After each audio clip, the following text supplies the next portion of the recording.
Oh, I do not have any music ready. Give me a second. What music should I play for Gunpla Building, do you think?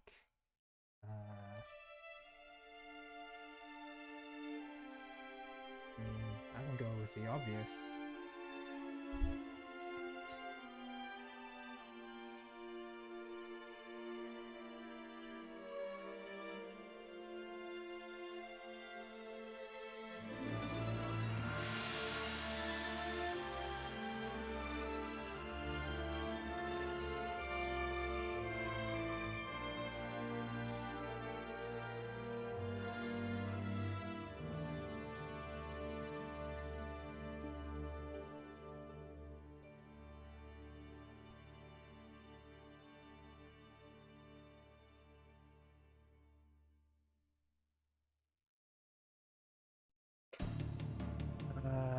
Okay.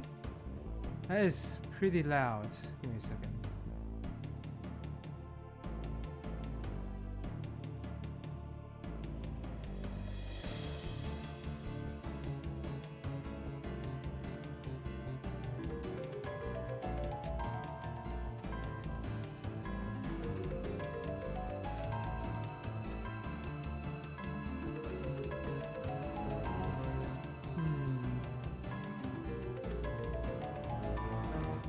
I need some light. I'm gonna turn on the lights. Oh god, two music sources are playing. Oh my god, I just realized that. Whoa. Cut the intro of the stream. Let's just get straight to it, huh? Alright. So we can I've already made a little bit of progress before starting the stream, so it shouldn't be like too it shouldn't be like I started building what am I trying to say? Crap. I just lost my train of thought. Yeah, over the week I have been steadily progressing and going on with the build since I did the stream of building this Gunpla, so it won't be like I just started from that stream. I've made some decent progress, so let's continue on. So I need A21, 22, wait, 21 and 23. Then I need the piece. It's raining heavily today. The weather is like... The weather's crazy because it was really sunny and it rained heavily, and it's really sunny and it rained really heavily. Kinda... Summer... That is a... indecisive weather person like that. 21 and 23. Hold on a second. Maybe I should just do that. Give me a second.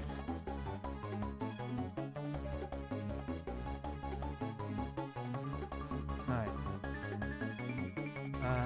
Oh my gosh. The door didn't close. Hold on.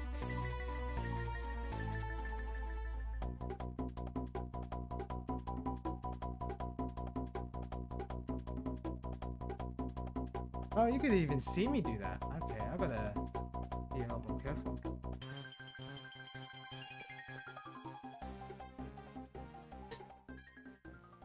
Alright.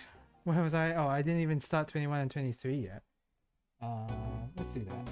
21, 23. And my headphone's getting caught on something. There's always gonna be some sort of interruption. 21, 23.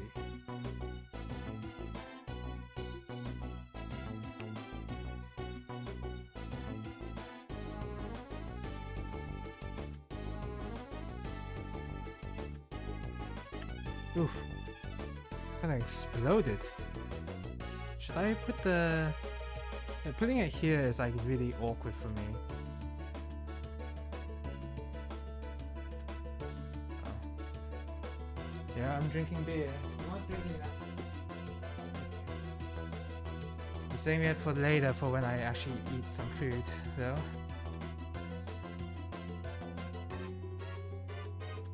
Alright, I do have my mask on because I might do some sanding, and I improved my sanding tool.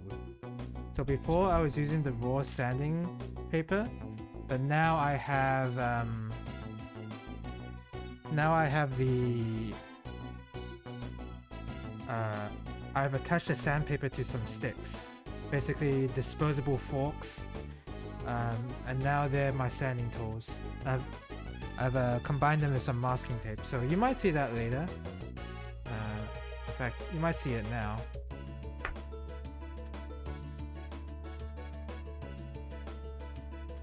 Yeah.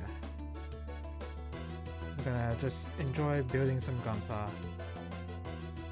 I definitely felt like doing this over playing Troubleshooter because I knew that in the morning I'd spend a lot of time with Maxi Boost on EX Versus. That game is so much fun. Even offline. I mean, it doesn't have a lot of content offline, it seems. It's very similar to like a fighting game kind of solo content. I guess that's what you should expect from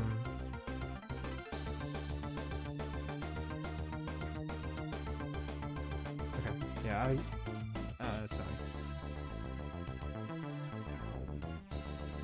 Yeah, I guess it's what you expect from an arcade-style game on PS4 ported to home consoles. Not that much solo content.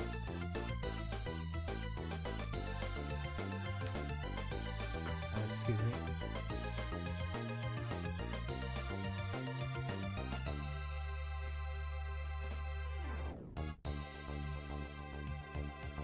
I love the music to Pokemon Mystery Dungeon.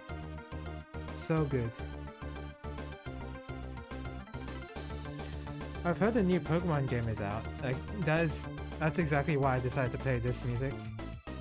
Because I'm much more familiar with Pokemon Mystery Dungeon Sky music more than any other Pokemon games. Except for maybe Black and possibly Diamonds.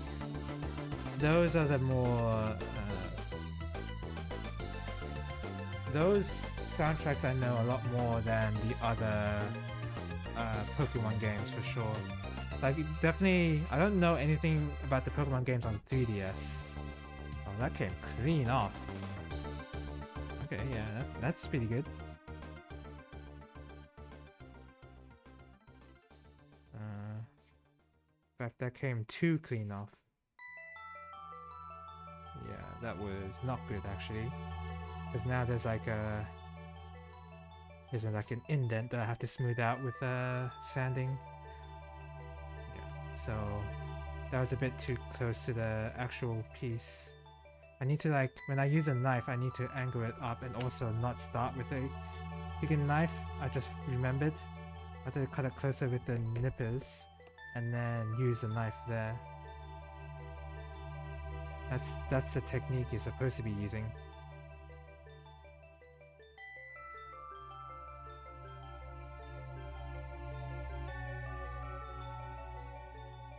Okay. Right. So get ready for my advanced sanding tools.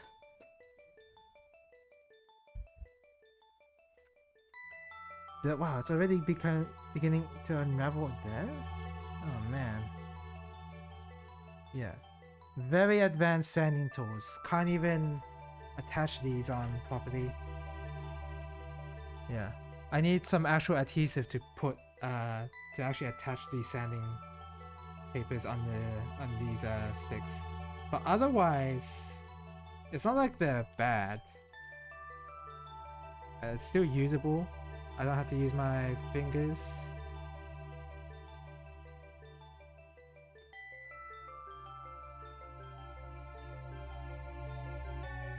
Hard to see in this light. Ah, okay, I see.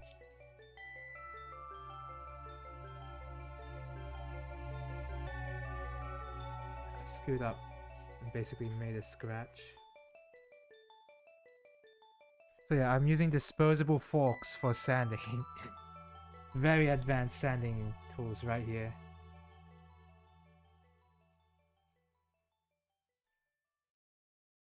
Can't believe it's already beginning to unravel even at the edges where I put a lot of tape on. Yeah, masking tape isn't great for wet sandpapering. I guess for the, yeah, wet sanding purposes, I need to actually get some adhesive and, you know, actually attach stuff. Attach the sandpaper on properly. Because otherwise it's not gonna stay on at all. Okay. Oh, here.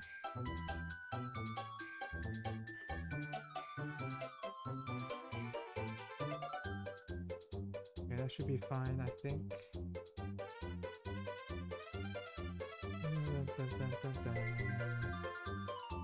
Just sand that a little bit, and sand that a little bit. And that more, because that was the one with the indent, which I screwed up on.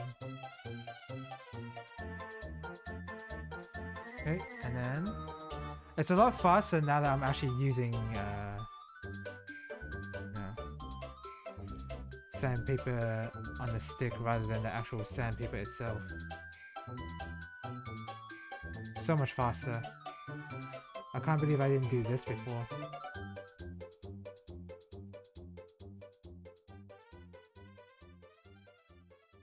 Okay, that's good enough. I don't want it to be like perfect. Having it perfect is not what I want anyway.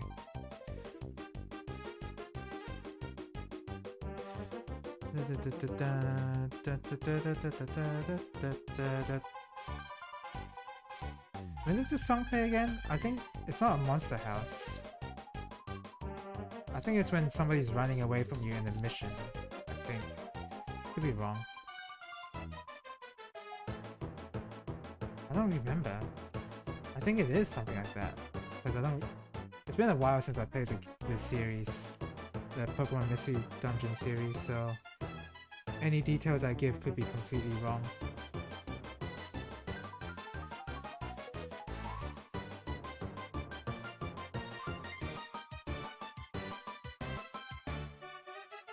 Come on.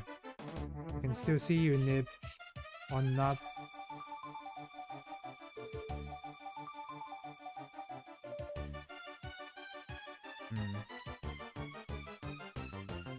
This is not on properly. I basically need to like reapply the tape now. Really bad adhesive when it's in water, huh? Yeah, I gotta fix my sanding tool. And you know how I'm gonna fix it?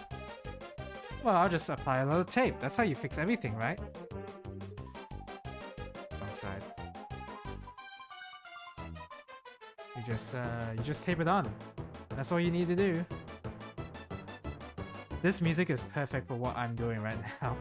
Absolutely perfect.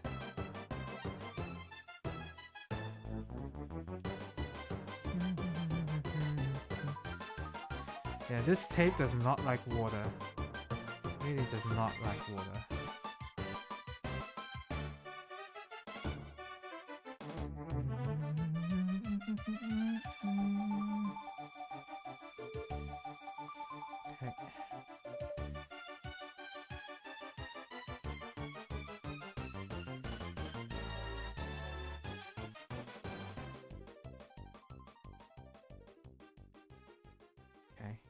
Well, that's on somewhat. And then... yeah, very ghetto sanding stick right here. But what can you do with the tools you have? It's not like... I might have an adhesive for for placing the sandpaper on the stick, but... it's gonna be hard to find in a day. And I highly doubt that we would have it because it's such a highly specific adhesive. It's probably not that specific of an adhesive either. It's probably just like, oh, it's just some regular old glue, honestly.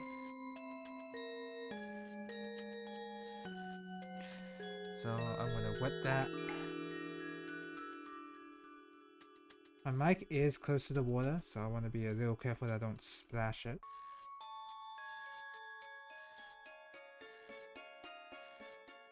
Okay, that's clean. Using sandpaper is really good. Who would have thought? Who would have thought such a thing would exist, that actually trying to use this like a sandpaper stick would work really well. It did produce more scratches on the side, but not too big of a deal. Yeah, that's fine. I don't need it to be perfect. Yeah,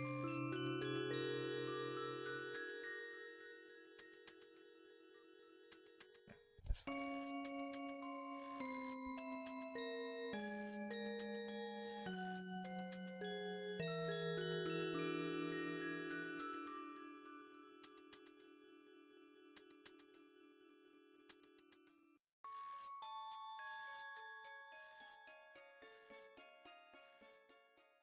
Okay, that's fine. Don't need to be too insistent on it being like a perfect removal of the nub mark.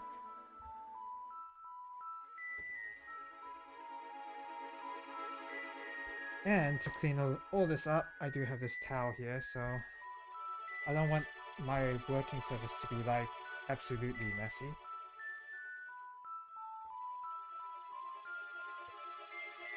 Okay.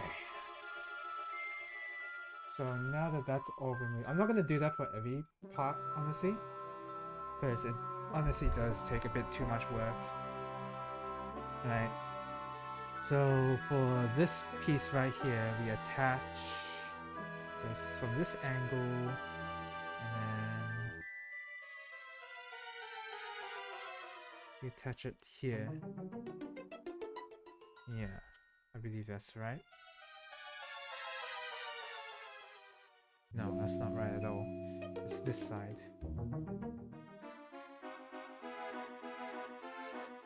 It's this side. Or is it? This side. It's this side. Seems like it makes much more sense.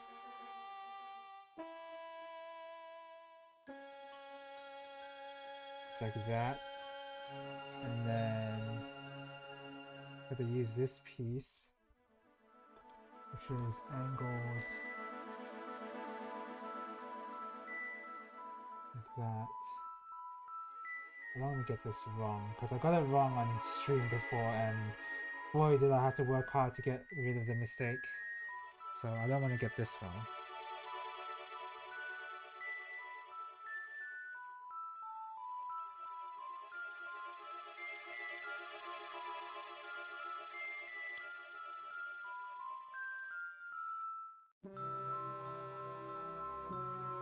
Okay. And this song gives me so much memories. I don't even remember where it plays. Okay.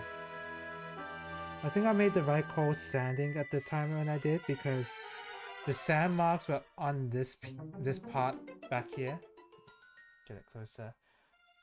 Like on this edge right here, and trying to sand that while it's on would be very difficult. So I think sanding it then was a right move.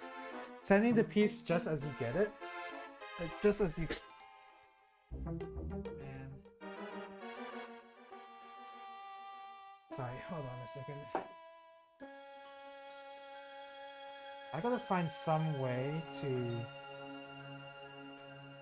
make the headphone cable a lot less shorter, a lot less long, because it's been interfering with basically my chair has like stepped on rolled onto the headphone cable, which I really don't like. It's really annoying, especially when I want to preserve the headphones. Okay, so at least this time now it's fine. And now the headphone cable's in the way. Not the headphone, the mic.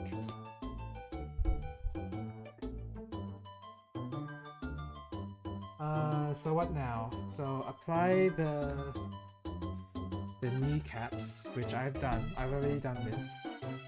Apply stickers, which I've already done. This sticker, this black line that you see right here, that's a sticker. And that was one of the hardest stickers I've ever had to apply because it's long and thin and the shape doesn't exactly conform to what the plastic shows. It's pretty annoying because some of the plastic actually goes over the top of the piece and not on the piece. So it's pretty, I had a tough time trying to apply that. Like, at least it only looks bad when you look at it up close. When it's far away, you won't notice anything. So that's good. Okay, so now all that's left to do is to apply everything. Yeah, so everything is sanded, right? Yeah. So now we gotta apply knee caps.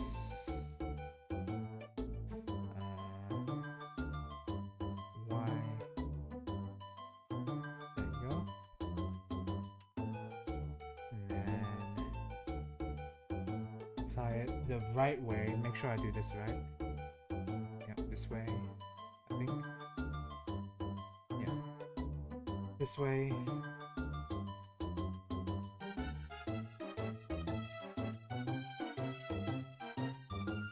There you go.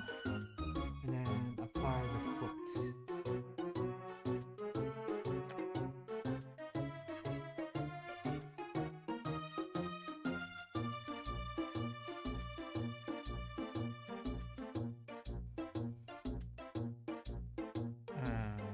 Why is it so hard to apply it?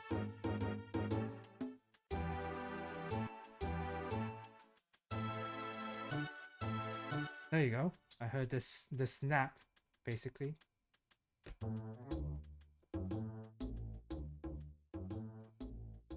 There you go. One tournay foot. And I do have another tournay leg ready. So now we've got 2 legs ready. Pretty tall boy, long legs. So I wonder if you'll be able to notice a difference in these two. Yeah, you can barely see it. It sucks because of the focus and the lighting. I don't know how to fix the lighting, unfortunately. But basically, this piece has panel lining, and this piece doesn't, because I just finished it, of course. And the panel lining, the details do pop out a bit more. It's hard to tell, obviously, but you can see that at the top, there's like a bit of black lines on it for the left one. But the right one I just finished doesn't have any black lines, so you can't see the details very well. So that's one reason why people panel line, is because the details pop out a lot more. Alright, let's move on. So,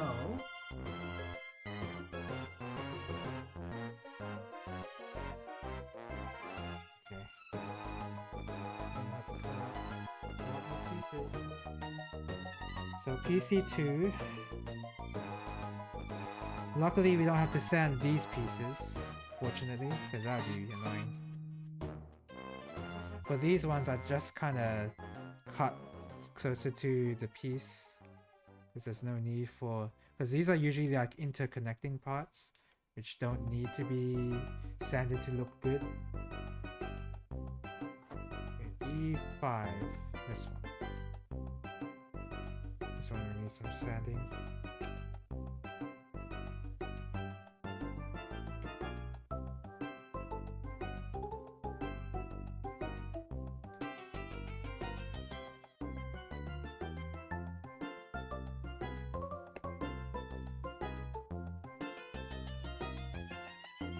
This one doesn't, this side probably doesn't need a knife. Sure, that doesn't need it. And I cut them pretty close, so I don't think I need a knife here. Yeah. Alright. 600, which I just used a lot of tape in and not doing so hot.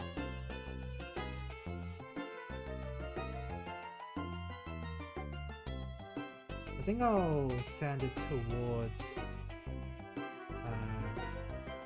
clockwise direction, because it is a circle after all. It is a circular object, and I want it to maintain a circular... That's fine. I don't need to do it too much.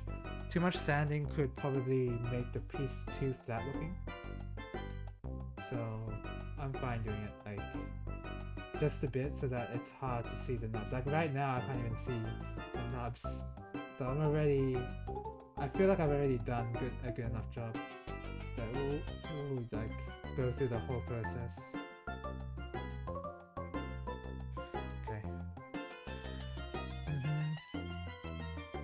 Yeah, I need to find some sanding adhesive or something that glues paper to wood better. And hopefully I can find that at a cheap price. Because, I mean, I could use duct tape. Do we even have duct tape lying around? I don't even know. No clue if we have duct tape. I don't know if that would do a much better job than... Oh, duct tape is sort of waterproof. Sorta. Sort of. Just not that much. Not that much waterproof. So, I don't know. Okay. So, this knob gets inserted. This knob gets inserted. Yep, it's inserted now. I wonder if that felt good for the piece. Okay, that's a bit too much. That was going a bit too far. Sorry. Where's my mouse? I was like, oh, where's my mouse? It should be up here. No, it's here. Okay. So A35 it says. 35. Oh, okay. That's a complicated looking piece. Ooh, this is gonna be, if I sand this, it's gonna be one of the more difficult pieces to sand. You can't even tell, like from this angle here, you can't even tell which one is the nubs. You can't really tell. So I do have to exercise some caution.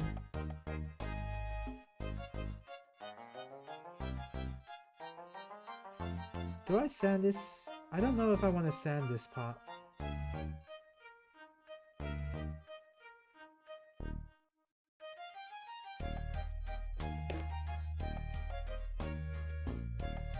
I don't know if I want to sand this.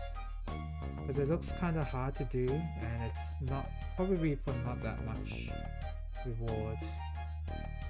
I'll clean it up a little with a knife, but that's about all I will do for it.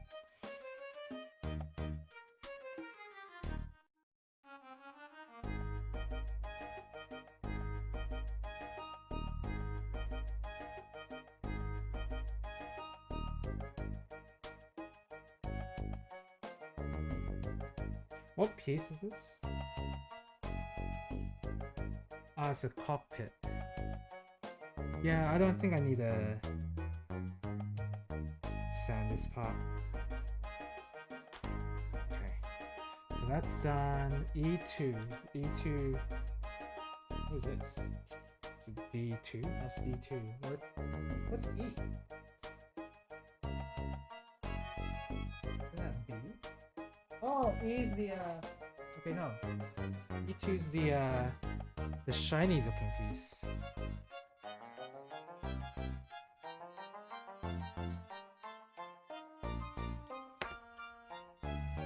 Yep, Turn A Gundam has a shiny cockpit. Very shiny. Is this... do I want to sand this? I think I kind of want to. No, I don't know. That'd be a bad idea, wouldn't it? I think leaving it as is okay. I feel like sanding it would introduce scratches into... So, okay. Let me see what happens when I try to sand this runner sheet. And what exactly happens?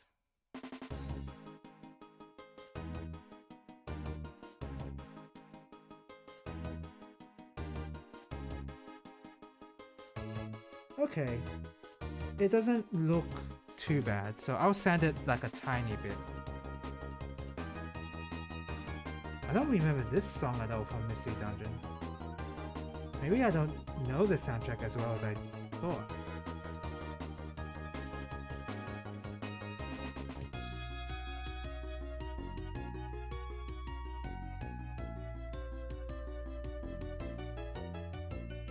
The Mystery Dungeon soundtrack is really great for ambient soundtracks. And of course there's a few standout ones, of course, near the end of the game. Yeah, that's fine. There's a few standout ones near the end of the game, but for the most part, it's mostly ambient, like fade in background type of music. Which is completely fine. I don't think I'll want to go that fine for this.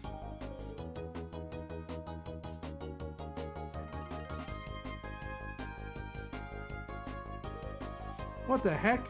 There's like some empty tape there. I didn't even notice.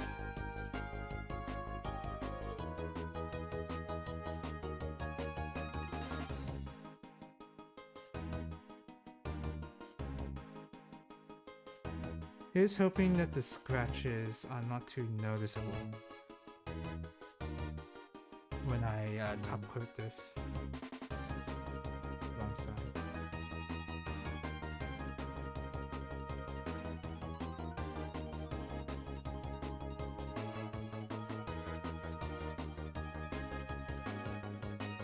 It's fine. Probably. I don't know if sanding was the right idea, but I made my bed on it. Okay, so that piece and then PC piece 7.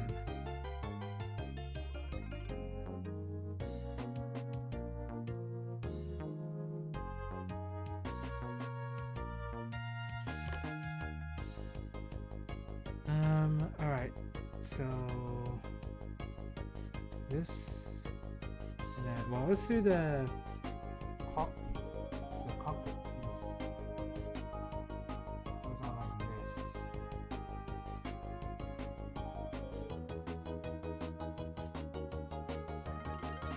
Like that. Or you can even see that there's a person in it, but because the person's not colored, you can't really... there's a person in that cockpit. It's hard to tell, and I can't put the camera closer because of no focus. I can't believe this camera is so bad it doesn't autofocus. Oh well. So, let's go in at this angle.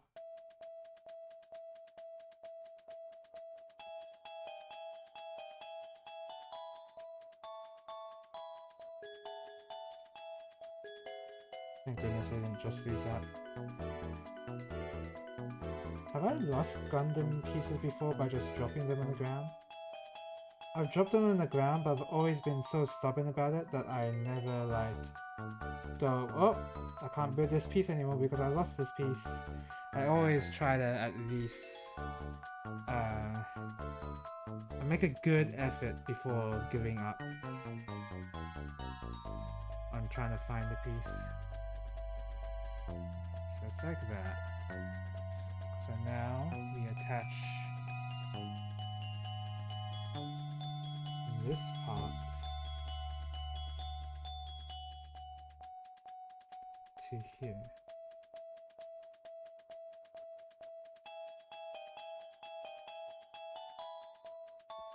Nice. Looks pretty good. Looks pretty good already. Now A36. Let's clean up first. So we need this, we need that.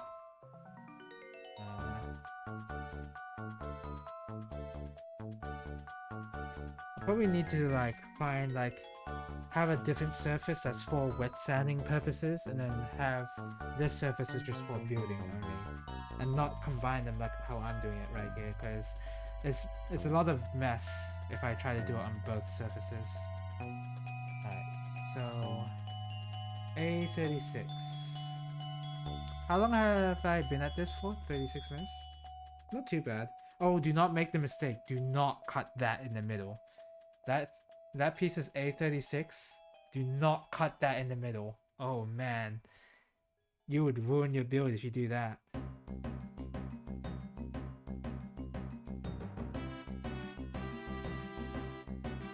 You know, a lot of the soundtrack really does sound like... it kind of hurts to say, but generic JRPG music. You know what I mean by that.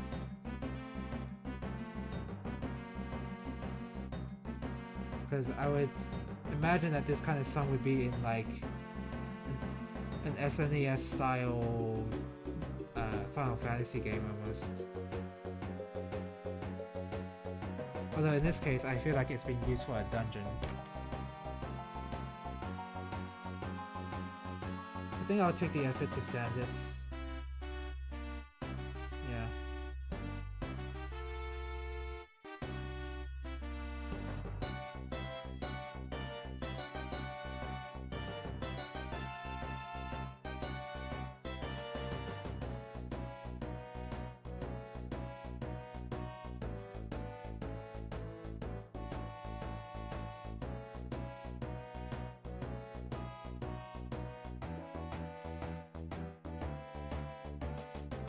Okay. Yeah, I'll sand the rest. Maybe what I should do is bring the bowl over here and sand it over? Is that standard practice? I don't know. Let's try it.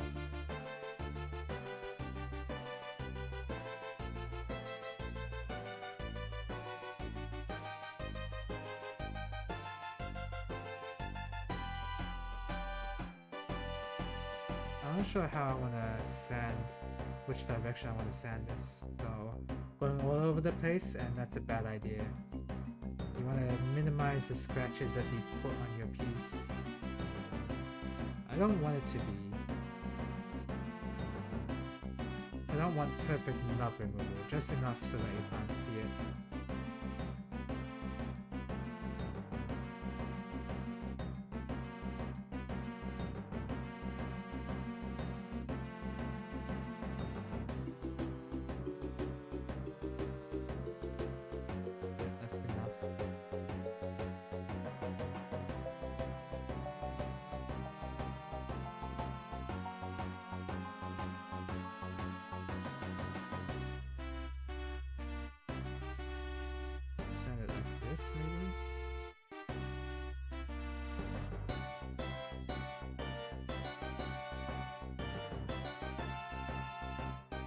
Yeah, the mess is a lot cleaner if I sand over the bowl, so maybe this is what I'll end up doing for the rest of my rest of sanding this.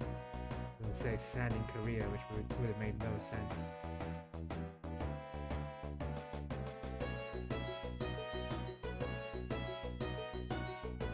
I'm wearing a mask just in case, but wet sanding it alleviates the plastic dust anyway. From appearing. So I don't... Like, if I do it this way, I don't need to wear the mask, but I think it's just nice to be a little bit safe. Yeah, I can see a bit of a nub mark, but it's really hard to tell. Like, you have to be like...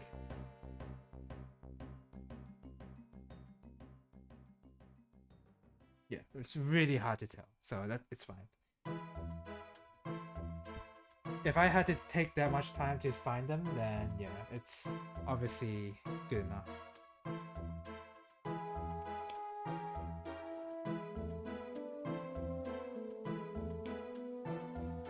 Okay. Man, do I want a Master Grade Turn A Gundam. That'd be so nice to have.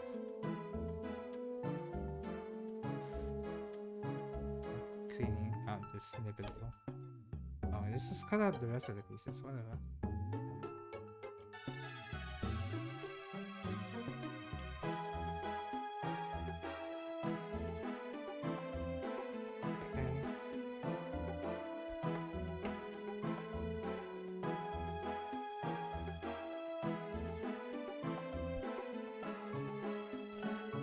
Sorry to those who were expecting me to play some troubleshooter today.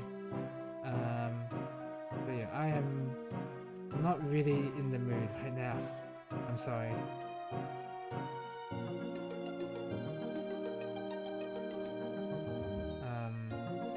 I will continue to play troubleshooter because I still think that game is good and all, but for now, I've had a long gaming session last night, so I really didn't feel like playing any more games, especially after M-Bond today, so this one.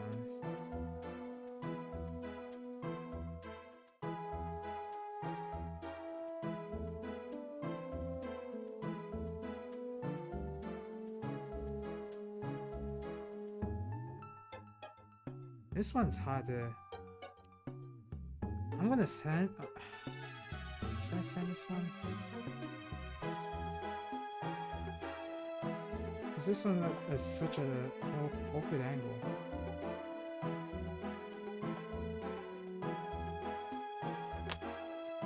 I'm kind of scared to use a knife anymore.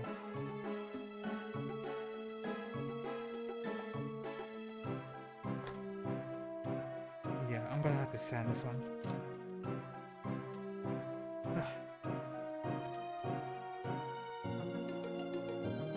When I do the panel lining, I will do it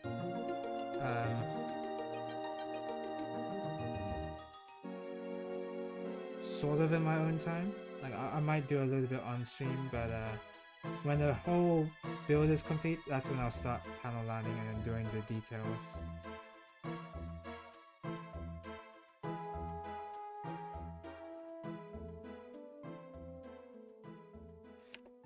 This one I'm gonna have to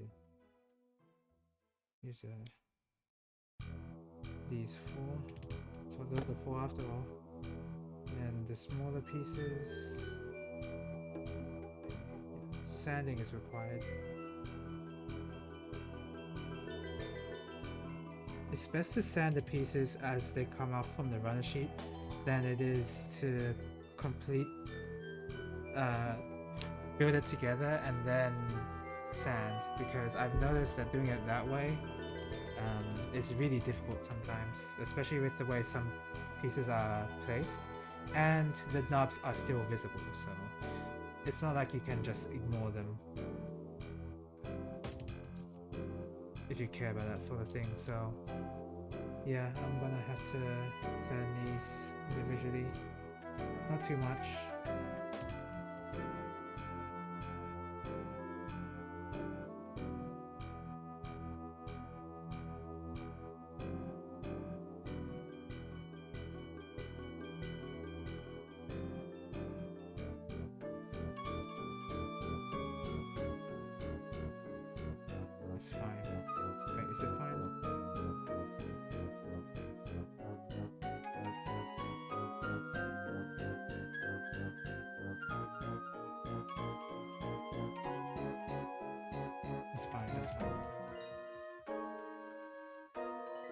Once again, I don't want it to be too much.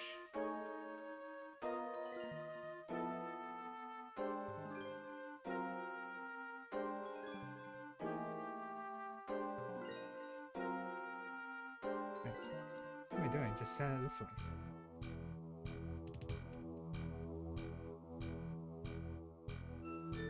Am I hitting the nub?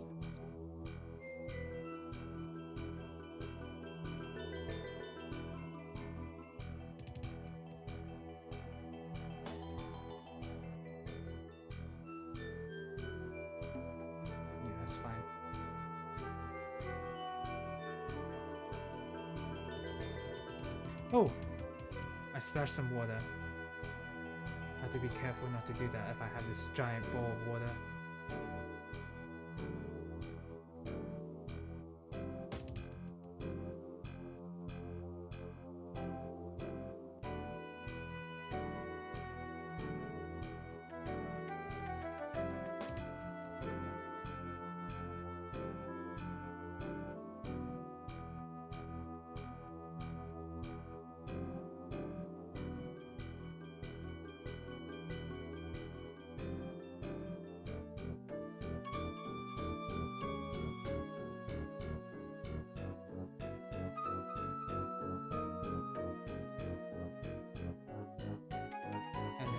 1200, and I'm gonna have to do this for the other piece.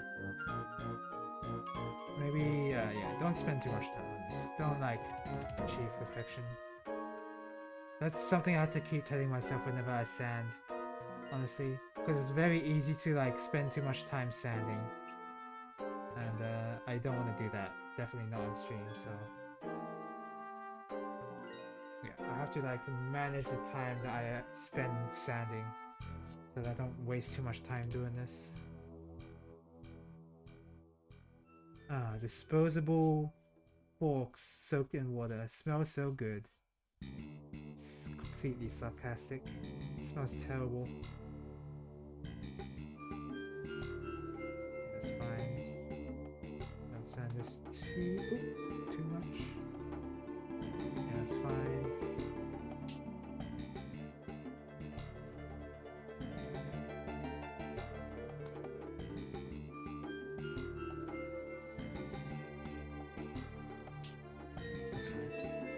Okay, so now this one, this one. It's hard to hold on to this really small piece. I guess that's like supposed to be the problem after all. It's so small that it wants to like give way to my fingers when I add a little bit of force to it.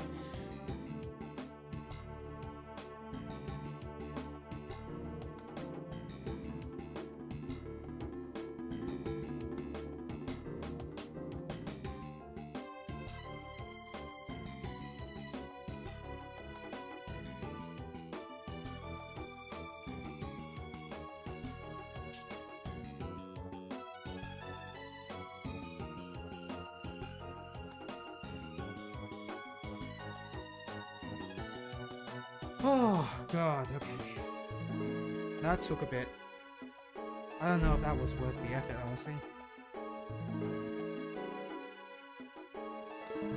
But I did it. I got it done.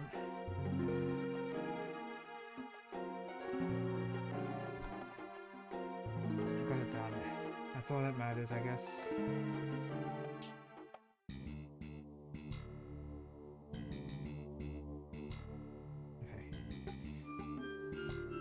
Now, this could suck, because I did sand a bit of the connecting part. This could, that's fine. It's completely fine. Good. Ooh, that didn't, okay, no, that's fine. That's in there. That's very much in there. I think it was, I don't know if it was worth sanding it, because if I like observed and see how they fit in, I didn't need to go through that much effort. But whatever. A34. A34. 34.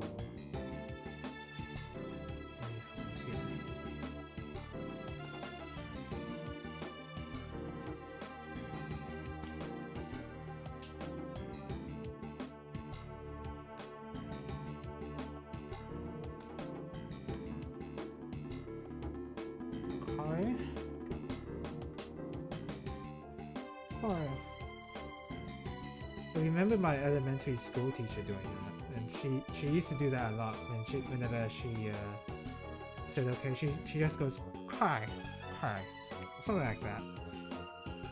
Okay. She did that a lot, and I kind of just inherited that kind of way of saying okay now. All thanks to her.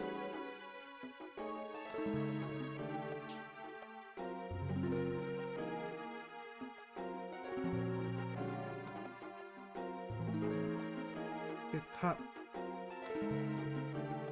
I don't know if I want to sand this. Probably not.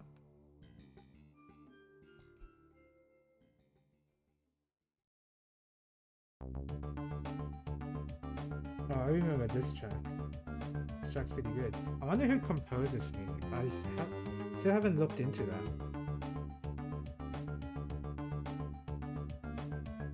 They call this music really good. I think I'll research who the composer is. That's kind of crazy. I haven't done that. Because I certainly do that for Etrian Odyssey. Because Yuzo Kishiro is like... He's a man when it comes to composing music.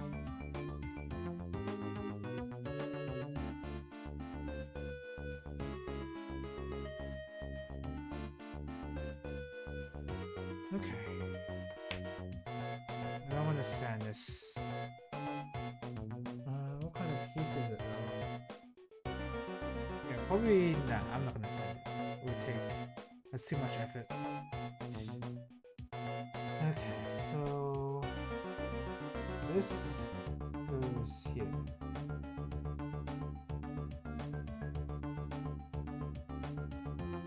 Yeah, if I look at this. So the nub marks are in this band right here. So this will be about to get inserted. Oh, thank you for the follow, David. 126771.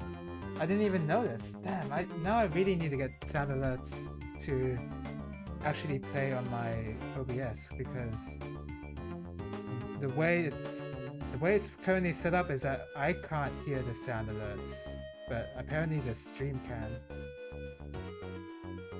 which is not ideal because I need to hear the sound alerts as well. Whatever. Okay. Just put that in. Okay, nice. Alright, now... Yeah, thank you for the follow. So now we... Oh crap, I did that too early. I did that way too early. Whoops.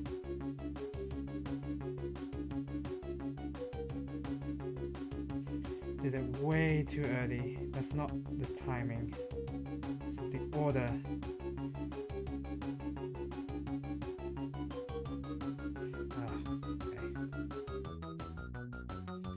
This is what I get for not paying attention. Should have paid even more attention. I deserve this, really.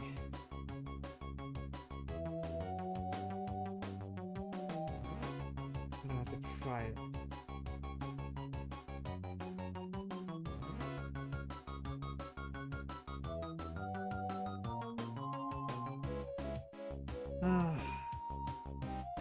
That's what I get for being distracted, because I needed to apply this thing first before I attach this. But I attached it too early and now it's a massive pain to try and remove.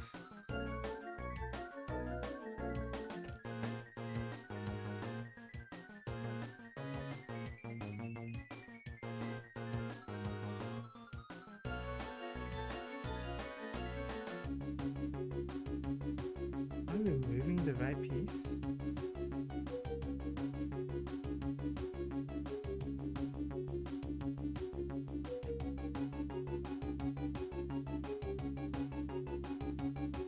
This feels bad. Oh my god, that took a while. Okay, attach this first. That's what's supposed to happen, and then you put this on.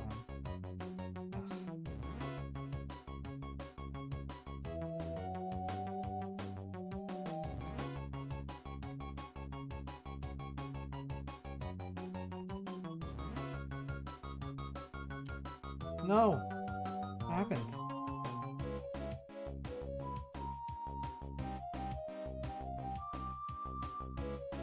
Okay, don't rush it, don't rush it.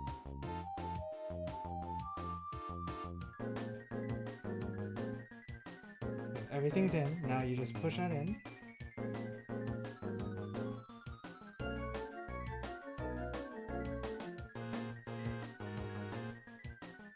Push it in! Come on! Alright. Looks pretty good. Just give me a second. Right. And now A40. A40. Here it is. I've nearly cleared out everything on this A sheet too.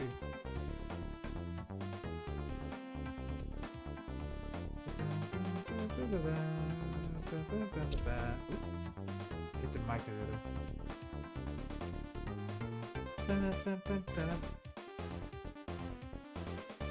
Is this a bounty hunter mission song, I think? I think that's what it is.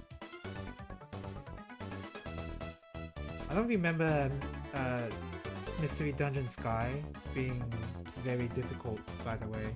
I know it's like weird to bring up, I guess, but whenever the Pokemon Mystery Dungeon games, they can be hard, especially to a newcomer to that kind of genre. But once you're used to the genre itself of it being like a roguelike, then it's really not too bad. I think I will stand this piece.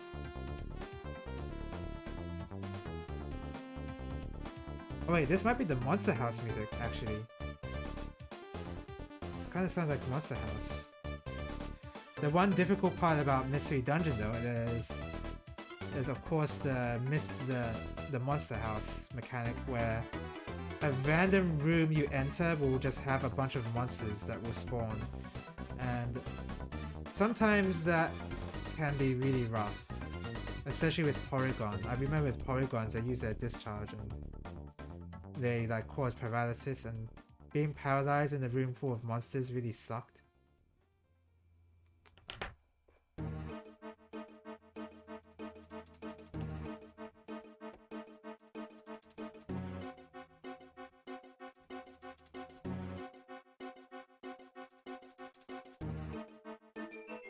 I'll sand this.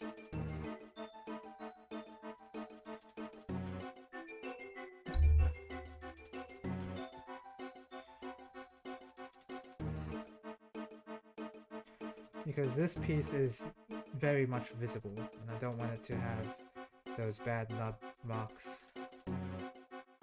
Every time I say nub, it feels like I'm saying something derogatory towards... like, it's like a next level word for noob. Which I am when it comes to Gunpla building, I guess. I haven't built any master grade kits yet, surprisingly enough. Even though I've built so many, I've built like a lot of real grade ones and HG ones, but never master grade, surprisingly. I feel like whenever I touch a master grade, I'll be like, oh, I'll like screw it up completely and break a piece. That's not really gonna happen, is it? Because master grade kits have that much more quality to them that you can't really make a mistake that you could make on a high grade kit.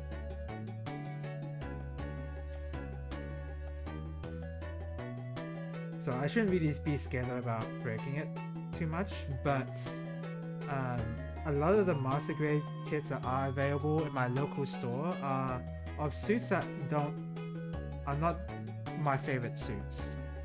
So my favorite suit is, well, I'm building it right now. It's a Turn A. The Turn A suit is probably my favorite design of the main Gundam suits. Probably because it's so different. But I think one of the appeals of the Turn A Gundam suit is that you're able to recognize it in a silhouette. It's very easily recognizable because of its mustache and its like very different designs compared to other Gundams. Whereas I've recently watched Wing and Seed, and just then 08 MS Team. I just finished it today, and 08 MS Team is good. I'm not sure about Wing and Seed yet, but in those shows, with the exception of 08 MS Team, it was kind of really difficult to differentiate the Gundams between each other. Now, there are differences, mind you. It's not like, oh, I don't know which one is which. I don't ever know which one is not.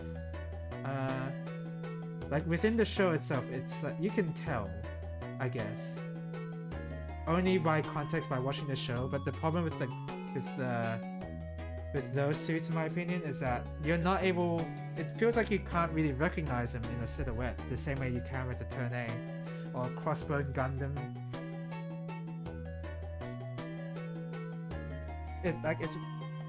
It's hard for me to differentiate a Freedom and a Perfect Strike because they just look pretty similar, and that kind of goes with all the Gundam design. So anything that differentiates it a little is like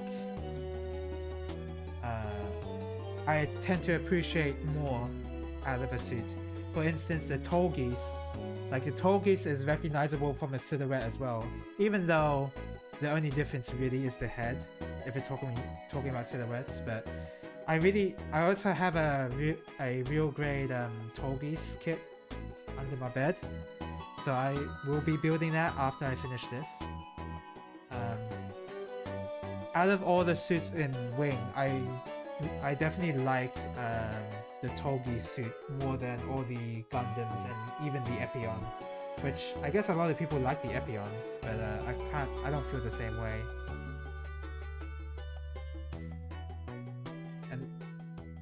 And I don't have anything bad to say about the Epion. It's certainly very different from all the other Gundams, so that has that going for it. And it does use not an electric whip. Electric whip is like the goof, is what the goofs use in 79, don't they? UC 79. So not that. They use it's like a sword whip basically, the Epion uses. Okay, so that's attached. Nub, hardly visible. Yeah, if I decide to attach the piece before sanding it, it would be very difficult to sand it now. So that was the right call. So C8 A1. A1 is... Oh, I think I know what that is. So this piece right here, not piece, but like this hole, this gap right here is for the action base that you can purchase separately. So you can like pose turn A while he's in the air. I already have that dedicated to my real grade Zaku 2, so I'm not going to use that. I'm not going to leave that hole open, so I'm just going to close it with A1, which is what they suggest in the instruction booklet.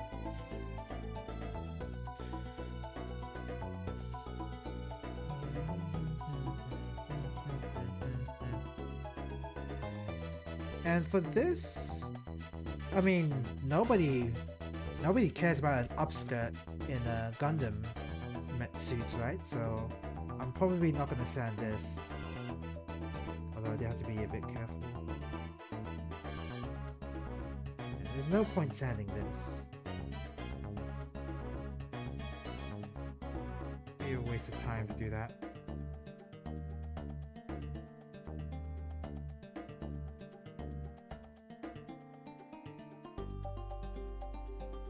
Is my audio okay? Browser's on, mic's on, tester's muted. Okay, yeah, that's good. Everything is playing the way I want it to play. I've had streams before where my mic was muted and I didn't even realize, so I'm like extra careful now.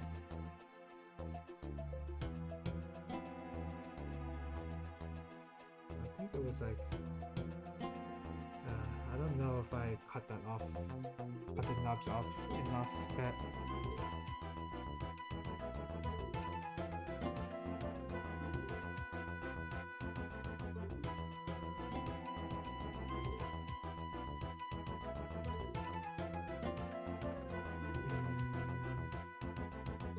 Oh, it's the C8. Okay. So, should I clean this up a little? It'd be really dangerous for me to clean it up with a knife, so I really don't want to touch this up with a knife. I really do not trust my own skills with the knife to try and clean up the knob marks properly. Especially for a piece this small. That's the main reason why I think it's really unsafe. Okay, leave that there. And look at the C piece. C8? CA.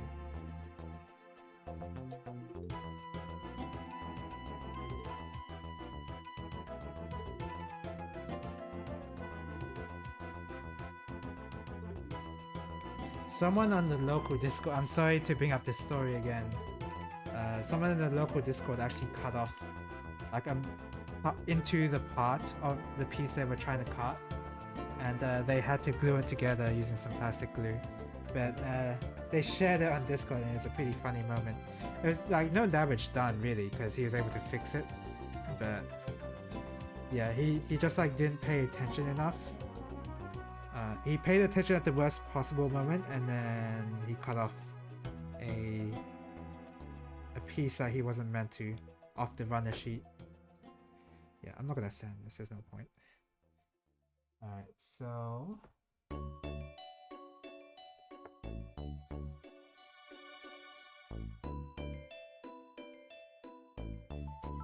it's like that.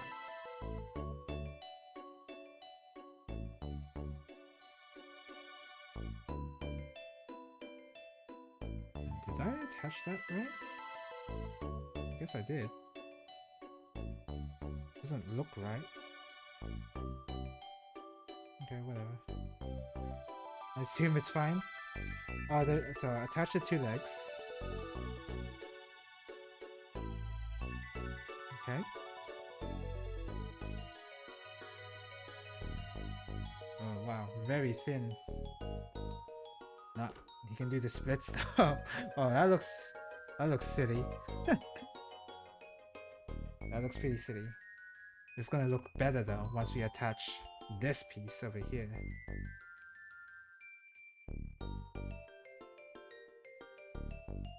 I hope it looks better. It's not going in. Yeah, it went in. It went in. Alright, hey! It's looking like a real Gundam. Okay, so now we're gonna do some side armor business. A20 and A19. A20 and A19.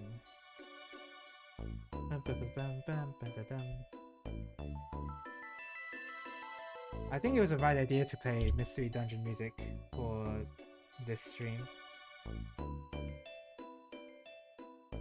I mean, I played the last time I streamed building the Gunpla, I streamed I used Etrian Odyssey 5 music, which was also a perfect fit as well for this kind of thing.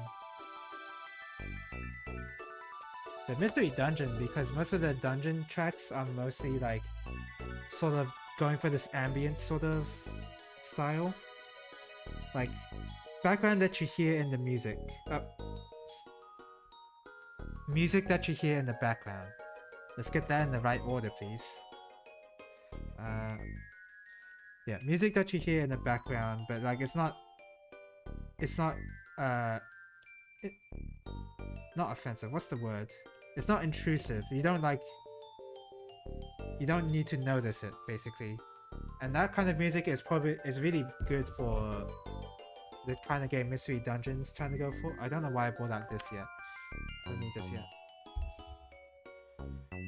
It really suits Pokemon Mystery Dungeon, and it also suits like any kind of activity where you need music to play, but also like you also need to focus as well. Just something to like fill up the air. I think Pokemon Mystery Dungeon music does that really well. As a result though, a lot of the soundtracks on Mystery Dungeon are not that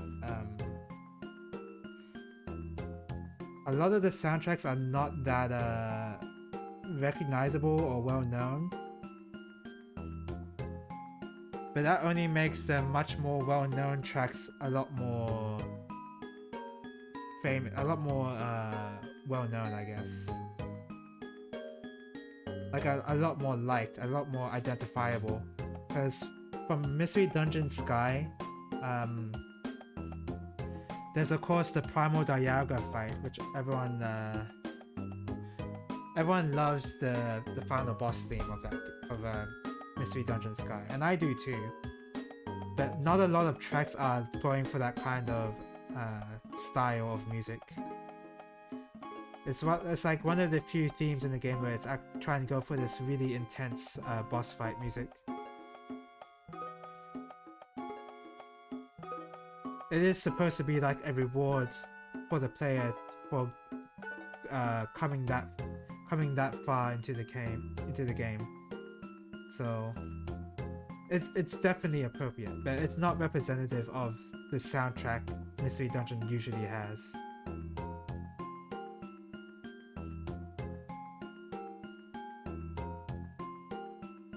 But there's a few standout dungeon themes despite that, especially the final dungeon has some killer music as well, like Temporal Tower and Temporal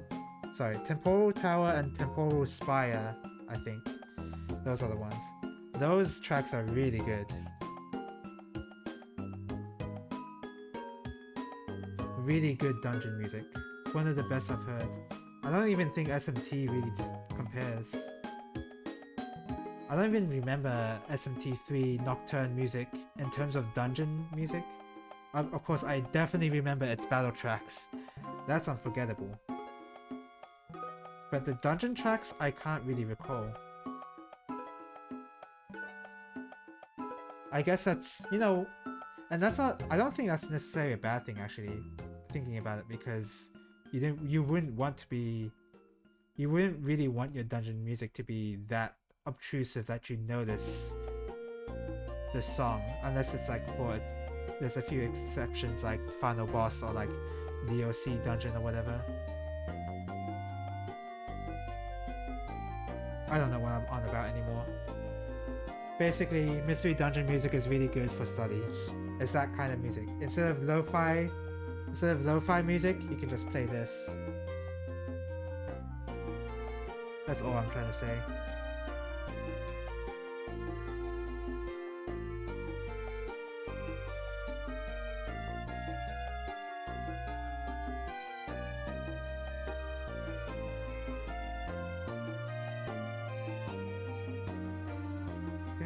Good enough.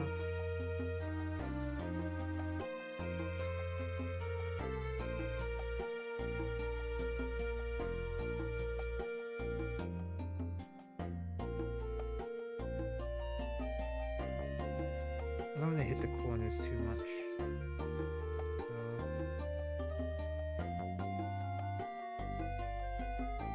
I don't want to sand it too much. It's not worth the effort to go that far into sanding it.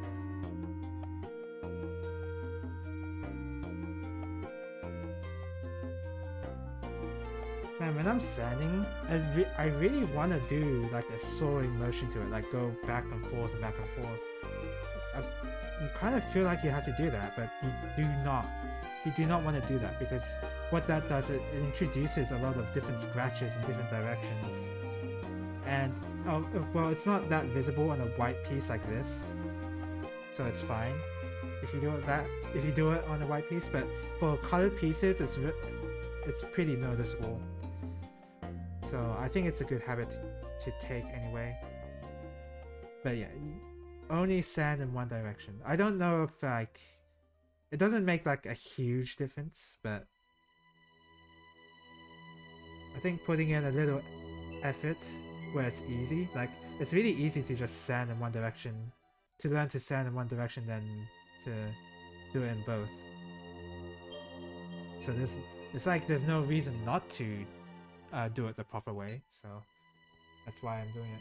Alright, so those are sanded, so what I need is PC9. Oh my god, look at all this mess. Fortunately, I do not have a bin.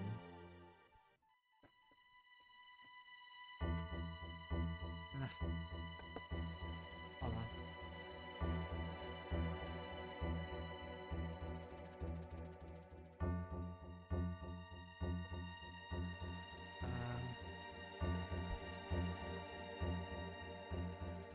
I don't think that's gonna do much.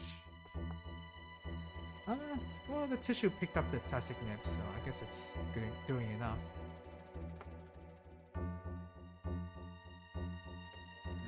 Okay.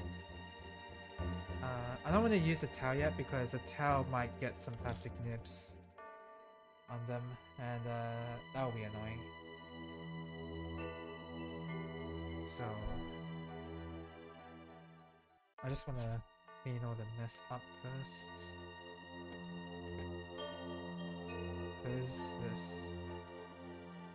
Because that's actually dangerous.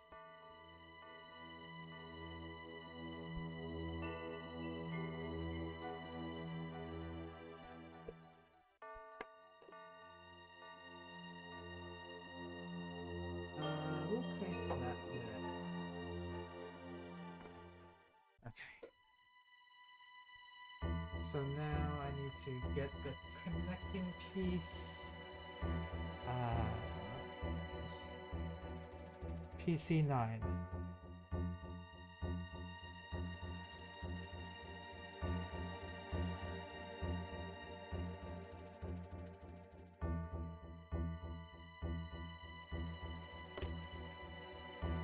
Ugh, excuse me.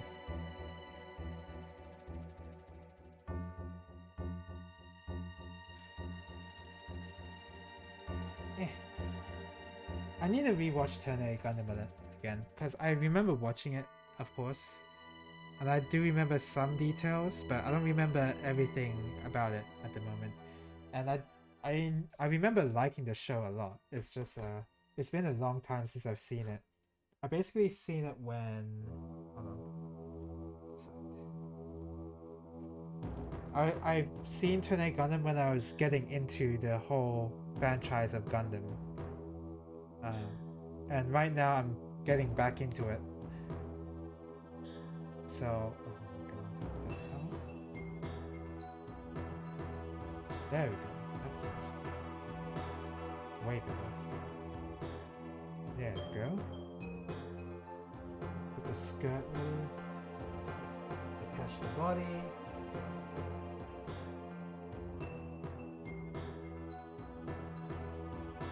You can attach it backwards if you want.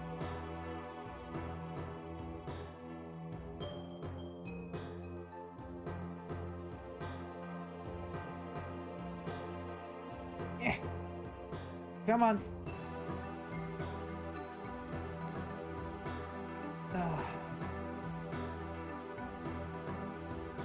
And we're done. That's Turn A Gundam. Look at that. Hard to see because of the light.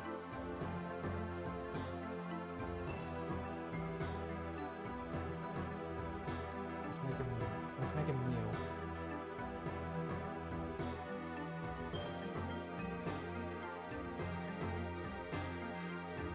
The legs are giant.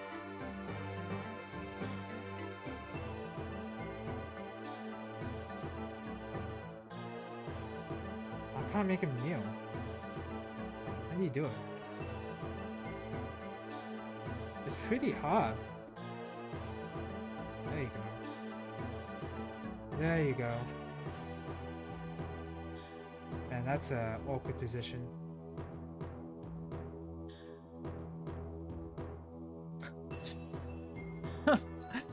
Yeah, that's such a natural position for a person being to make. The legs are huge, which I mean, I guess that's the case for all the suits. I think the classic, the RX-78 has legs that don't look as bulky, I think. So maybe it's a Turn A Gundam thing, and yeah, I totally believe it's a Turn A Gundam thing. Okay, somehow I need to make him stand like properly.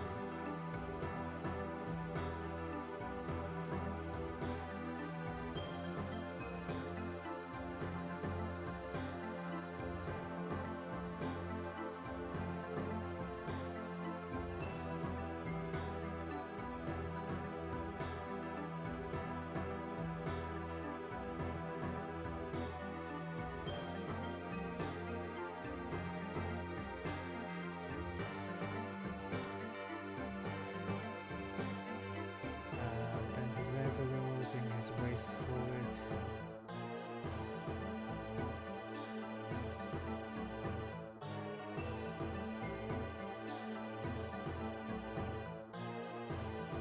Can I make him dab? Let's resurrect. Oh, his hand fell off. Let's resurrect the dead meme. I can't. It's pretty hard to. It's pretty hard.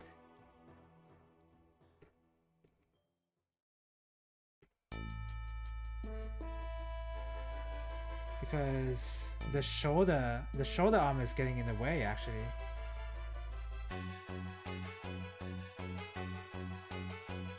That's the best I can do. Instead, Turn 8 Gundam's in his Swordmaster stance. From wait, is it Swordmaster for Dante in Devil May Cry 5? I think he makes this sort of stance in DMC 5. Can't remember if it's Swordmaster or Royal Guard. I think it's not Gunslinger, and I don't think it's... Oh, it could be Trickster. I don't know. Usually when I play DMC5, I'm not like standing there and watching him animate as I change styles. I'm usually doing it in the middle of a combo or in the middle of another animation.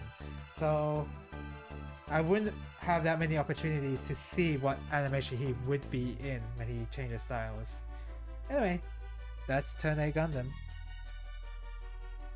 So let's put him over here. That's not very visible, is it? Right there. And we'll make his gun. Let's make his gun. What about his sword? Oh, his sword is over here. Oh! There's more instructions on this side. Here we go. Yeah, his shield and his sword. Right? Okay, let's make his gun. So I need B pieces.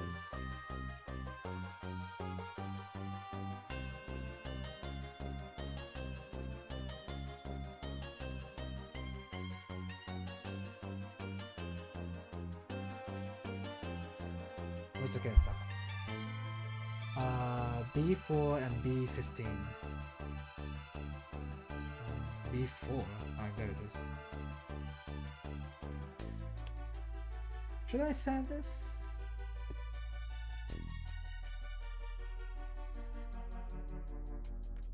Maybe. Might be worth doing.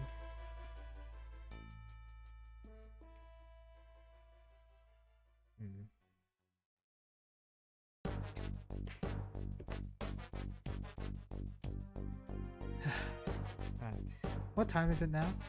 1:25, so it's 7:15 p.m. right now. I have plenty of time to keep going. I would definitely need a break in 30 minutes though. Because even though I finished the construction of the Gundam, I'm technically not done. Because then there's panel lining to do. I should have bought Gundam markers honestly. Because trying out the panel lining using my art pens is not the results were very messy, fortunately. So I may have to like, you know, not panel line for today if it turns out to be too much work to try and clean up.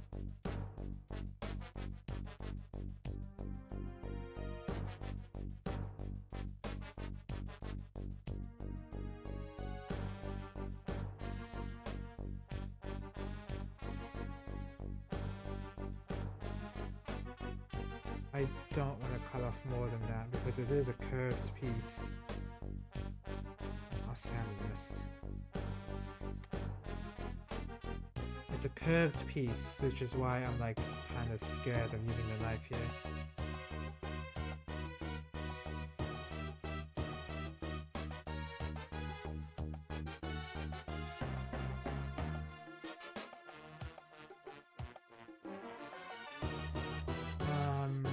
Isn't this gun red? Oh. I have to apply some oh god, I have to apply some stickers. Oh man. Oh, let me finish sanding this. Okay. Oh, there's a piece in between though. It's the trigger. Yeah, I'll do the sanding first. The sticker's not going to be fun to apply. Okay, so yeah.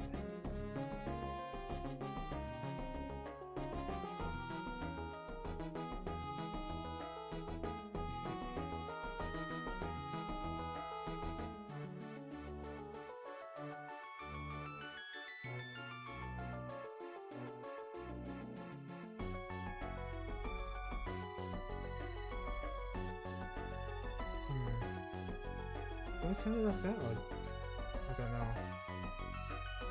I think I sent it like this is the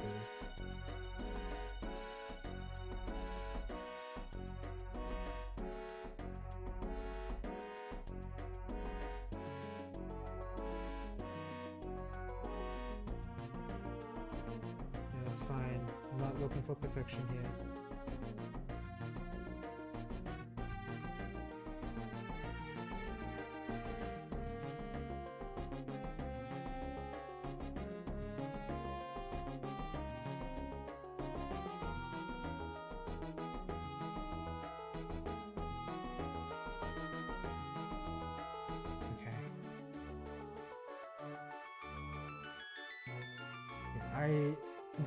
This tape is not a it's very temporary. I need to find some sort of adhesive, some sort of glue. It's probably some at Bunnings. I'd be surprised if there wasn't. Bunnings is not usually an art and craft store, but you can force it to be if you think about it, because that's where I bought my sandpaper from. Oh wait, this. Oh, crap. Oh, this way. Yeah.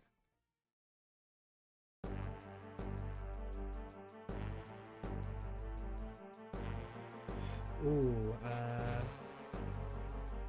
Okay, I made a mistake. It looks a bit too curved in the place where I'm sanding it. So that's a sign that I've sanded too much. It's a detail that you only notice on very, very close examination. But it's a mistake I made nonetheless. So yeah, too much sanding could do that. I have to be more careful next time for the other half of the beam rifle.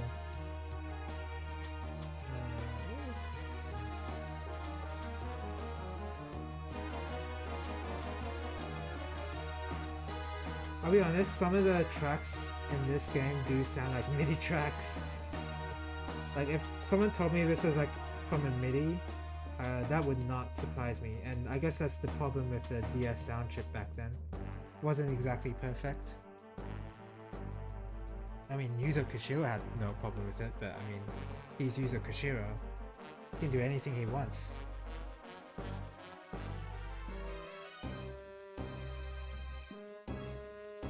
Nice. So yeah, don't sand too much. Yep, fine. Yeah, just one more pass. I'm sure that would have changed a lot.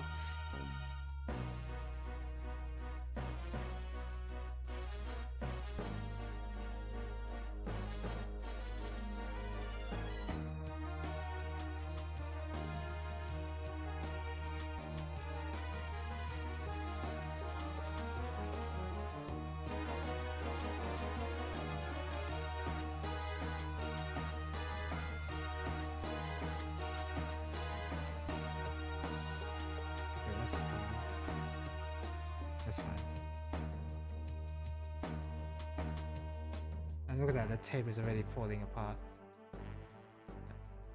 Very non-ideal sanding stick here. It's fine.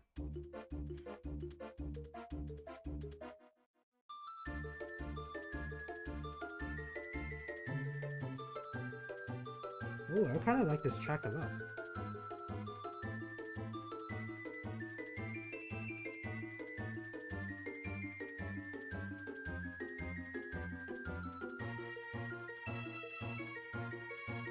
Not all dungeon tracks need to be bombastic after all.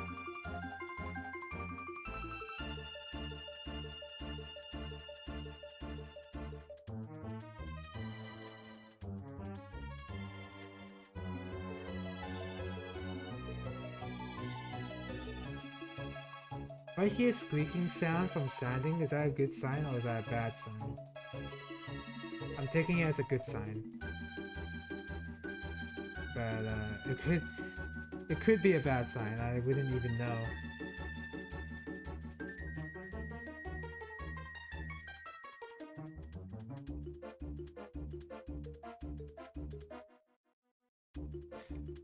Okay.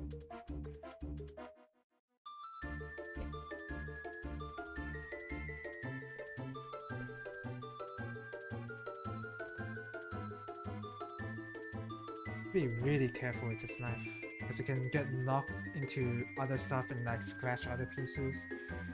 I'll close it. B3. Let's get B3 and then we'll decide. Not decide, but like figure out how to apply that sticker, because that sticker is gonna be bad. I gotta look into how to apply paints to very specific parts of Gunpla. I'm not into spray painting a whole piece just to like change the Gundam color into what I want. That's not why I don't want to do that. But for HG pieces like these where they do paint specific parts and they use stickers in places where you would want to use paint, I gotta find like some way to like precision paint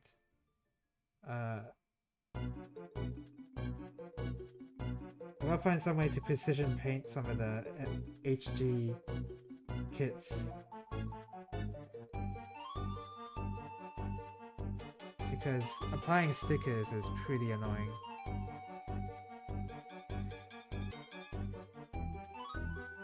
And well, considering I do own a real grade kit, I'm gonna be applying a lot of stickers.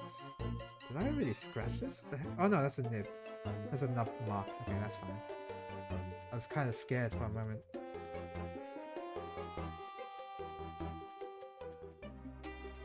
I'm not gonna spend too much time. Yeah, I probably won't sand this.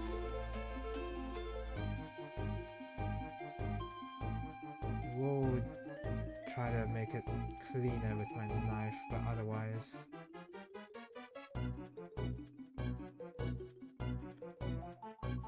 Otherwise, I'm not gonna do that. Not work on that too much. Okay, so let's see. Over here. Okay, that's neat.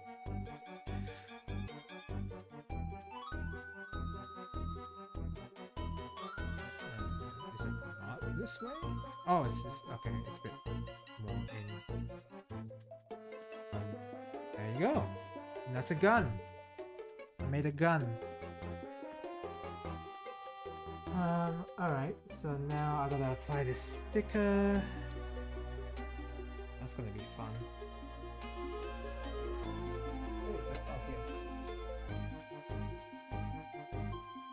That's gonna be fun.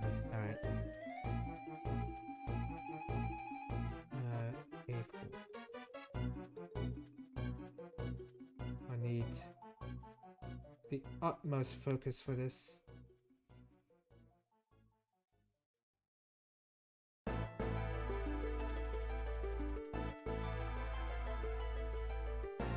Story music.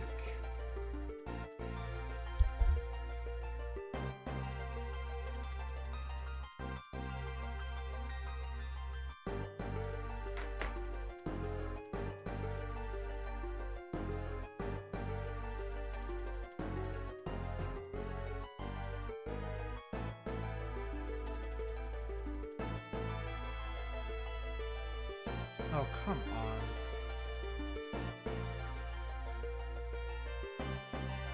It looks so bad.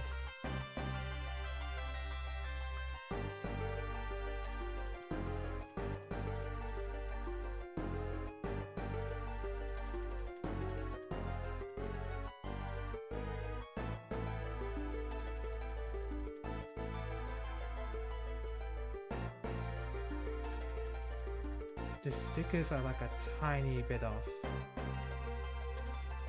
Oh, is it because it's not close? It's not properly in yet? I don't know.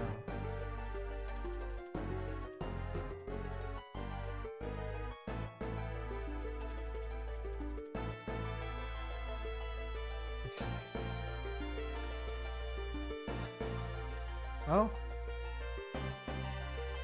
that's on there, but you can see there's a white line there. You're not supposed to see a white line on the gun muzzle there. But otherwise, and that's not from the reflection either. So that's annoying. Whatever, it's done. Oh, I can apply oh, there's fins, so I have to apply. Ugh. So 7 goes on the top. Let's apply these first before I put in the stock.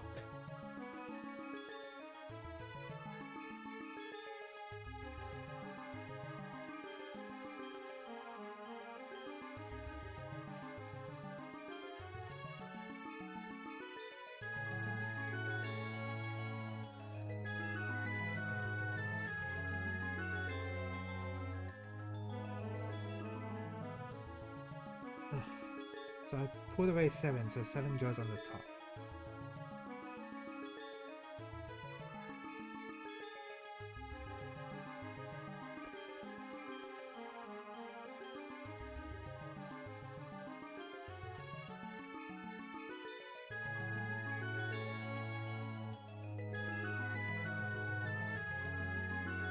Man, applying these stickers is so annoying.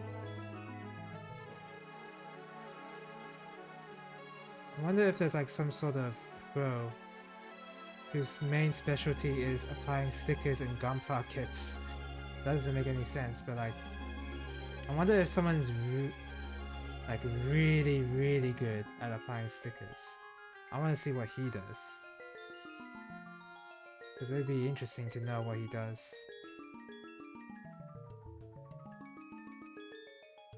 Probably doesn't use a knife to try and apply the sticker. That would be a good technique.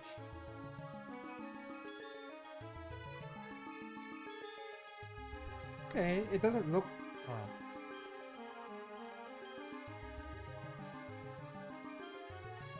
Okay, doesn't look as bad as on the muzzle, the red fin here. Doesn't look as bad, so I guess that's good enough. Okay, apply 8.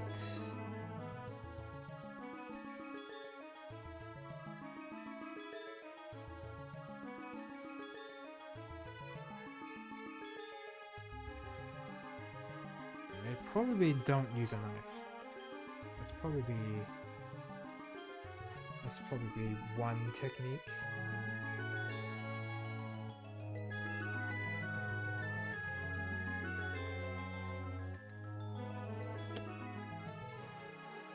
That wasn't on properly.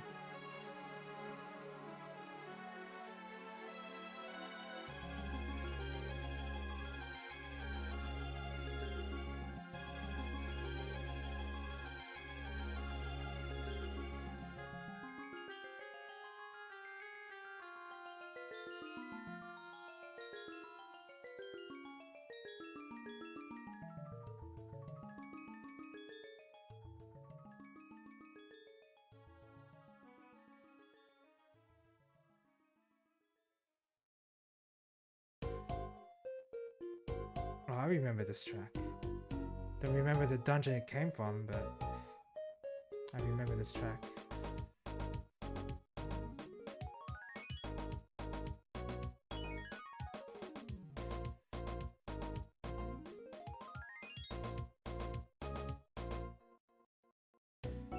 Okay, there's a white mark on it because of the way the sticker closes on the bottom mark, so you can...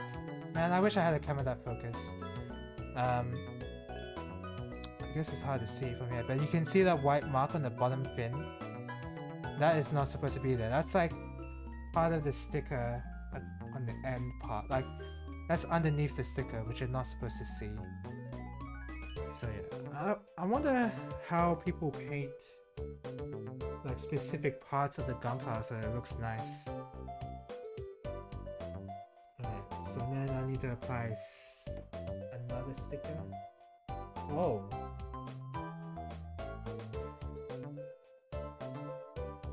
Oh, that's hard. Can you see my face when I do this? You can't. Well, you can see my mask. Oh man, that's difficult. Okay. And this is the last sticker on the sheet too, so once I do this, no more stickers to apply. It's nice.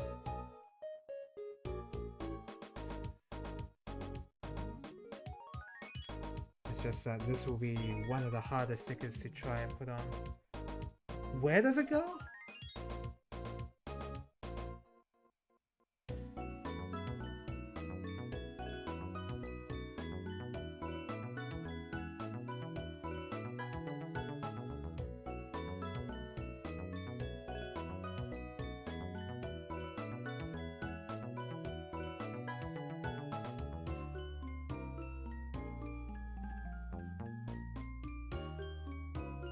I need to trauma center this.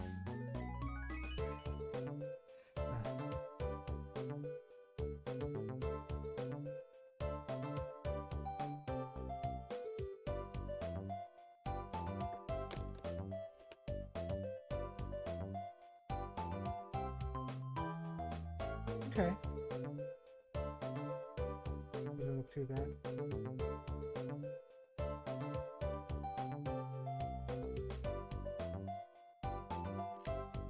Doesn't look too bad.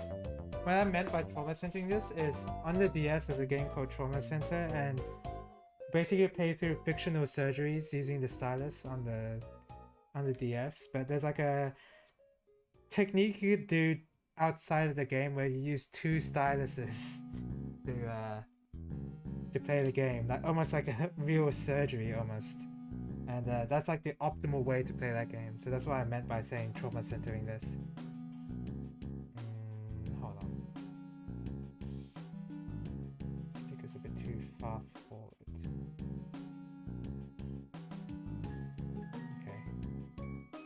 Okay. That's the gun done. Now we need to add the stock.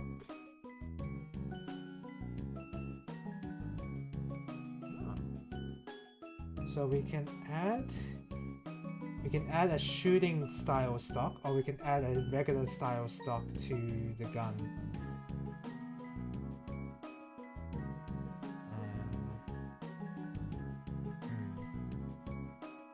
What do I like more?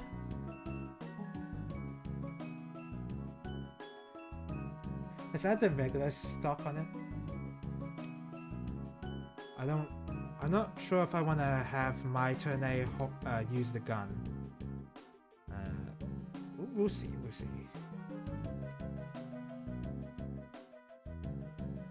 Right? Oh. There you are.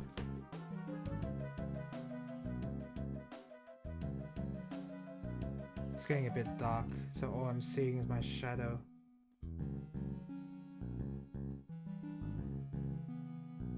Don't have the best lighting conditions, and for me to get a light on, it's gonna be very... I'm not even sure how it will look like on stream. Probably won't even look that good. I wonder if I should... Just give me a second.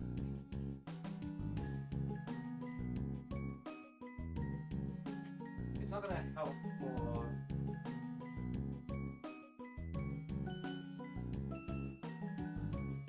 That didn't really help at all. And it's especially not gonna help once it gets later in the hours. I opened the window a bit wider, and yeah, that didn't help.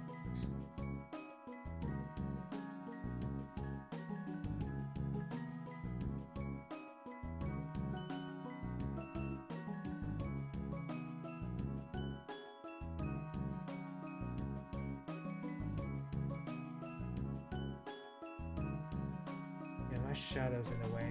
That sucks.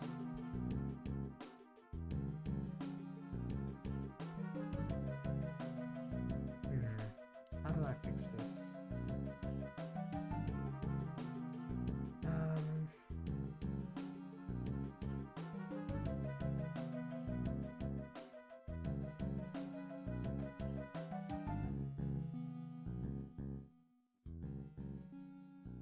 Could like angle it this way, but then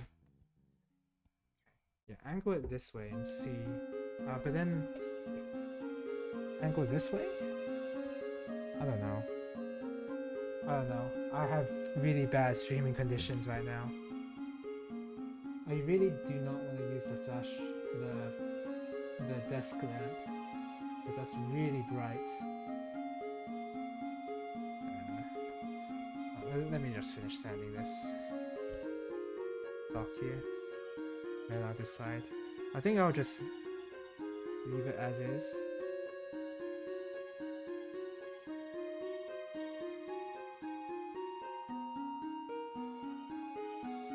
Because, I mean, I finished the Gundam, so I don't need the light, maybe.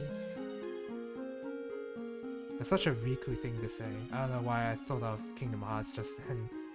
Maybe because I have Kingdom Hearts 3 right now, like the game, and I don't intend on playing it until I play through the other Kingdom Hearts games I haven't played.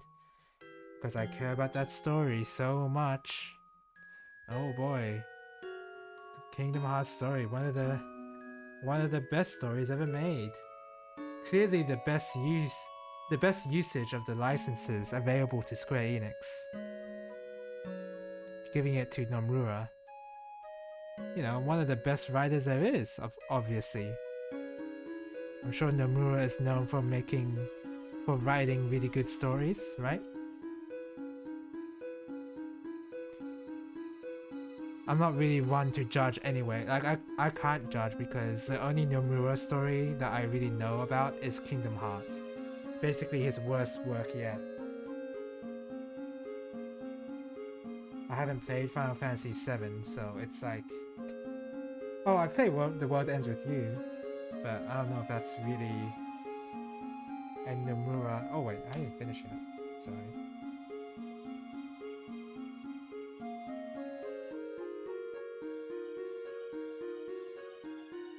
I don't know if The World Ends With You really counts. And the story in that game was also pretty ludicrous anyway, so... Point still stands, I guess.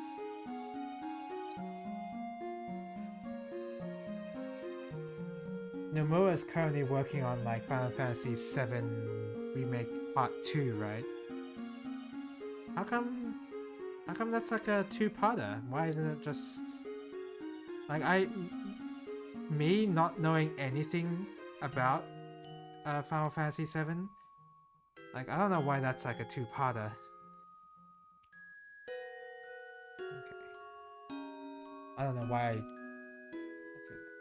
this out. Yeah, I wanted to attach a stub down here. Okay, there you go. That's a gun. The gun, alright. Let's make the shield. I'm much more interested in giving the shield than the gun to the Turn A Gundam over here. Let's see.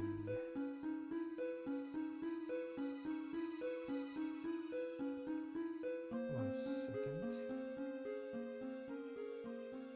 I love how in the picture they colored this part here black or gray, like the shooting handle, but it's not gray. So you can't do that. The picture's lying to me, basically. So we need that. And we need the gray piece.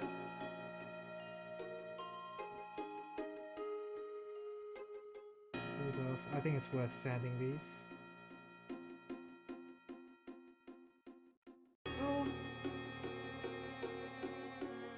Not the gray piece. Not the gray piece, yeah. Because the gray piece is going to be inside of the red piece right here, so there's no need to sand it.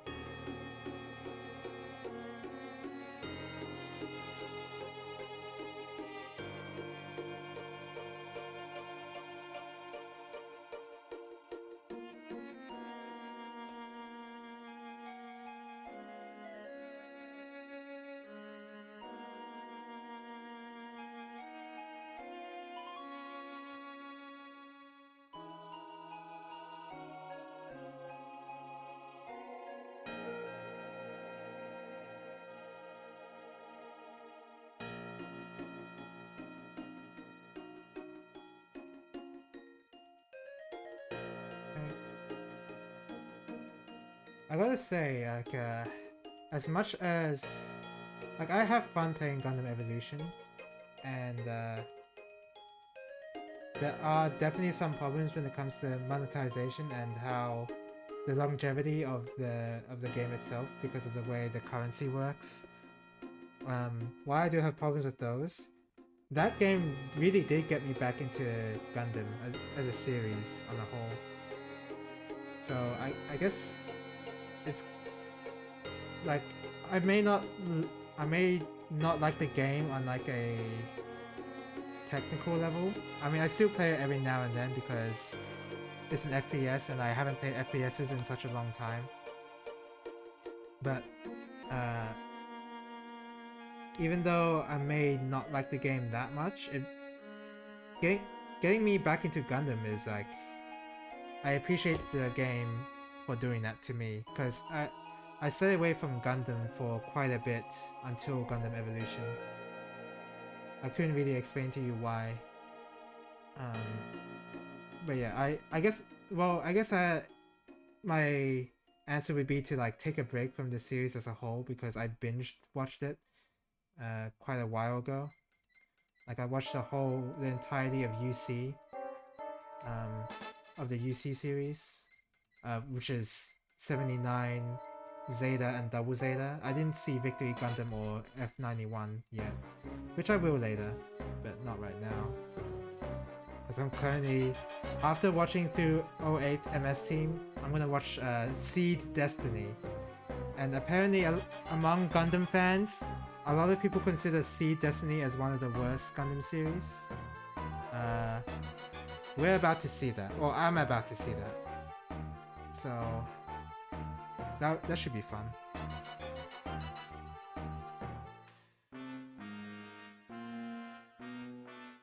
So yeah, it'll be a while until I get back into UC. I mean, after watching 08 MS Team, I'm eager, but not immediately eager. Let's do the sanding right now. I think this piece is the only piece I need to sand on the shield. Yeah. I don't need to sand the white part that goes onto the red shield here. But the red shield, because it makes up most of the frame, I think it's worth sanding.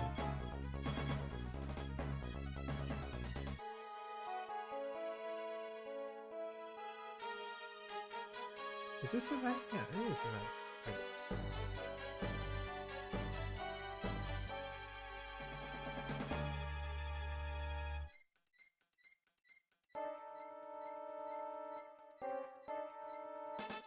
Okay, that's fine. Don't sand it too much.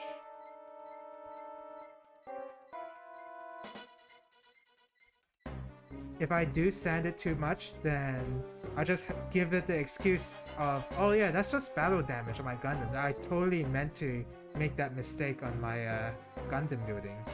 That's part of my weathering process. That's the excuse all Gunpla builders make, eventually. Or have made in the experience. I've certainly made it. Oh. Ah. So it looks like some of the sandpaper is like sort of falling off on this stick here. So I wonder if I should replace it. Probably not now.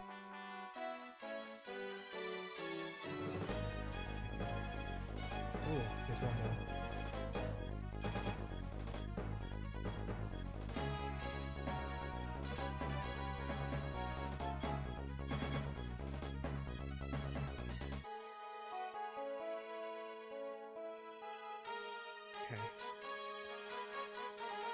I can't even tell you how. Oh, I can tell you how I got into Gundam. I watched. So I think it all started with Double O actually, which is a show that I've started watching, but I've never finished ever. Way back when I started with Gundam, and even now when I am more knowledgeable about Gundam series, Double O was a very hard show to finish watching for some reason. But that's the first Gundam show I've ever seen that I knew that was about Gundam. And then later on, after not enjoying the show that much, I watched Iron-Blooded Orphans Season 1. And that really got me into Gundam because I kind of like Season 1 of Iron-Blooded Orphans. I haven't seen Season 2, which apparently drops off really hard. But I really enjoy what I played of what I watched of Iron-Blooded Orphans Season 1. Not really the story aspect, but you know, watching the fights was really fun. So that got me more interested in watching more Gundam. And yeah, I decided to get into UC, and UC is obviously really good. The UC universe as a whole, generally speaking. And yeah, that's the story. I don't think I actively stayed away from watching the bad Gundam shows until today, where I'm watching Wing and I'm watching Seed. I'm going to watch Seed Destiny. But back then, I was only interested in the quote-unquote good Gundam shows. So right now, I'm experiencing Gundam in all of its glory, the bad and the good, you could say.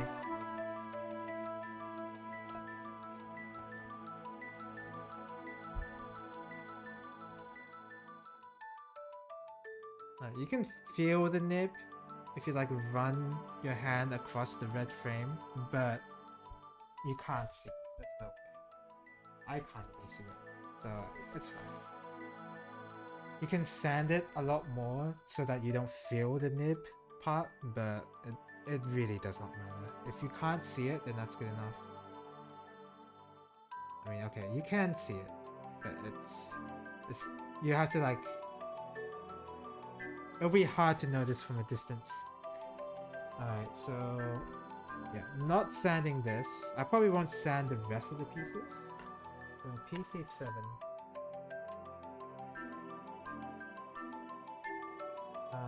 Oh, excuse me. Oh, here. PC7. The leitmotif of Pokemon Mystery Dungeon is amazing, by the way. One of the best leitmotifs, and they use it a lot too, in very important story moments. I always appreciate Mystery Dungeon for doing a story that's not just... Generally speaking, the Mystery Dungeon series do a story that's a lot more interesting than the mainline Pokemon games. In general, anyway. It's not always the case because, I mean, Pokemon Black definitely tried to do a much more interesting story than its predecessors. And it was not received that well, so... unfortunately... Do I have tweezers anyway? I guess not. So now, the Pokemon Company will never do... will never do another Pokemon game like Pokemon Black ever again. Because apparently people didn't want that.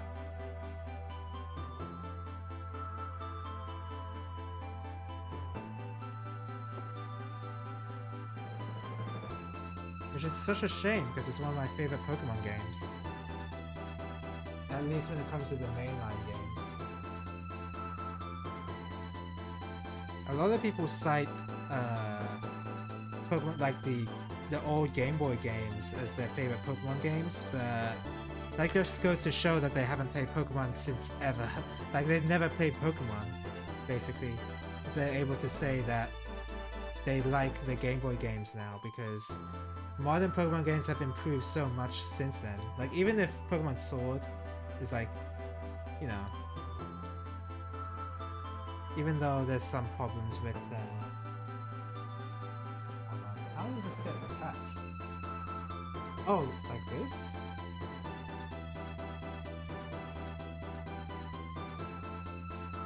Like this.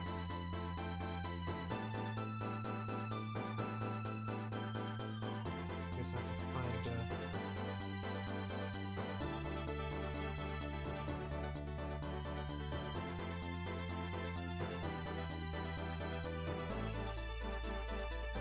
It is not going in very smoothly. Oh, oh! There you go. Oh, okay. That does not feel like it's in. I guess that's okay. No, it does. It's not. It's not in. It's not in.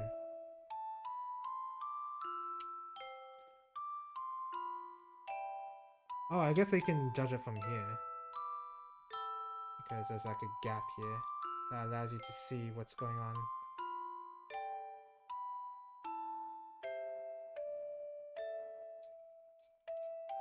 There you go. Hey, oh. That does not feel like it's in either.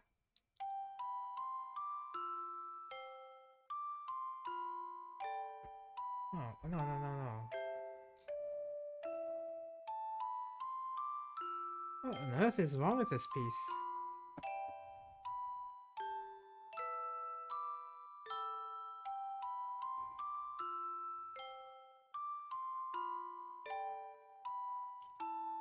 So it's like this.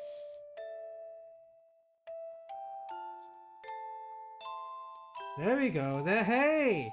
We got it. I was just putting it the wrong way. There you go. Yeah. I just have to like actually see through and see which part sticks out, and then that's when you can put in the gray part. That's all I had to do. Oh hey, one of the best dungeon themes in any game ever. It really is one of the best.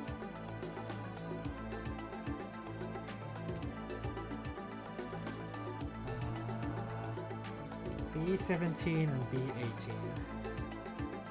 And probably won't sand these either. Because these parts will be behind the shield. And I can always just hide the shield, hide the insides of the shield so that it won't be seen. So yeah, no need to sand these really. I mean, I'll take extra effort to... I still like try to remove the nibs as much as possible.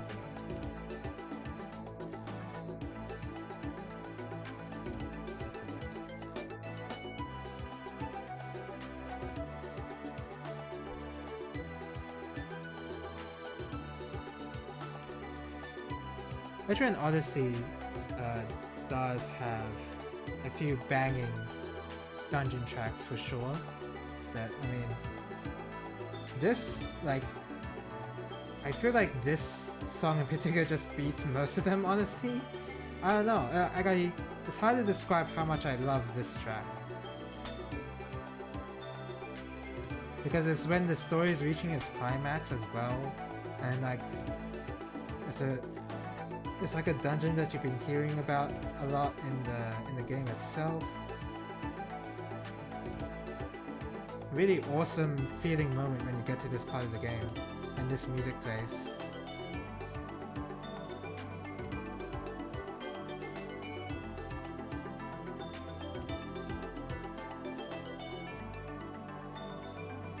And it's too bad that yeah, this is not representative of the game's soundtrack. This is not a typical style. Oh!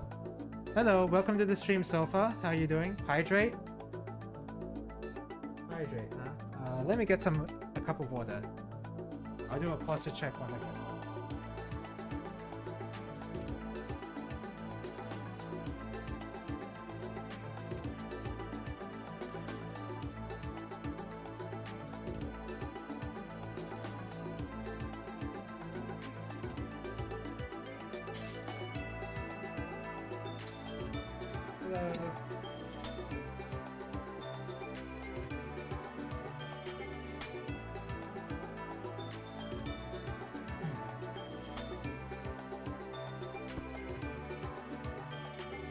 Welcome to the stream, Sofa. How are you doing? Did I mute myself? No, I didn't.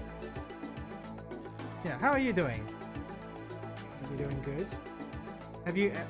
Here's a question I want to pose to you. Have you ever built a model kit on your own before?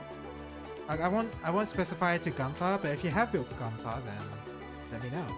But I'm wondering if you built any model kit whatsoever, because I never have until I never really have until I built Gunpla.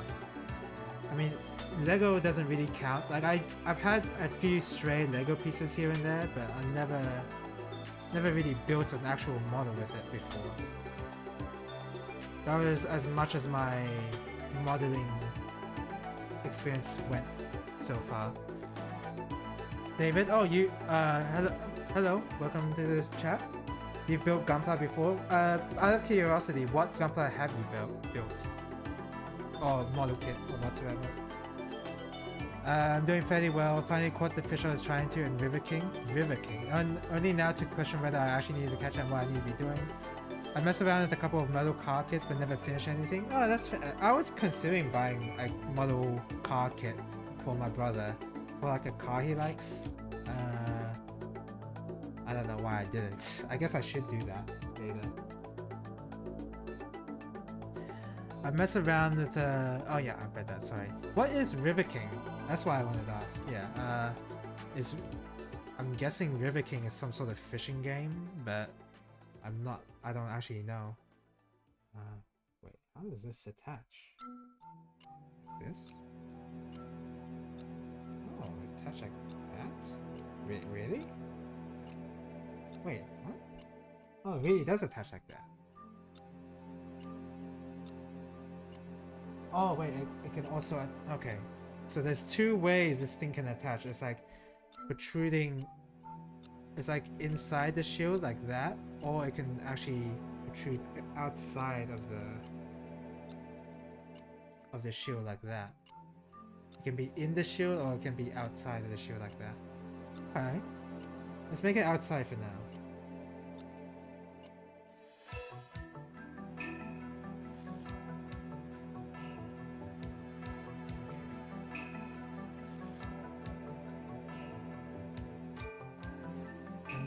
Oh yeah, I need to attach the white bit to the shield.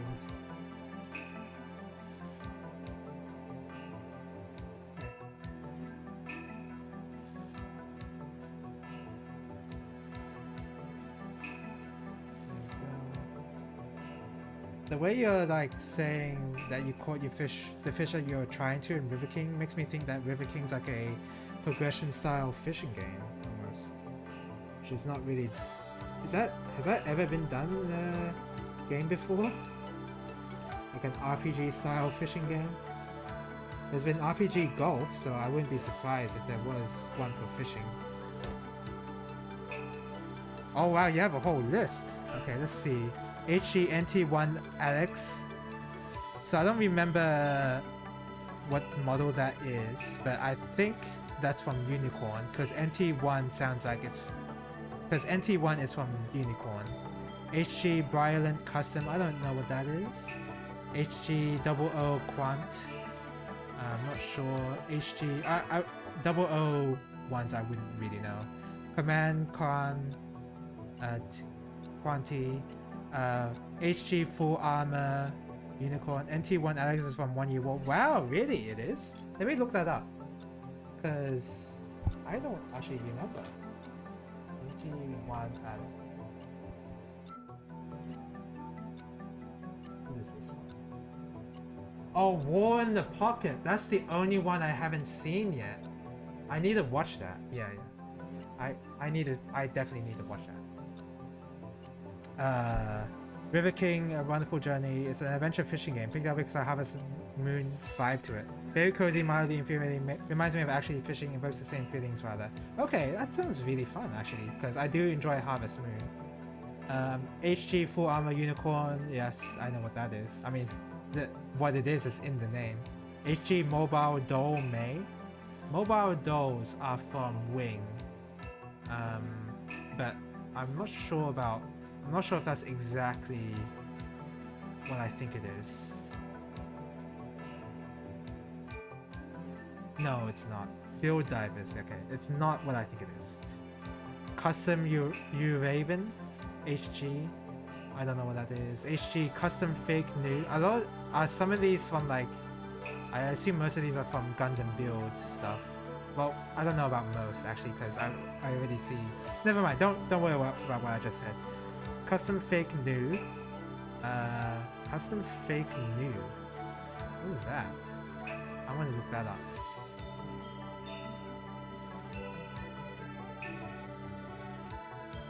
Build divers. Okay, I kind of figured because I know new Gundam is from Char's Counterattack. GM Sniper K9. I don't know what that is. GMs tend to be like.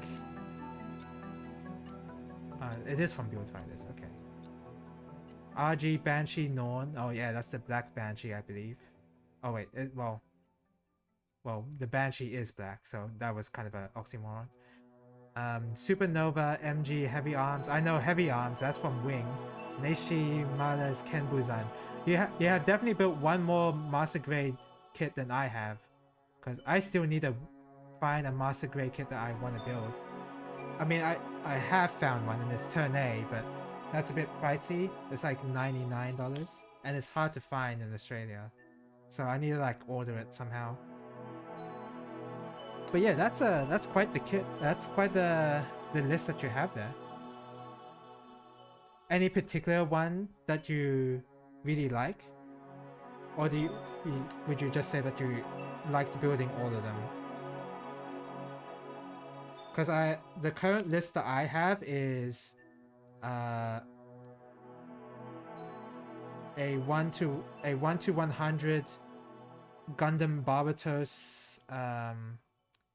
Like it's not a particular grade, so it's like really hard to say what it is. It's a Gundam Barbatos.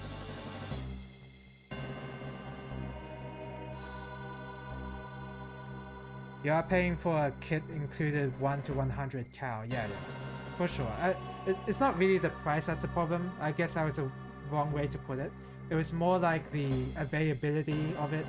I have to like order it in like weird stores that like pay a lot for shipping. So that's what I mean. What was it? It's not like it didn't have master grade on it, and it definitely did not feel like a master grade kit.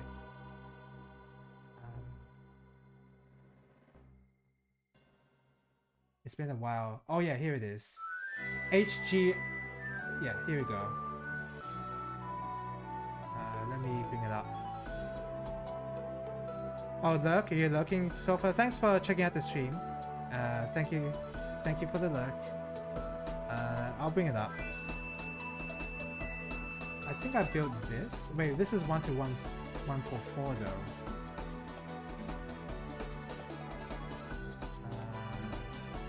I built the 6th form of something, and it's like bigger than 144.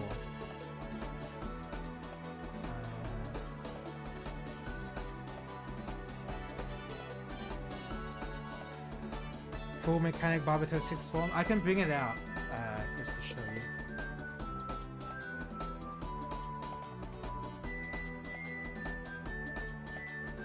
Unfortunately, I really do not like this particular kit because it's very flimsy. Very flimsy. It's hard to see in the camera, unfortunately. I'm sorry that my camera sucks. But yeah, that's what I have. It's a lot bigger than my turn A. That's for sure. Here we are. Really not that great. It's connecting.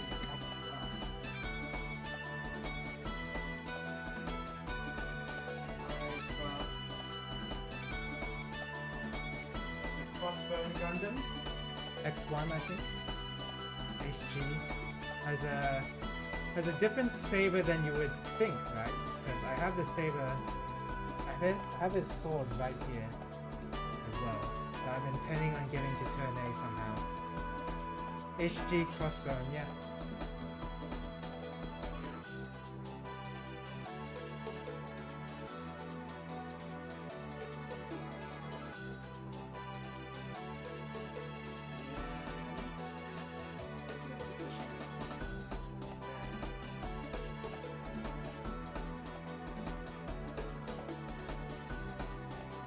this one will require a higher camera angle. I've got real grade RX-78. Not a lot like the full mechanic barbiters due to them aging like milk. Yeah, I think I bought it because I was into RBO back then, and it was basically an impulse buy, basically. Yeah, I didn't really like the kit, but you know, I have it. It got me into Gundam, so I appreciate it on that level. So I've got this real grade RX-78, and then I've got. Oh, this is hard to. There you go. I've got I've got a real grade Zaku 2 holding a Barbatos mace on a stand. So this is my proudest work. Even though I didn't really do that much. The RX-78 2 didn't do too well. Yeah, there's like a few missing pieces, I think.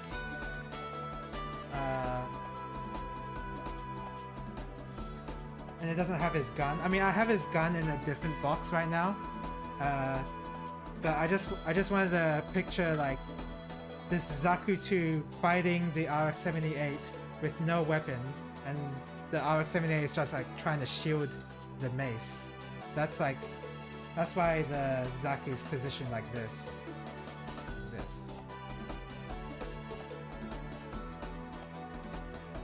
As if he's about to strike from the air. 4 shoulder plates are missing and the V-pin is about to fall off. Yep, yeah, definitely. I've definitely missed some of the... there's one shoulder plate. There's one. But I've definitely lost most of them. Unfortunately. Yeah. But I haven't lost anything for the Zaku 2, which is, you know, that's something.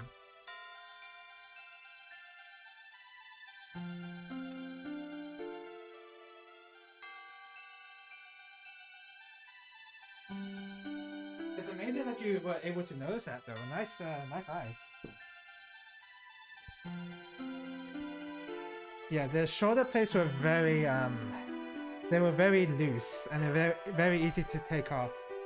Kind of like this guy's chest piece right here, because if I do this right here, okay, never mind. I can't prove a point I was trying to make, but the chest piece is kind of loose and pretty easy to take off once you know, get a little bit of leverage. The leverage is from the top. Oh yeah, found it.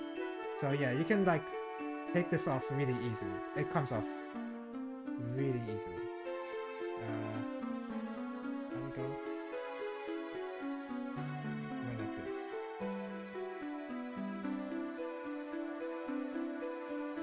Why won't it attach? There. It's changeable for the time it deploys chest missiles. Yeah, I guess that's why, but I would prefer it to be a bit more like, you know, a bit more stuck on. But that's just me, maybe. Yeah, I can take it off that easily. The background for the nanobots, yeah. There's definitely this part here. I think it's for like backpack stuff as well. You could use it for that too.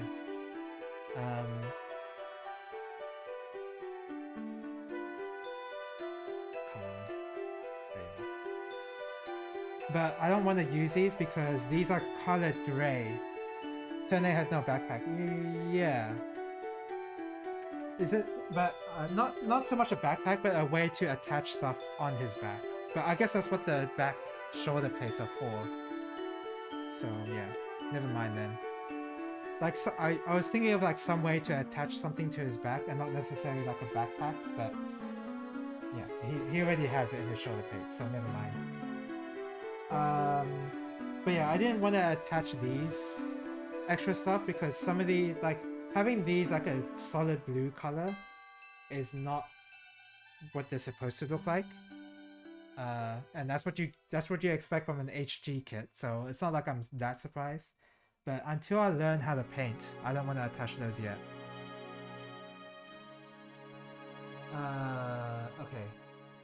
So yeah, I was working on the white piece. So yeah, I've got a real grade Tall Geese 1 under my bed that I'm gonna build later. And after that, I think I will try to move on to a Master Grade kit.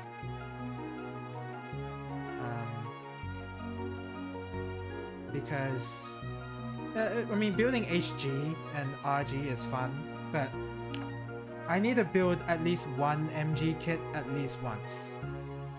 Right? I have to do it at least once. Oh, you can see the... Okay, you can see the love marks. Looks like it's sanding time.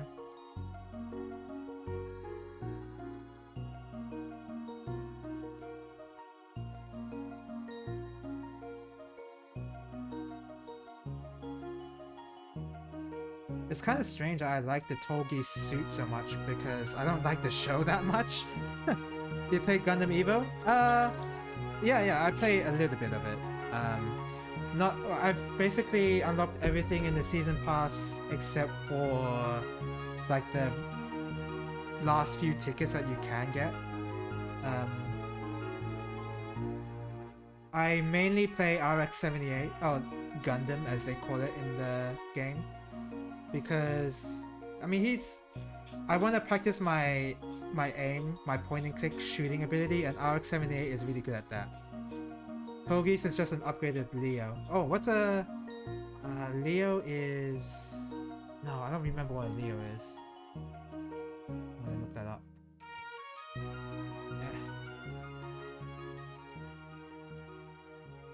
Oh, yeah, okay, it's that. It's an upgraded Leo. Yeah, but I like the head suit, and the backpack that it has is kind of looks cool. Not so much a back... Is it a backpack? It's like a booster pack. That looks like wings, but it's not really wings. I kind of like that. Play more, save up, and get ready when they launch a new Gundam and Evo. Yeah, I'm excited for that, but I unfortunately did not save up. So the only thing that I spent money on that game is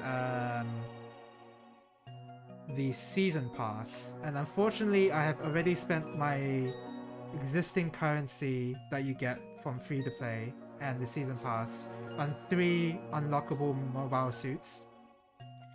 And what that means is, in the current state of the game, because you can't get currency normally, you can't get currency by playing games, I'm basically forced to spend money on the unlocking more suits at this point. So I did not have the sense to save up for New Gundam. I definitely want to play New Gundam though, so I'll probably just spend like some... Hopefully it's only like $5 or something. Hopefully.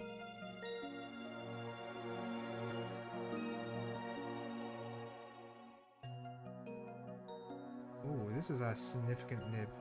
I forgot to sand it apparently.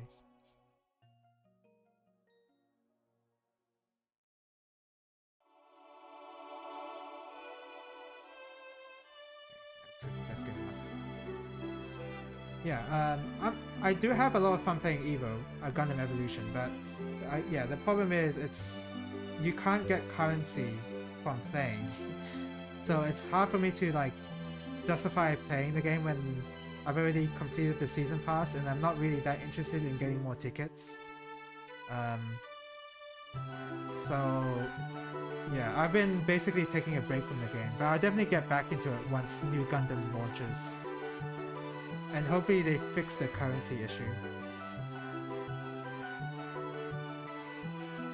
Otherwise, I'm willing to spend money for New Gundam. But in the meantime, while that's happening, I've been having a lot of who's your favorite Gundam in the game. I like to play... In Gundam Evolution, I like to play RX-78. I like playing Sazabi. And I basically flip-flop between those two. But I do know how to play Turne. I do know how to land his grabs, because a lot of people like to play Exia and Zaku Melee and Barbatos, and Turne destroys at least one of them. He doesn't do so well when there's a lot of them, but at least when there's at least one melee Unga Bunga player, Turne tends to beat them. So I like playing turn A. But most of the time I just play Gundam and Sazabi.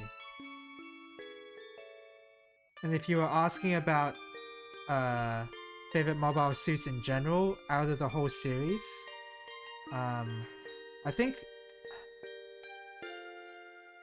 I would have to go to turn A, honestly. I just like the turn A design a lot. I just like his mustache, really.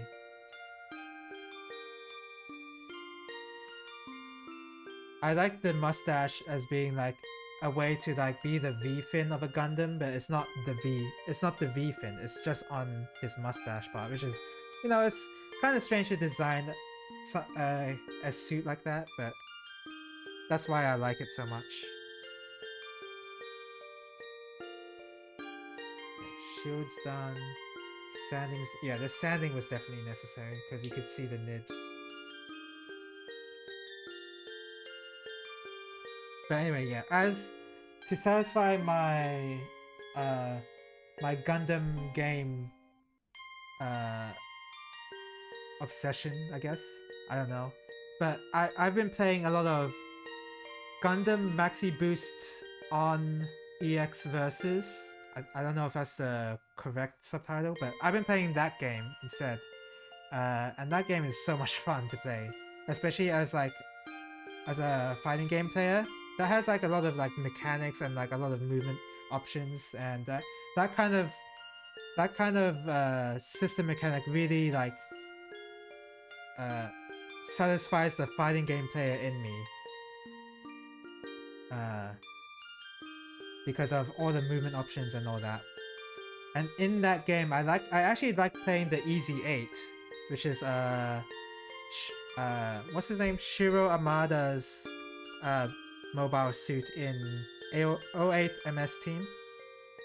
And I like that suit quite a bit because it's like a bit more reinforced in the leg department, and it's a lot I don't know, I just the lack of a V-fin I just kind of like as well.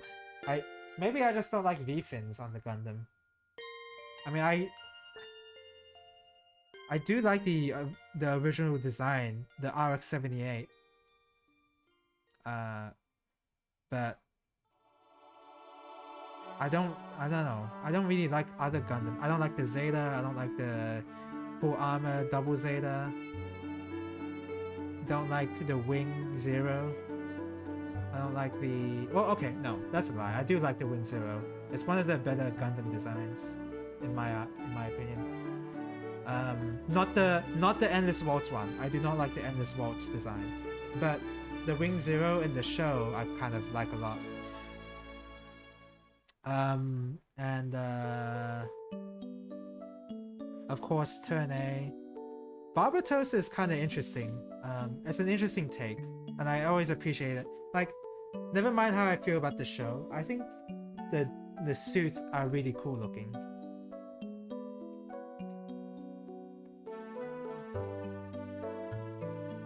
Okay, so it's saying instructions. All the instructions is saying is how to attach your hand to the gun, which I don't want to do.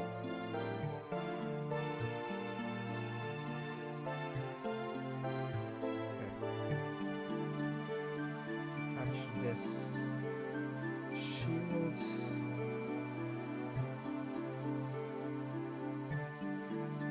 I prefer Busan Rebake Full City over Barbatos. Yeah, he's a very chunky boy, isn't he?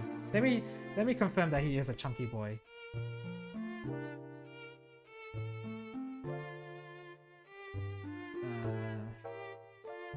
Yeah, very super chunky.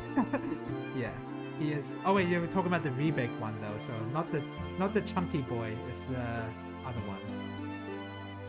Okay, yeah, he looks, again, the suit designs in Iron Blooded Orphans is really good. I like them a lot.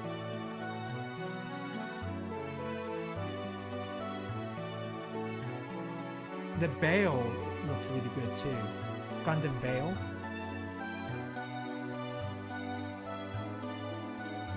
You got 4 arms and a giant death nipper. Really? Is this oh, first? Oh, yeah. Oh, look at that backpack, too. Yeah. Looks really cool. Okay, am I done? Oh no, so I attached the shield. I wanna give him a sword.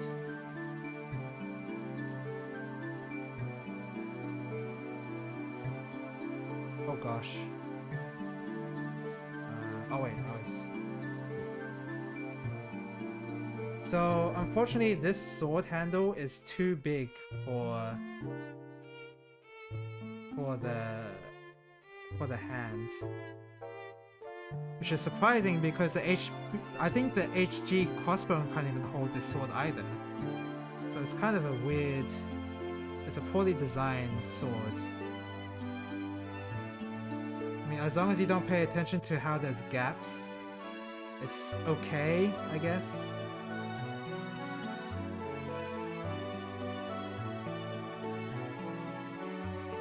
Yeah. Turn A with a crossbow and sword. That makes a lot of sense. That's totally canon.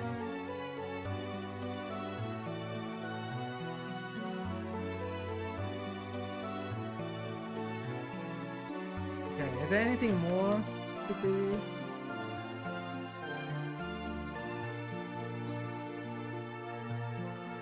So there's attaching the sword part, which, yeah,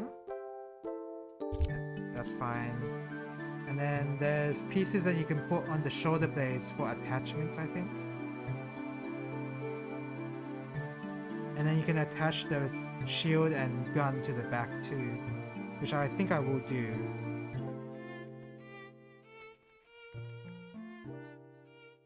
And you can even make the core fighter separately too. That's pretty nice. But it doesn't have the shining cockpit. Now he looks like a pirate Gundam. Oh, you know what? The mustache definitely like adds to that feeling, doesn't it? You're not wrong there. Okay, so I want to attach the gun to his back. So, oop.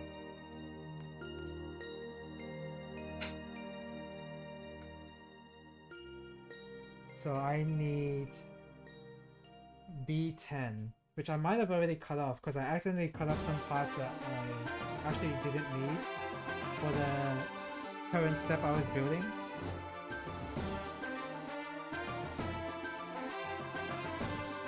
No, it's right here. Okay. B10 for the... Oh, so B10 is only for the gun, it looks like. And by the way, even though I'm basically... It looks like I'm nearing the finishing of this Gundam. Like I'm nearly completing this Gundam. I'm nowhere near complete. I might custom the shoulder skate so the arms can do a 360 spin. Honestly, that would be a good modification. That's definitely a bad thing about this, is that you can't... The shoulder blades are hard to move, and the arms are like, they're stuck. They can't move any higher than that. So that would be a worthwhile modification for sure. Definitely. Oh my god. Oh, great. Yeah, but yeah, it looks like I'm done, but I'm going to be doing panel lining as well. I don't think I need to sand this. I'm not even going to bother. I'm going to do panel lining, and I'm also going to actually use a top coat on it as well. I'll take the parts, I'll separate each part separately and then apply a flat clear top coat on it as well. So yeah, there's still a lot to do. So how does this attach? Oh, on the top.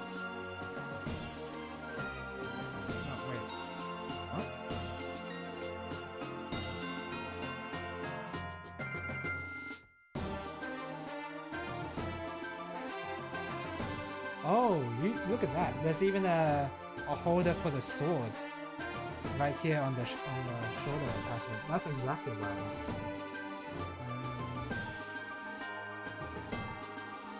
Oh, on the base.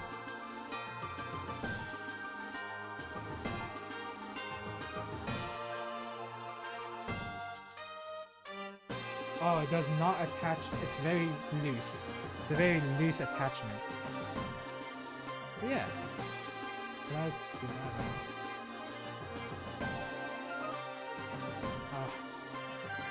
The sword is also loose in the... Oh my god, it broke off so easily. It might not even be worth... I don't know.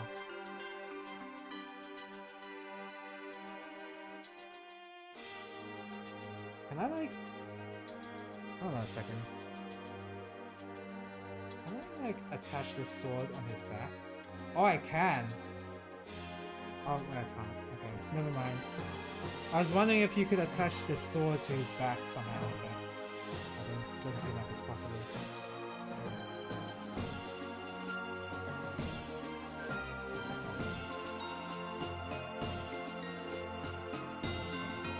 I guess that's gonna have to be good enough. Yes, Turne is left-handed. Yeah, I know. He's right-handed in the show, I believe. But whatever. It's too late to fix now. I mean, it's not like it's permanent. It doesn't really take that much effort to switch the arms, but...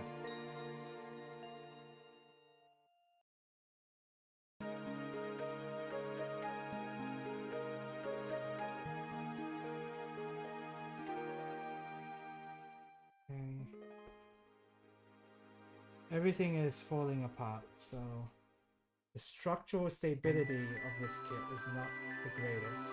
I mean, what do you really expect for an HG's kit, honestly?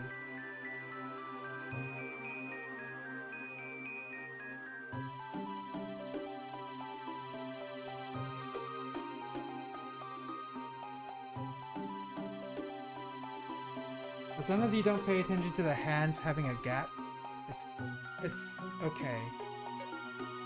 We can bend down a bit more. Action stance. Yeah!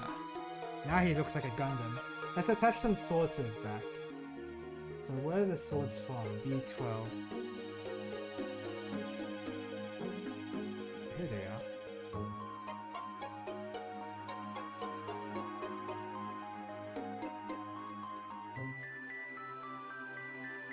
I'll probably have to buy specific Gundam markers to do the panel lining of better, because when I do panel lining with my art pens, it doesn't look great. Oh, let's not do that.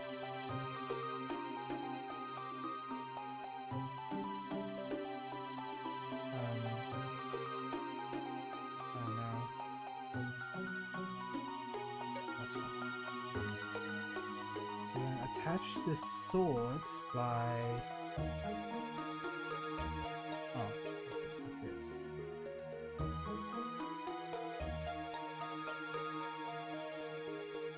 And we'll attach this part right here, which is just this, only for the swords. That part there. And we'll attach it to the other shoulder. I definitely gotta rewatch Turn A, for sure. Because if I was willing to rewatch 08 MS Team, definitely Turn A Gundam's gonna be up there for a rewatch. It's been so long since I've seen Turn A after all.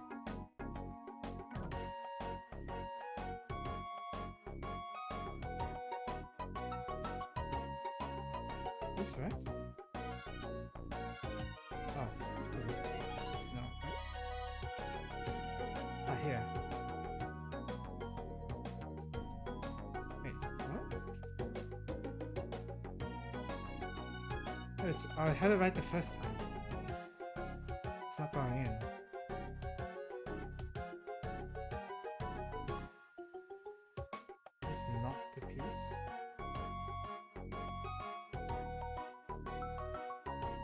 Unless it's the other way.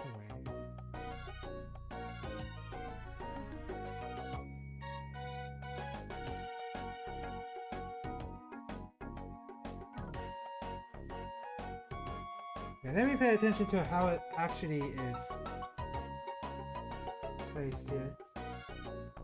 Oh, so it's like that. That's not very stable.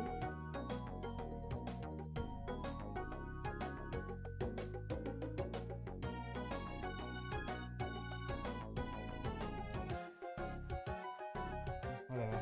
As long as it's in, I suppose.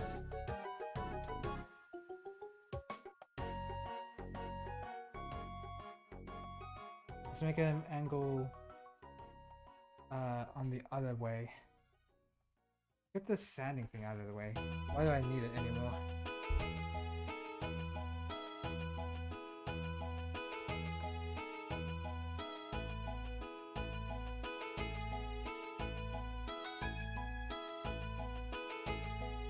Waste that way.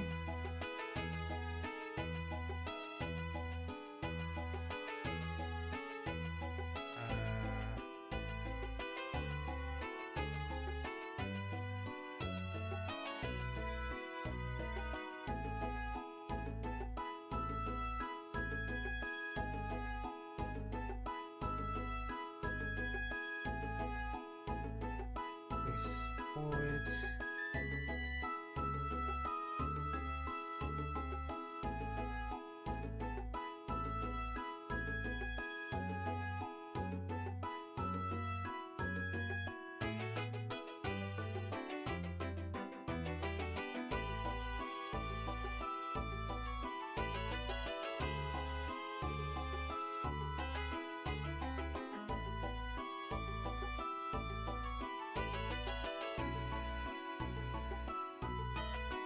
There you go.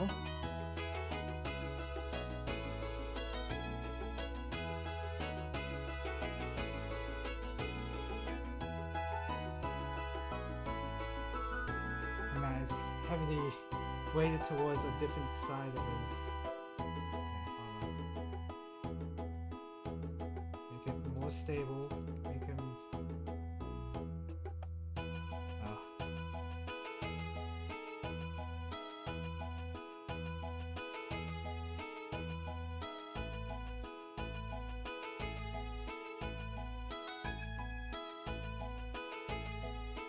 There's too many things on his back.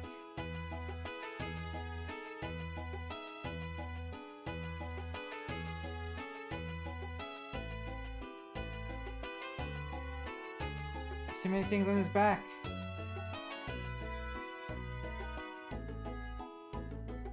Okay, without the gun he's okay, but once I put the gun on he'll just fall over.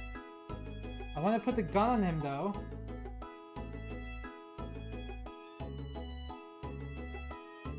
Work too hard to apply those stickers for the gun to not be used.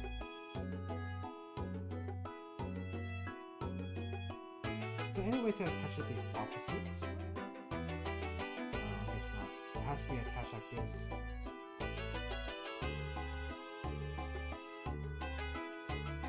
There you go. But it looks like he's...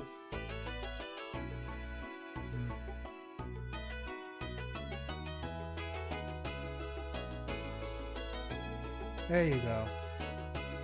Turn A Gundam with the crossbone cutlass. With the beam cutlass. Oh wait, the skirt part. Just the skirt. No, I can't. Okay, that's fine. That's fine. Nice, thank you! Now we need to do some panel lining.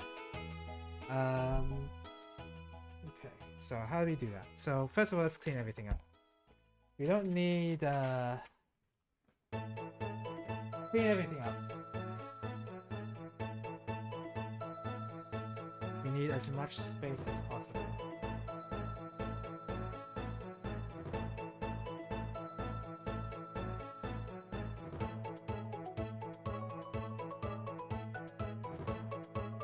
Oh! I dropped one of the runner sheets and picked it up. me close my windows because the windows are... It's dark out. The windows are doing...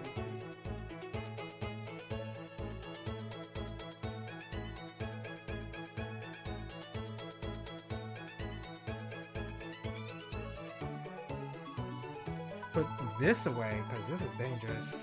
I'm so scared whenever I work with this knife. I'm so uneasy around it.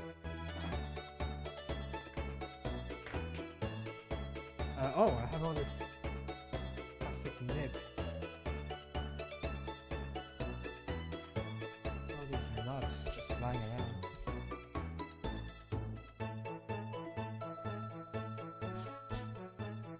Right. Oh, there's some on my mouse pad too.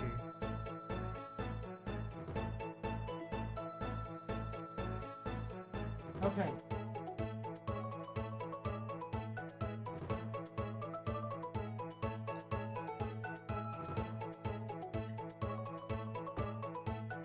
Now to ruin all the work I made on trying to pose this guy and you know, take him apart, because I will be uploading him with a flat here, so I'll need to pick away the parts anyway. So yeah, please.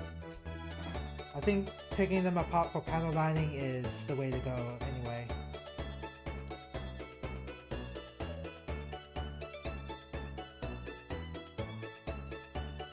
And it should be really easy to attach too, so not too much of an issue. How am I gonna tuck up this guy? Might remove the head. Should I leave the shoulder blades on? I might leave the shoulder blades on. Okay. So what am I top coating in this? So remove the hands. So these arms here, these legs, I'll put them like this actually. This waist part here. The shadows really... I want to see if the dust black fixes things.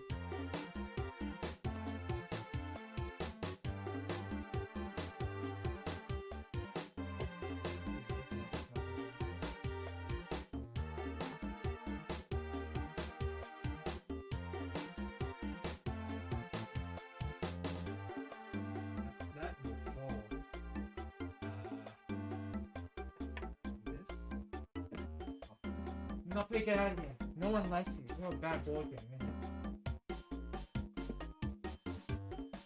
Oh, that's small.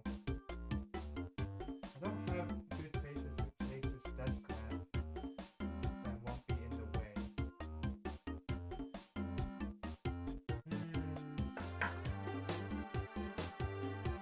And will also be stable. Ah.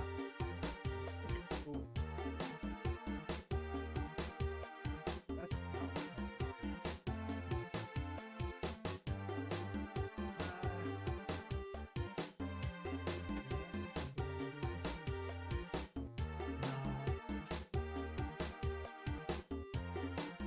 Now I wish I had those big studio lights just around my stream setup. That would be really nice to have, wouldn't it?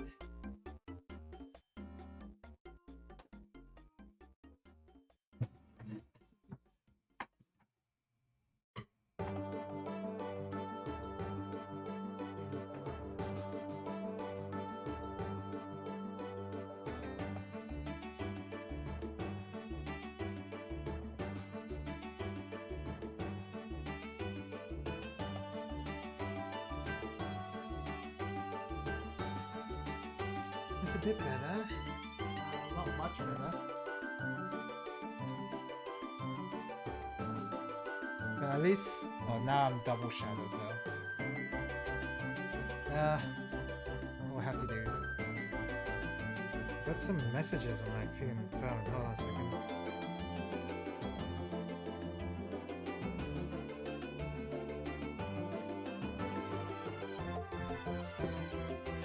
Right, so I'm panel lining and also considering what to top coat. So these four pieces, the body part and the waist. Is there any way I could like, okay, so I can put the head together and probably top coat, oops, I can top coat all of that, like including the head, that should be okay.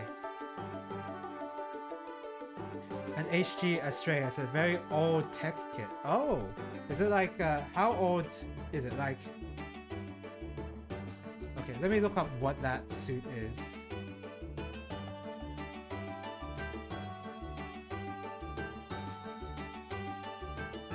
Side story? I don't even know what side story even is.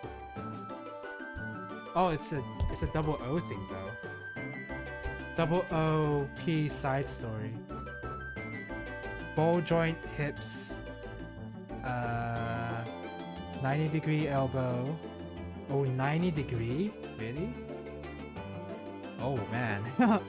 That's pretty old. Heavy color correction stickers. Oh man. You're gonna buy that? Really? Is there any reason why? Do you just like the suit that much? Because that does not sound like a fun time. Okay, let me do this. Yeah, these art pens, unfortunately, they don't work too well. Okay, I'll do the leg part. It's a basic relic at this point. It's basically a relic at this point. Yeah, I can see that. Heavy color correction stickers is like... to me, that's like a... That's really off-putting.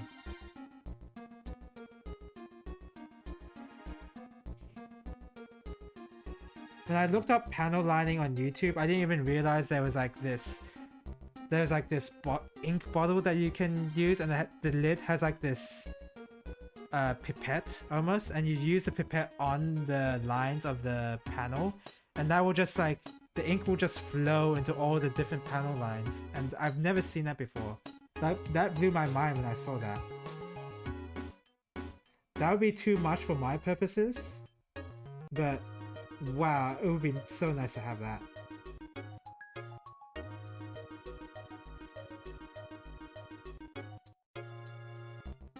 Yeah, so the problem here is that my art pen is missing the middle part of the line.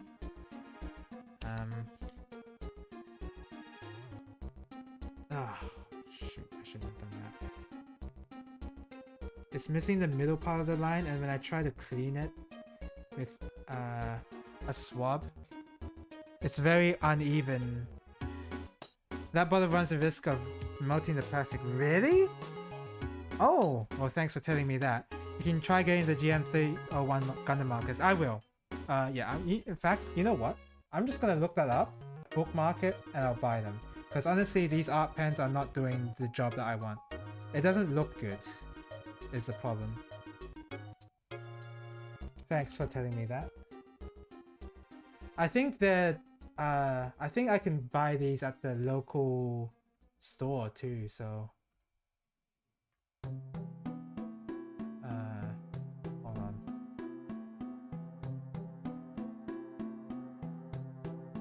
Wow, 45% off? Delivery for... Delivery to January. No, thank you. That's a bit much. Yeah, I have to look locally for Gundam markers. Okay. But thanks for letting me know that that exists. I don't mind, like, it doesn't have to be like a bottle type. Like from what I'm seeing here, it's a pour type. I probably would prefer using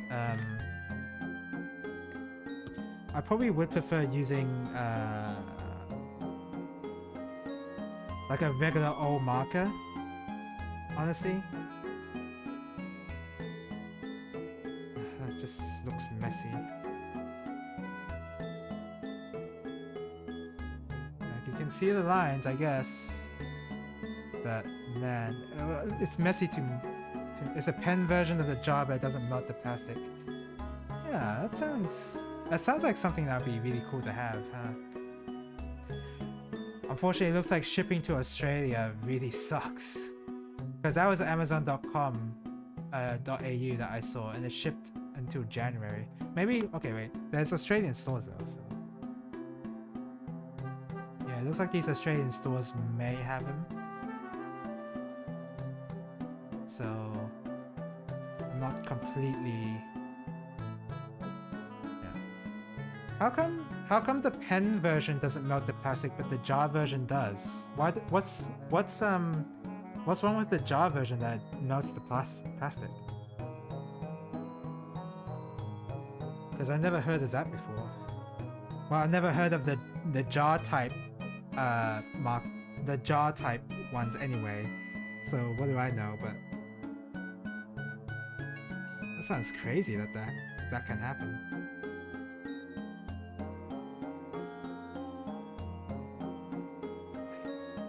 I really don't like how that looks.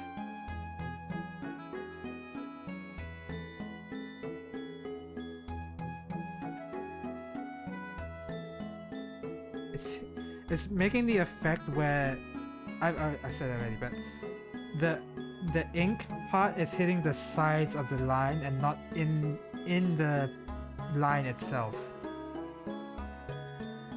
They work the same, but the chemicals that I used to make the ink are different. Tamiya was meant for already painted kits, not raw and plastic. Ah, okay, I see. Yeah, I assume a lot of these. Would you? I guess you would paint before panel lining, but yeah, I guess a lot of like I'm a Gunpla enthusiast, and I do know a lot more than like a beginner. And at my current level, I'm definitely the victim. I would definitely fall for that kind of thing where I was just like, oh, look at this sweet ink jar that I'm using for panel lining. That's a kind of mistake that at my current level I would make, because I don't know. Like, I know enough, but I don't know. I know some. Well, okay, I know some things about Gunpla building, but I don't know enough. So that's pretty dangerous for me. I kind of just assume that the jar version is like the best that you can get. But yeah, apparently not.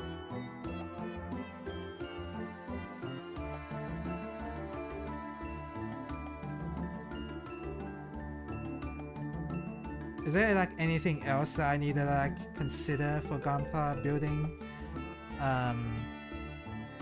Because like I'm doing panel lining, I'm doing top coat. I don't really want to do paints because I kind of... Okay, well, no, that's a lie. I do want to do paints, but only for like specific parts where color correction stickers are being used. So in that case, I would need like precision paintbrushes, if that even exists. And to be honest, that's not a thing that you would use for MG kits anyway. So I don't know if that's such a high priority.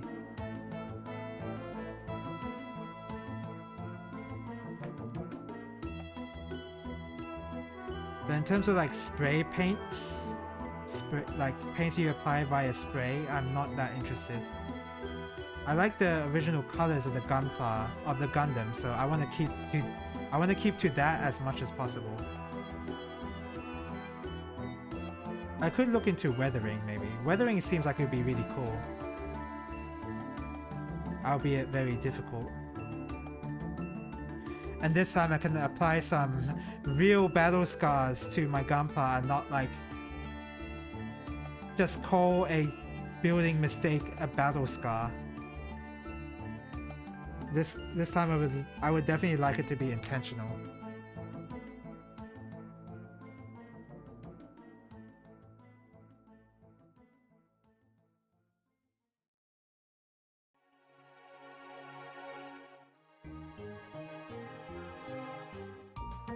Hobby Meal made a few metallic markers that have brush tips. Oh, that's a... Oh, so I don't consider painting if I want to paint specific parts, but consider markers with a brush tip. Yeah, okay.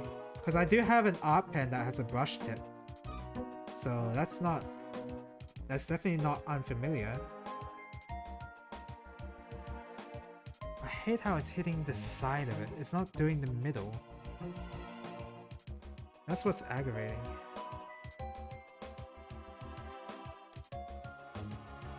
And if I try to like fix it with the swab, it will just like muddy around. It will muddy the piece itself with black. I don't know if I want to continue panel lining this.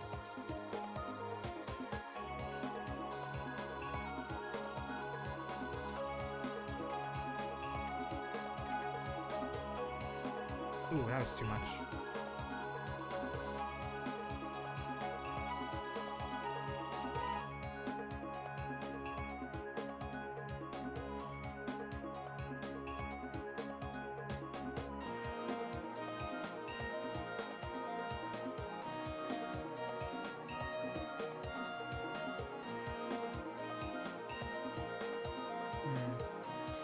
I don't know if I should continue, because the art pens are kind of doing a really poor job at doing this, so the ink doesn't flow. So yeah, I guess the problem is like the ink isn't flowing into the panel line, it's instead drawing on it and like drawing on the sides, and that's the problem.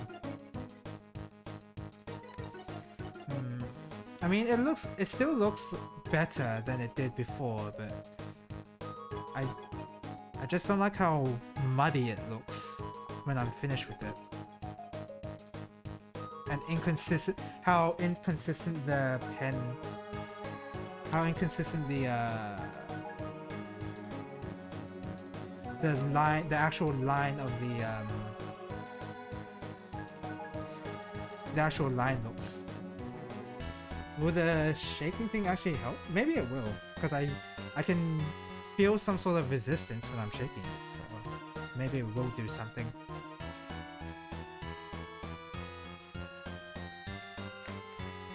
Okay, let's try a different line.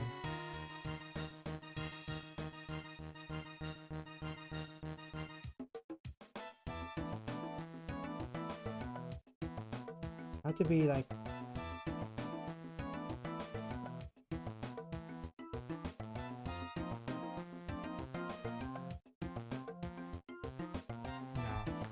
That didn't really help.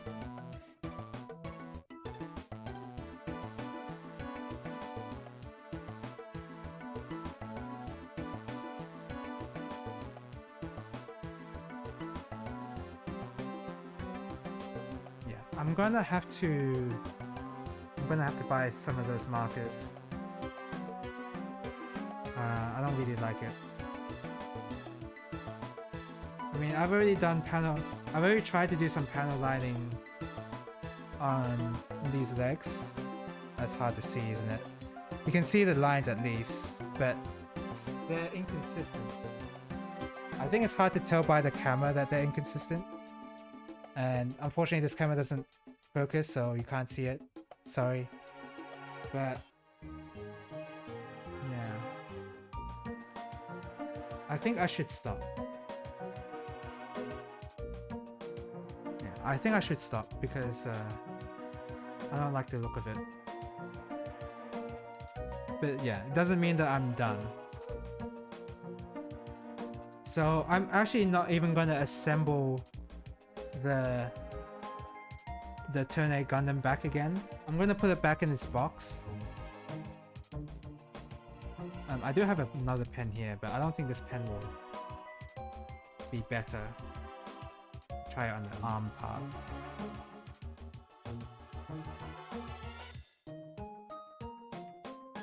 Wait, let me try it on the leg part.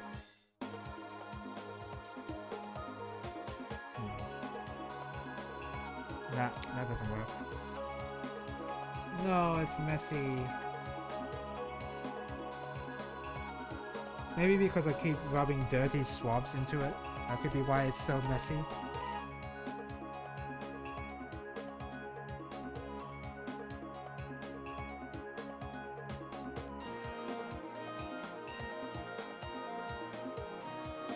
Okay, Yeah, I do have a brush tip here. Is it brush tip? No, that's more like a marker type. See if this helps.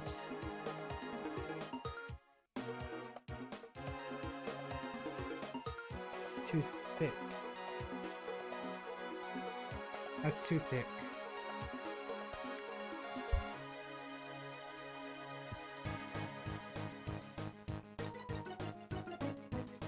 But hey, you know what? That's a very consistent line. Okay, wait, hold on. You might be onto something here. Because, well, I mean, it's hard to see. Camera doesn't focus, sorry. But that part, that thick line that you see on the left there, that's from using the brush tip. And it looked very thick when I applied it at first, but when I cleaned it up, it looked pretty good. So I'm gonna try that again.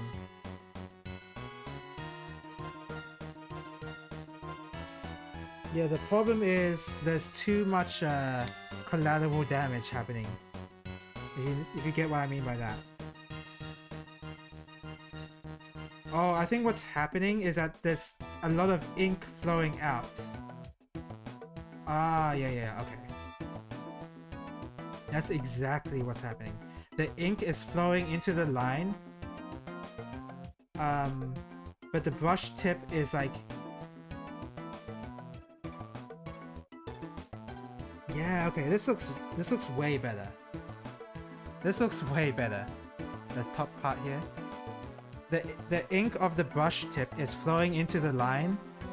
And once I clean up the edges, it looks way better. But I have to clean it up is the thing. Because what it does is basically just it colors in the whole line and just like dumps a whole bunch of ink on the line itself. That's what it does. Okay, well, so this is what this part looks like. Camera doesn't focus, sorry. So this is what that looks like, and let's see what happens when I go over it with a brush. Okay. I'll still try and not like I don't want to color the whole thing in ink. That would be too much.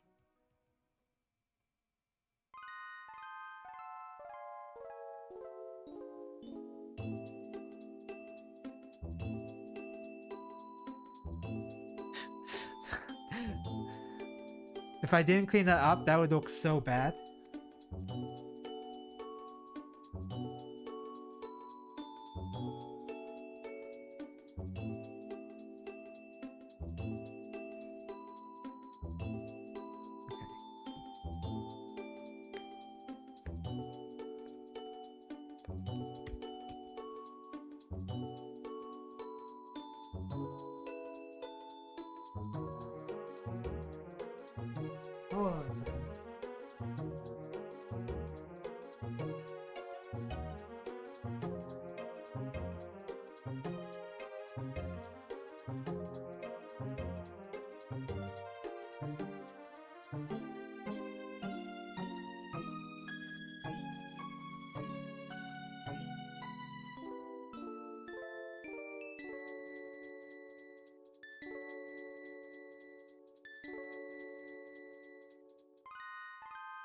It's a little muddy looking, but the lines themselves, they look real good.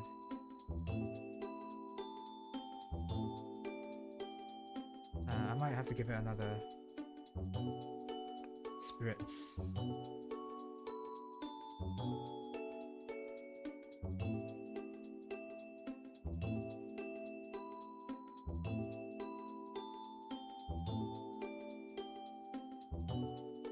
Wow, that looks so much better. That looks so much better and clean looking.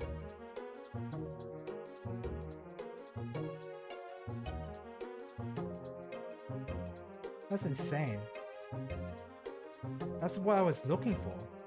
But I can't do that again. That is I mean, I'll just do it on the thigh part, whatever.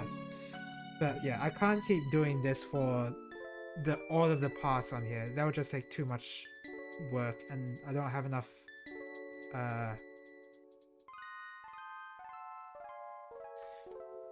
Don't have enough cotton swabs or isopropyl alcohol to, you know,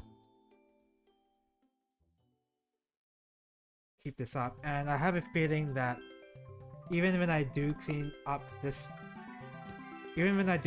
the lines after, there will still be that muddy aspect on the white part of the piece that I won't like the look of. Or at least I think that they look too dark. So yeah, I mean this yields great results. Really good. The thigh part at least, not the. I only did the thigh part. Yeah.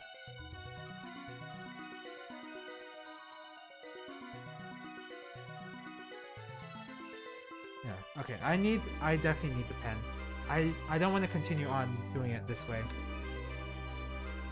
because that is a lot of effort, and I hope that the pour type markers will be better, which I think they will be. Okay, so before I leave off, I want to open the Tall Geese Rare Grade box before I leave. So I'm not gonna even attach this guy back. I'm gonna ooh, whoops.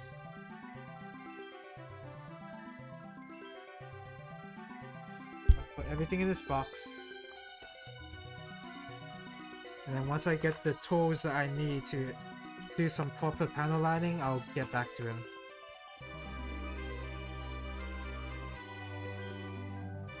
Maybe buy some Timia enamel thinner as well. It helps cleaning the better. Yeah, that's a good point there.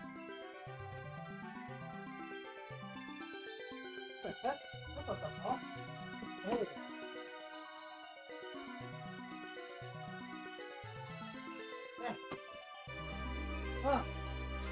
Oh.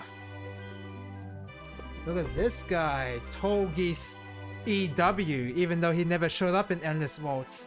But it's EW because he showed up in the manga of Endless Waltz, or whatever side story. But look at this guy. I really like the look of this guy. Centurion sword and, well, not sword, shield and helmet. And the cool looking booster pack as well on his back. On his back, yeah. Just doesn't look like a Gundam to me, and that's why I like him more than other Gundams, especially in the same series that he's in, with the exception of Wing Zero. Wing Zero does look generally really good. Oh wait, I said I was opening. What the hell? The Gundam mouth vents. Yeah, but it's not as like, I don't know. I mean, it's there. You can still see that it's a Gundam. But I think it looks really cool. So the instructions. So there's a lot of stickers, but this time I want to see how many color corrections there are. It looks like for the metallic grates. Oh! Hello! I got raided! Hello, welcome to the stream, Emerald Kaiju. How you doing? Raiding with a party of 9? Thank you! Thank you for the raid! How are you doing? How are you doing? I'm doing great. I just finished turn A. Well, sort of. I was gonna do some panel lining. And, unfortunately the art pens that I do have are not good. And they don't pour the ink on the turn A as satisfactory as I hope. But I'm good. I'm nearing the end of my Master Grade Tall Geese. Wow, what a coincidence, because I'm not working on it right now, but I'm doing the rare grade Tall Geese right here. That's amazing timing and amazing coincidence.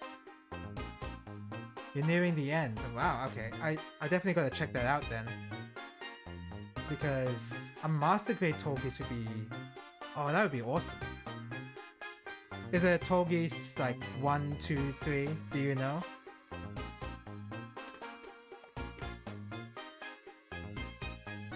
But yeah, I finished building the turn A.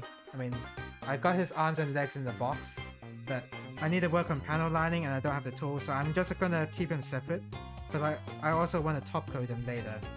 So yeah, I think it's just convenient for me to leave him in pieces than to just pull them apart and put them back together again and again. So Togi's. Wow. And it's an actual booklet this time and not like a foldable thing.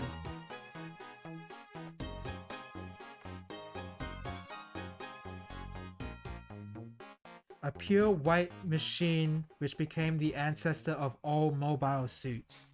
That's how good the Togi's is. Okay, I'm not gonna read through everything. Let's forget that. So this starts with the leg. Okay. That's just... Oh! Oh! Luckily everything's kept in plastic. Oh yeah, I was checking out how many color correction stickers there are, and right here you can see on the right here, these are the color correcting stuff, and it looks like it's only for the shiny stuff, which is good. That's really good, because HE kids tend to have, like, you know, color correcting ones. These ones might be a bit annoying to apply, in the way I want to. What's the method of, what exactly is the method of applying these stickers? Like, accurately? Because I know there has to be a good way, but what I'm doing is using my knife, because that's the fattest piece that I have, and just using that to apply the sticker on the Gunpla. But I know that's not the best way. Tweezers of the knife tip. Do I have that? I have a bunch of tweezers, but...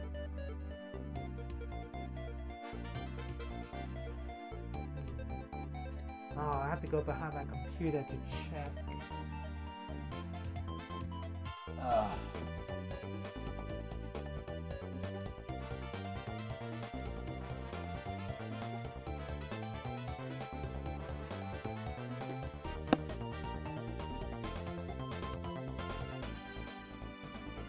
No. Or the knife tip. Oh, okay. Or the knife tip. Yeah, I've been using the knife tip, but it feels like it's wrong. It doesn't feel like I'm doing it properly. Oh god, that's that's what I get for putting in the inconvenient spot.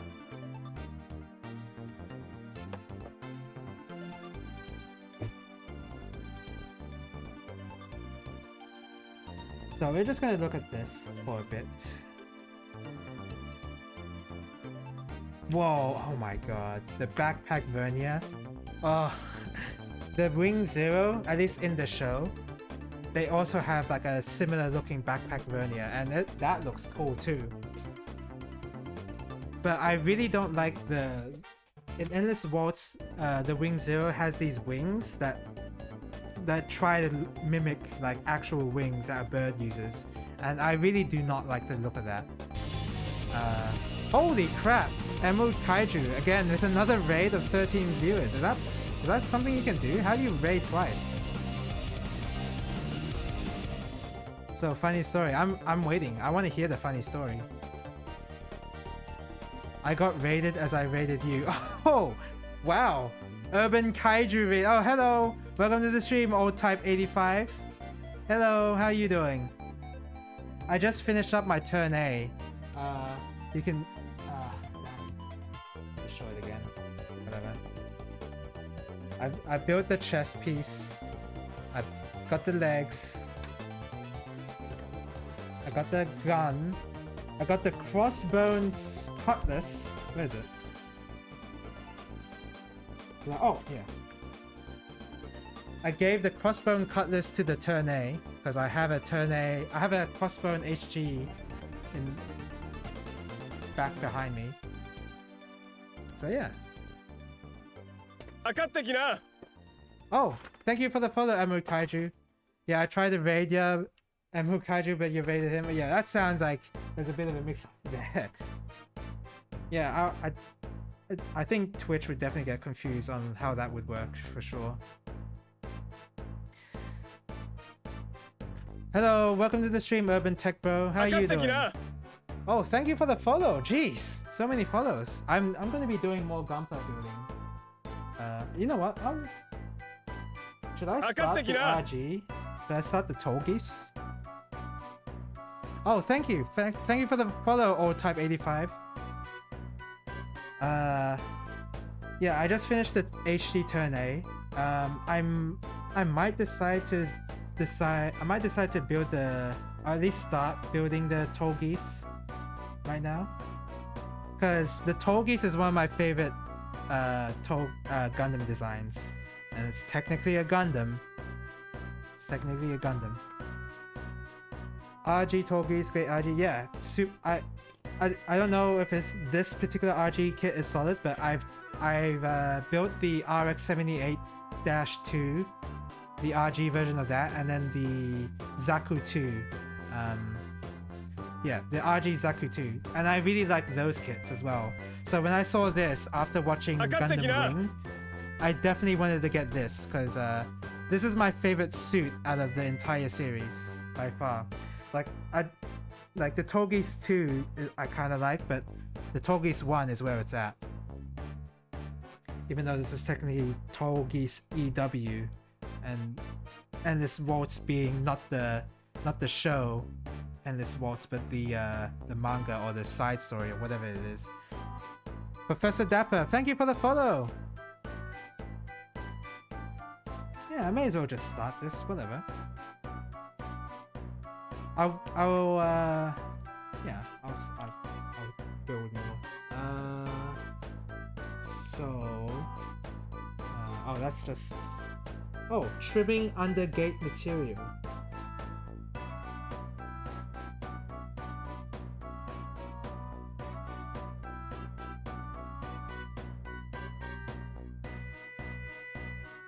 Oh, okay, whatever.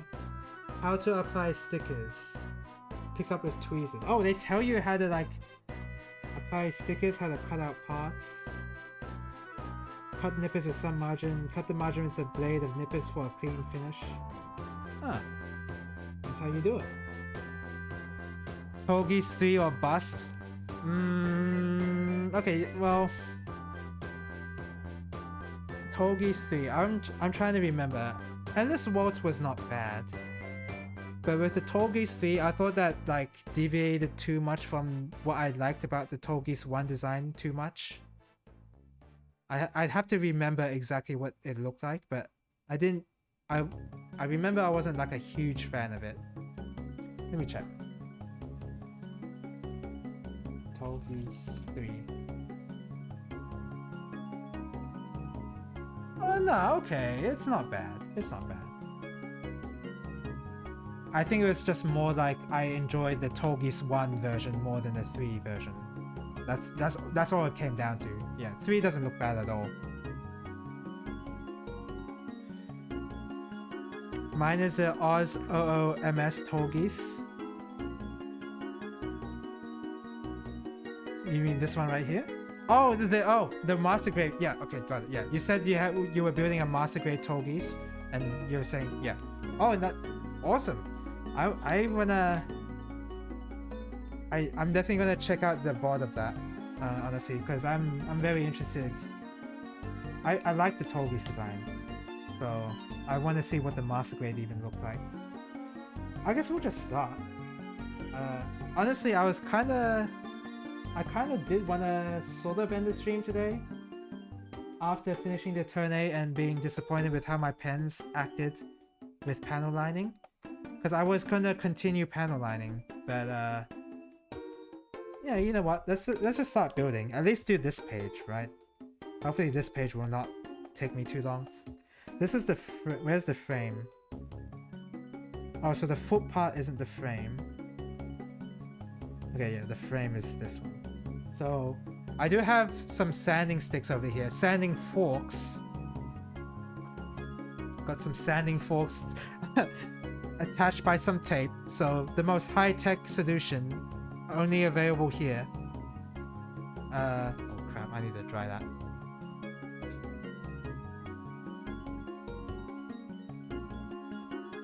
So if I need to do some sanding, I definitely don't need to do it on the frame. Yeah, because everything will be cut. The armor will cover the frame part. Okay. So I need to get... Oh wait, what? Where's the foot part? Oh, the foot is on B1.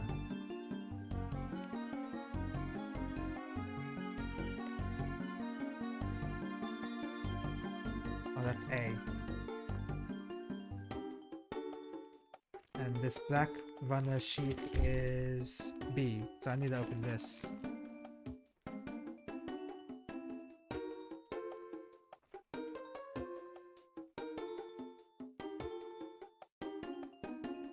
Okay.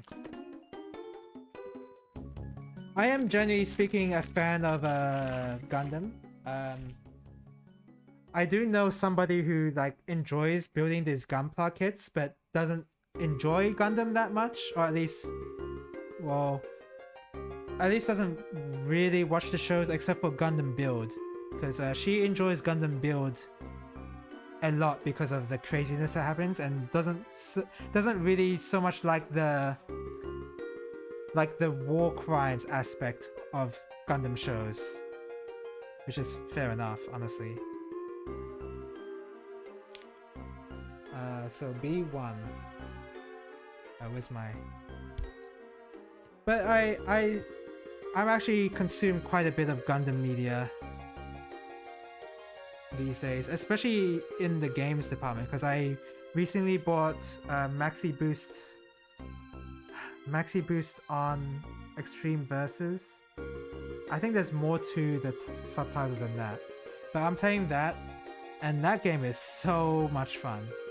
It's unbelievable how much fun I'm having with that game. I am like a fighting player game. I'm a fighting game player, so all the crazy stuff you can do in Mbon is like exactly what I wanted out of a Gundam game. But I've also been playing Gundam Evolution, which is actually Gundam Evolution got me back into Gundam as a series on the whole. It got me interested again, because after watching Double Zeta and, well, after watching Char's Counterattack, I kind of like took a break from Gundam as a whole.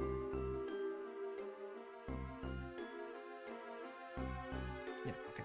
I just had to be sure I was cutting off the right piece. Wow, you can barely even see the nib marks. Is that the quality of the rare grade, or is that just Wow, I do not even have to sand this. That's crazy.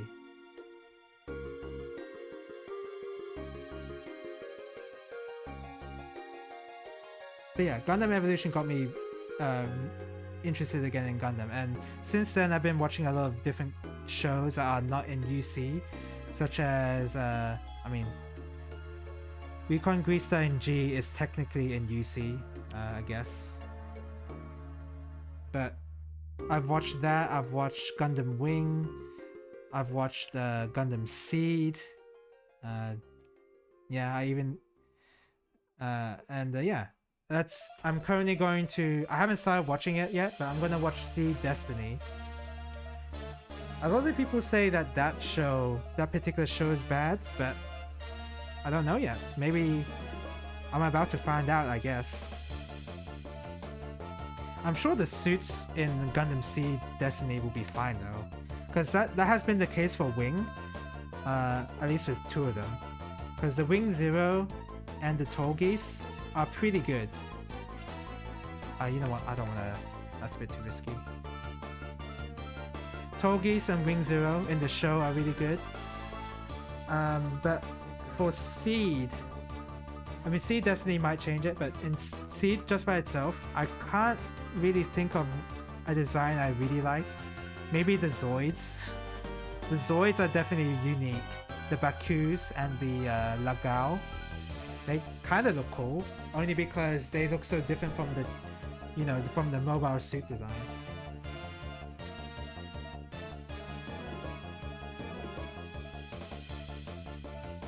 Oh wait, B1, yeah.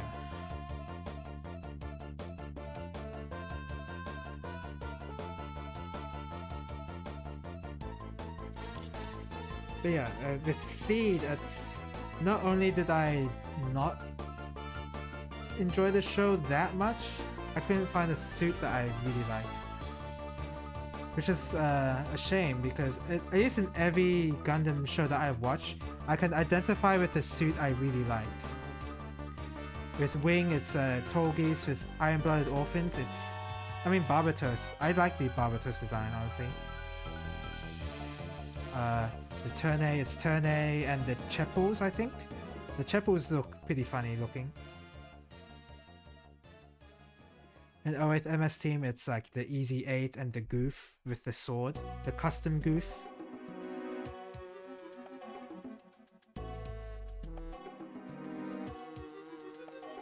Okay, how do you get at this piece with the knickers? Because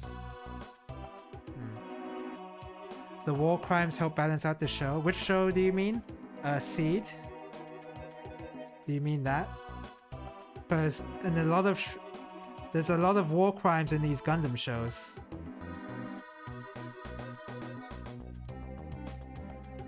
Oh, that scared me. I'll try again with little nips.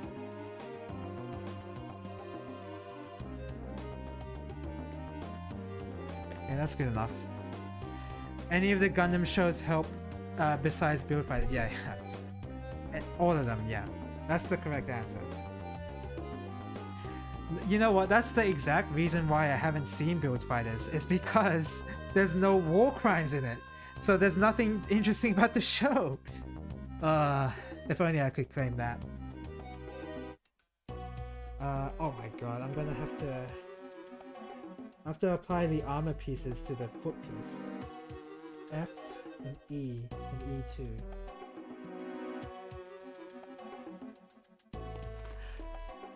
Gotta run off to bed. Have a good one, man. You too, man. Thanks for the raid, and I'll definitely check out your stream for the Master Grade Tolgis. I'm very interested in that. Wait, why am I opening the knife if none of these have the pieces I'm looking for?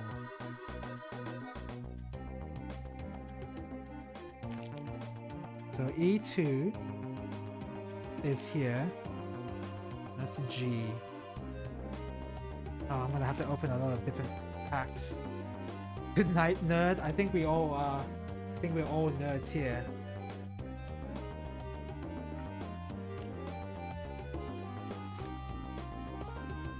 If we know about the Gundam shows and we know about building Gunpla, I think we all qualify as nerds.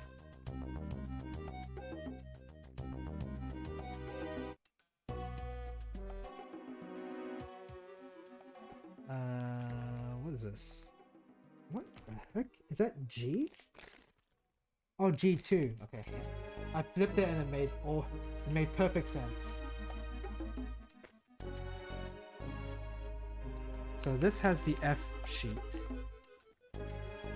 Kind of annoying that I have to open up the different plastic bits. I kind of want to keep the plastic bits together. I kind of like... Oh, what I want to say. I kind of wish it was the case where you open up one bag and then you complete that whole runner sheet and then you move on to the next bag, but I know with the way the color stuff works that kind of thing would be impossible. Nah, I'm a degenerate. Oh, you know, good. That's a good counterpoint, honestly. I can't argue against that. So F15 is this one here. What does it say about undergate? Is it because it's... I mean... I guess there's like a something undergate, but what's... I think they say it. Parts designated undergate have excess sprue on the inner or back sides. Make sure to trim the portions indicated by the pink arrow. Oh. Okay, they have extra stuff on the inner and back sides.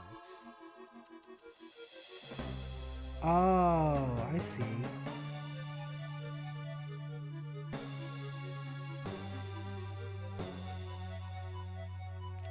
Okay, I see.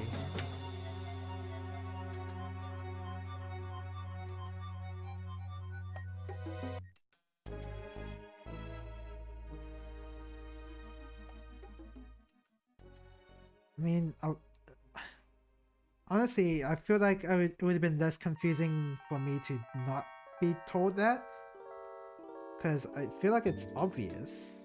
But I mean, there's someone in the Discord, in the Australian fighting game Discord, that cut into the piece of the thing they were trying to cut, and not the part that keeps it on the runner sheet, and they had to glue the piece back together with some plastic glue. So, yeah, okay, maybe these instructions are necessary. yeah. It was a bad time. Needless to say that the person panicked, but we all gave him advice to use plastic glue instead of super glue, because super glue apparently, and this is apparently what somebody else said, so I don't know for sure, but apparently super glue actually like melts the material that you're trying to glue. So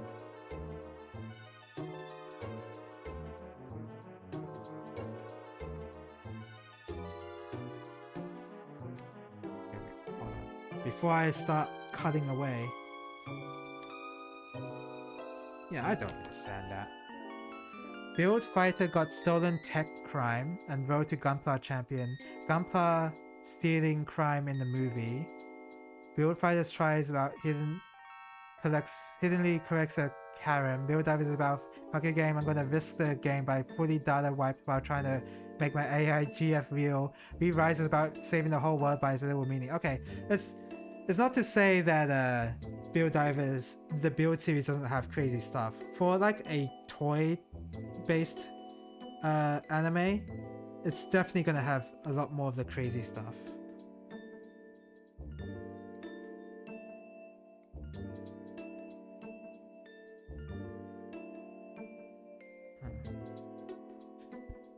Plastic glue is for melting the plastic together. Oh, yeah, probably. I don't know.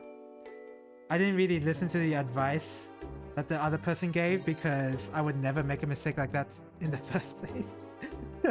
Sorry, dude, that I'm like roasting in the safety of the stream that he will never watch.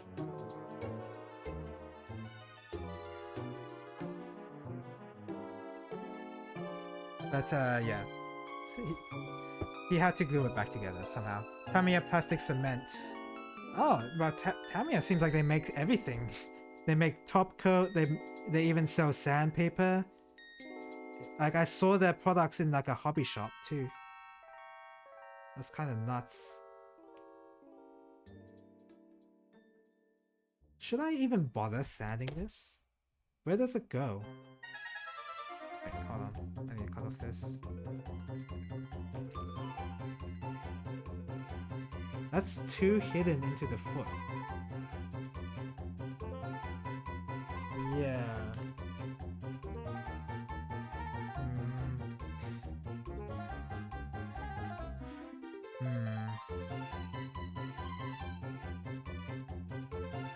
Do I want to sand this? So how does it armor fit into the...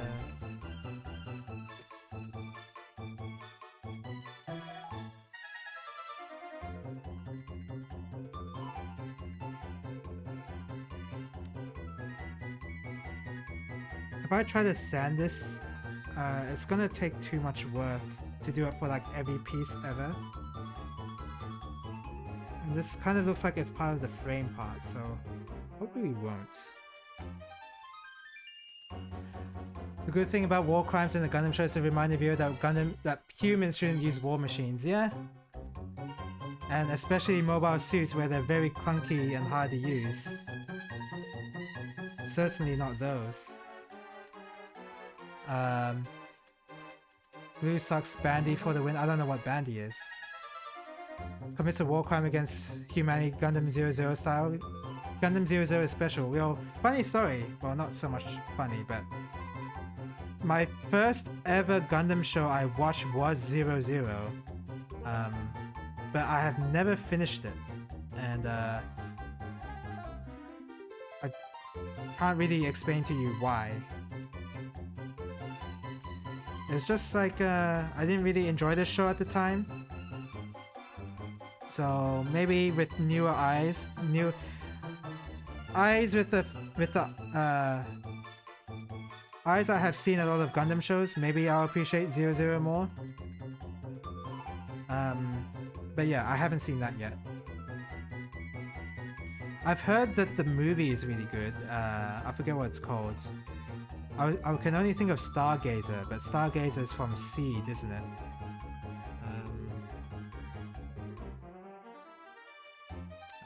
Come on.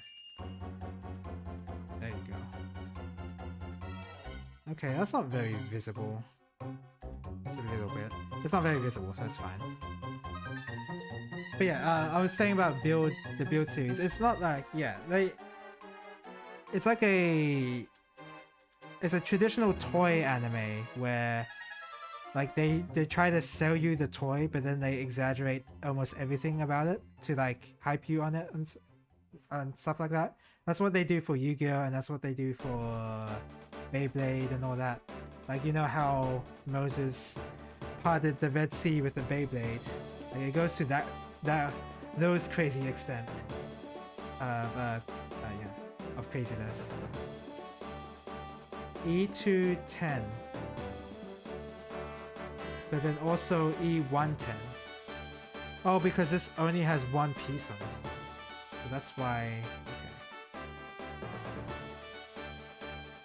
But yeah, before I decide to watch 00, I'm gonna watch Sea Destiny.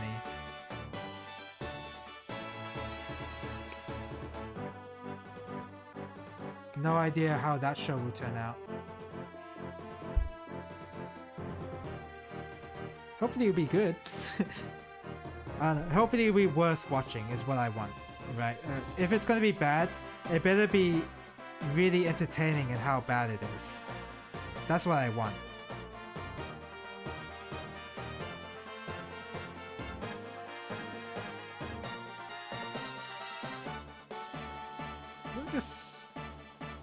Oh, I see how this is connected. That's weird.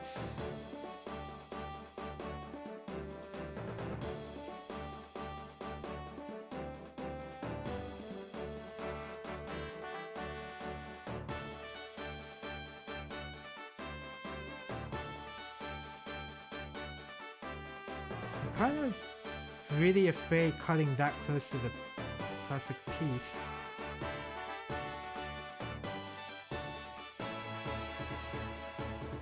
That was really scary. I imagine kids building Gunpla past entry grade.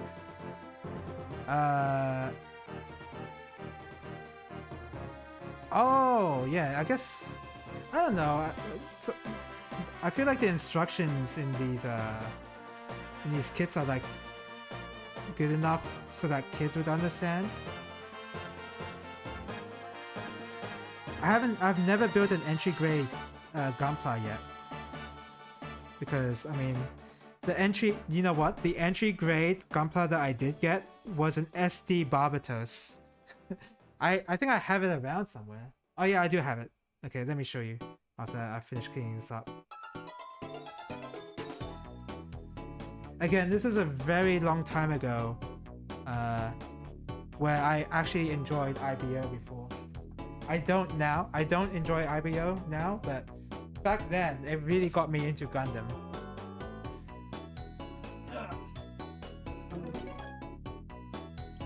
Here we go. That's my SD. my SD Barbatos. Perfect timing too. I can't believe it just fell like that.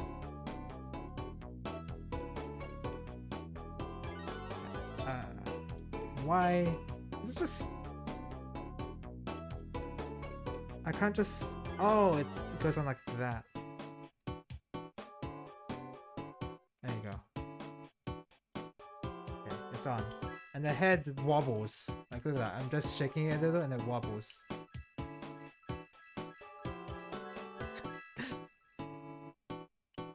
Oh my god, yeah. So not good. Probably the worst kit I've ever built. Because there's a lot of color correction stickers and the kit was just not fun to make.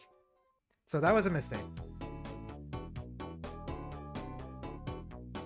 After that showing, not buying that kit, yes. Do not buy SD kits because of how bad that is, yeah. That was not enjoyable to build. There are 7-year-olds building HDs, maybe even 6. They're on YouTube.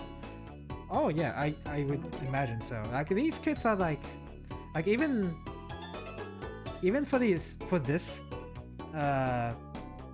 I always get confused whether it's real grade or rare grade. But for this RG set here, like kids can build this because the instructions are so clear. Like as long as the instructions are clear, anybody can build this. I feel like. Okay.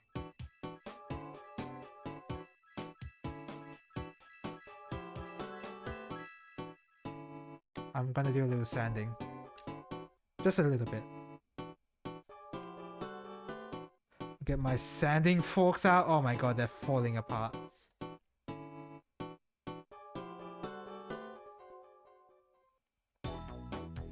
Just a bit on like the foot part.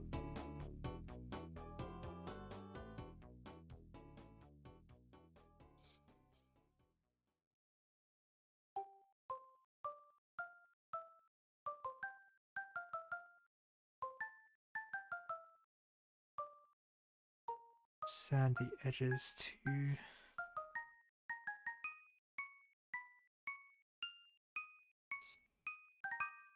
No.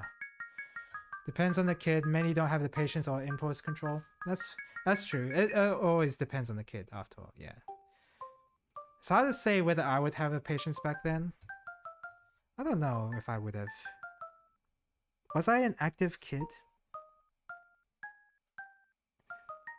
I mean, I guess people always told me I was like a quiet kid, so I must have been pretty patient.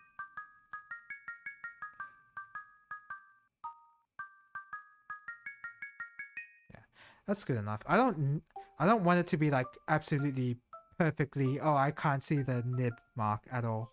Like, I just needed to remove like a bit of imperfection. That's all I wanted. Yeah, that's fine. Oh, hello! Welcome to the stream too, Nibbles. How are you doing? Welcome to the stream of me building Gunpla poorly. Or panel lining poorly. And I think that's because I don't have the correct tools. I'm good, how are you? I'm good too, thank you! Welcome to the stream, even though, honestly, I might end soon. But I'll try to at least finish the... I'll try to finish this page at least, but it looks like this page will take a while. We'll see. New Zeon Gundam. I've never heard of that suit before. New Zeon. I've heard of the new Gundam. But okay, yeah. I'm glad that you're also building alongside me. I guess that's the goal of this stream, is that, you know, I get people to build stuff along with me as well. I'm gonna look up New Zeon Gundam. Sorry for hitting the mic. New Zeon Gundam. Wait, no, that sounds wrong because Gundam isn't usually... Oh, no. Oh. It's a Gunpla appearing in Build Divers V-Rise. Oh. I was gonna say, wait. Zeon doesn't use Gundams, but... Well, it doesn't matter in Build Divers. Ah. Okay. Again, like... any suit that you name from Build Divers, I'm not gonna be able to recognize. Mainly, I like the Goofs, Ifrits, and Zakus. I do too. I like the Zakus too. Yeah. Typically, Xeon has pretty good mobile suits. Yeah. I like the Goof custom from 08th MS Team only because he has a sword and a minigun, and that's all. That's all it takes for me to tie me over.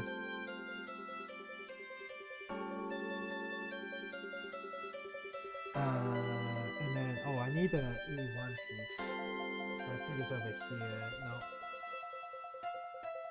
unless I already have.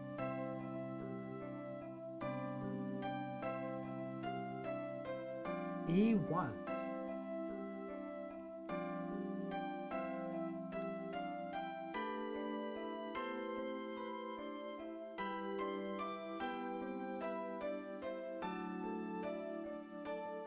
E1.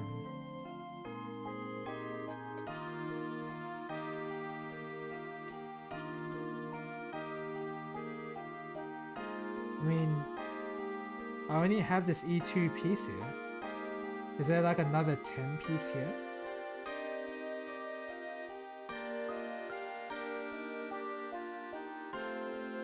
Nope. So where is this missing E1 10 piece? It's just how the good guys lose a war in Gundam. Well, yeah, to an extent.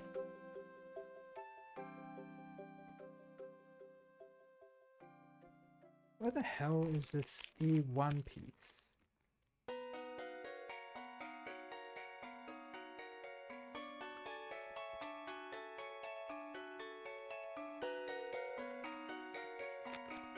This is E2.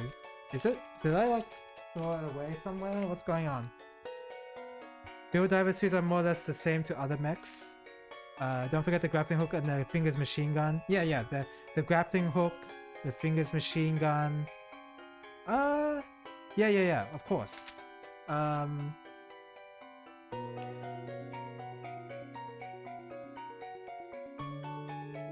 trying to remember. So I remember how he beat the main character Shiro Amada by actually completing his mission rather than actually going to try and kill Shiro, which I thought was the most badass thing he ever did.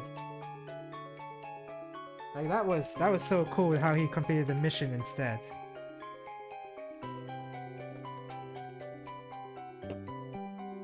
So where is this mysterious E1 sheet that I don't know about?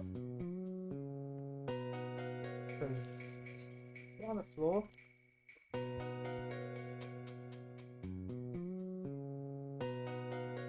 Did the guys not give me an E1 sheet?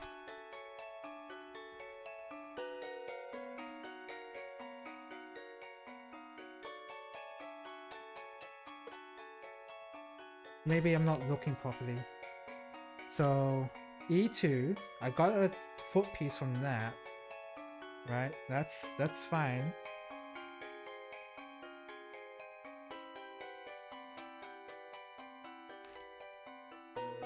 There's no 210s here. So that's not there. Maybe I gotta open all of these to find out. Maybe it's like under here. Oh my god! Okay, found it.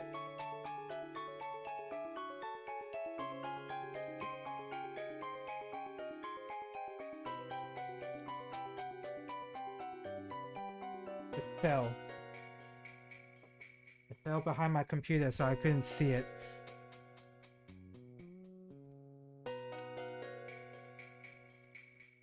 I don't even have to look to see that this is the E1 sheet.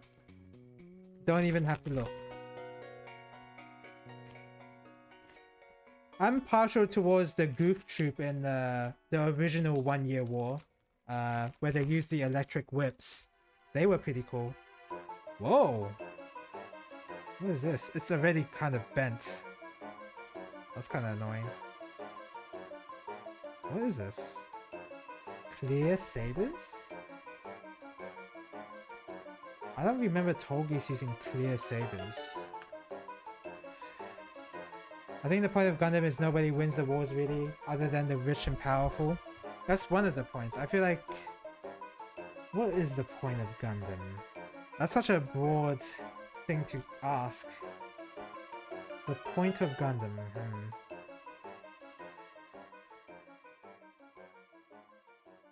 Yeah, I think it's something about how war will always just happen as long as there's people or something. That's like a point the Gundam series loves to make. That was really solid for a piece in a runner sheet. Like, I had to put some force there. Like, it made me worried that I was actually cutting into the piece.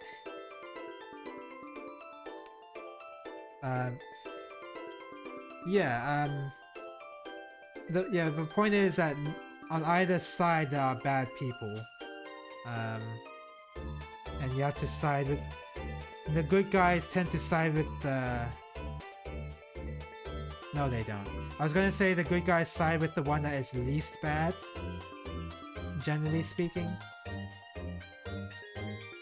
That tends to be true. But yeah, there's corruption everywhere in the Federation, in Zeon. The wars happen because both sides are like... not so much incompetent as they are underestimate the threat in a way. Like, they don't... It's almost as if they don't care about... they care about their status is exactly the point, yeah. Because they will keep their status to the point that another war will start, like in Zeta. That's exactly what happens in Zeta, where there's another war that happens between the Ayug and the... I forget the name of the Camille's small rebellion. The rebellion army. I forget the name. But yeah. And then all these people have to fight these wars when oh yeah, no, okay, yes. I was thinking of the opposite. Ayug are the rebels and Titans are the Federation special forces. Sort of special forces. Right, yeah. I got them mixed.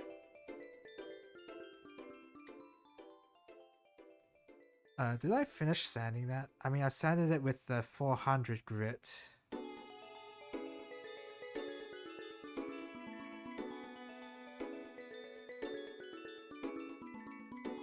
I'll sand it with the 600.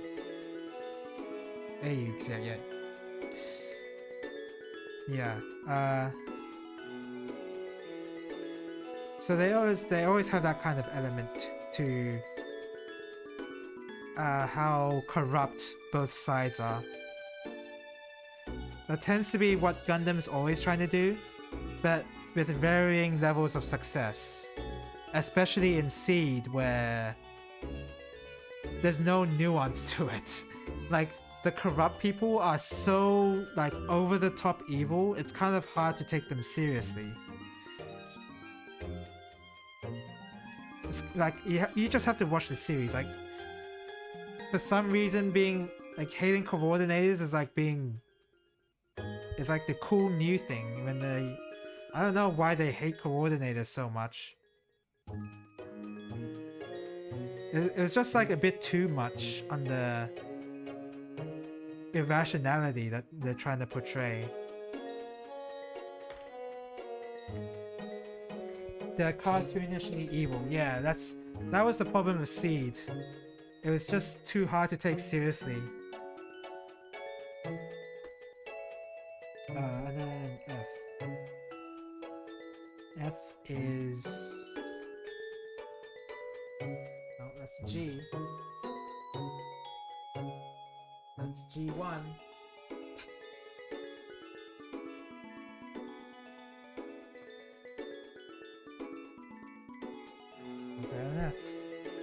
so much screaming too. Screaming? I don't recall screaming, but maybe I just tuned that out because I did watch. When I was watching Seed, I kind of did other stuff as well, and I didn't give my absolute full attention, so I might have missed that. 16.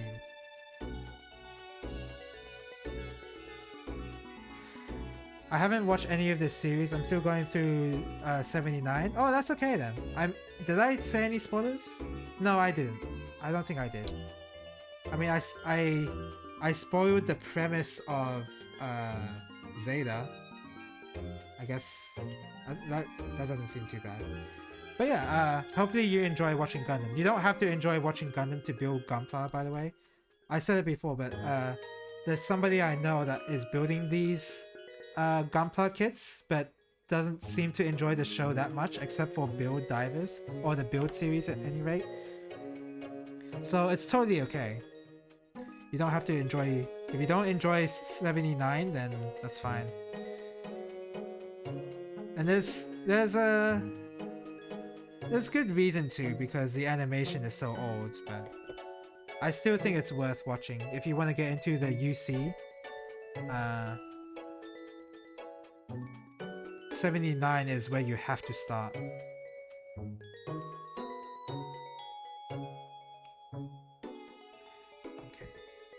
I don't want to sand this, so I'll just attach it right now. I'm the opposite. I can't build kits that don't have a good show. Well, it's a good thing that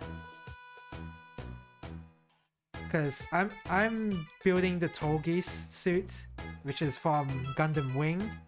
I do not think Wing is a good show. But I really enjoy the look of the Tolgeese, which is why I'm building it. Wait, what the hell? Isn't it like this? Oh, I had to push it in a bit tighter. I just go online and I see a cool robot I add to cart. Yeah, that's all you need. Like, that's to get into Gundam. If that's what it takes, then that's fine.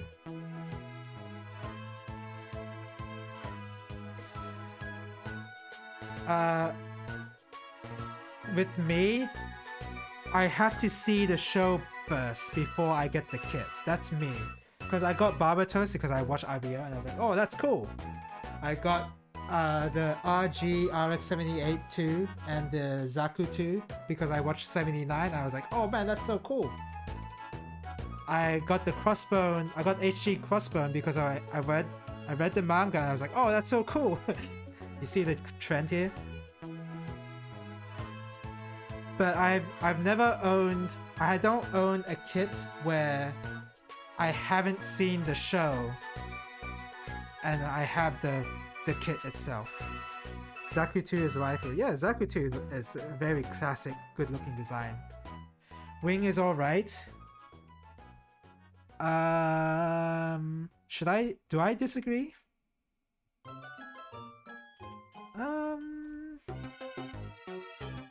No, I think you're right. I think it's alright.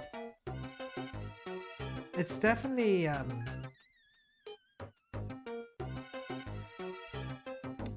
because I'm trying to remember exactly what happens in the show.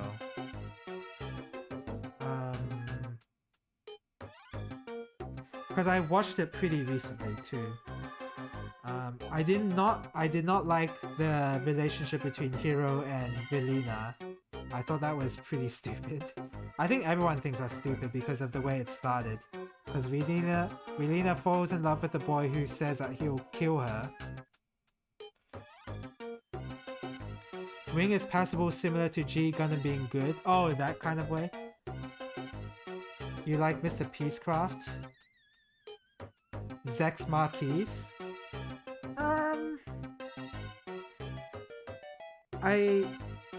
I don't, but I like Trey's Kushinada. I think he's actually a really good character because he's so good that he's able to remember like so many people who died under his command. Like he's just that awesome. And he pilots the Tolgeese 2 later on in the show. And that looks pretty cool too. Not as good as the Tolgeese 1, but the 2 version still looks good. So 20. Oh, this is F. Whoops. Need A.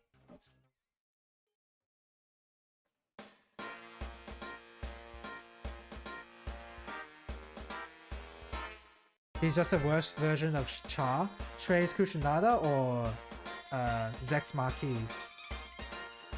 The majority of the kids I have came from shows I haven't even heard of, and that's totally okay. Because cool robots are cool robots, that's for sure.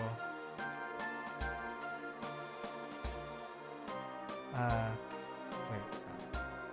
In fact, I watched Turn A Gundam because Turn A, the design of Turn A looks so awesome in my eyes. Like, I really like the design of Turn A, so I started watching that show. And as a result, I really liked it. Okay, so these. If you're talking about Zex Marquis, Quoth Dapper, then yeah, he really is just a worse version of Cha. Yeah.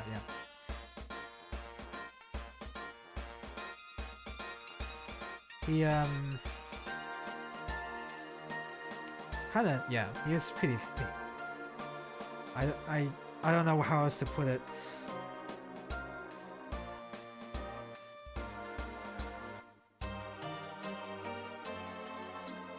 I didn't really like any. Oh, and you know what? That's a lie. I do like one of the Gundam pilots, and it's Quattro.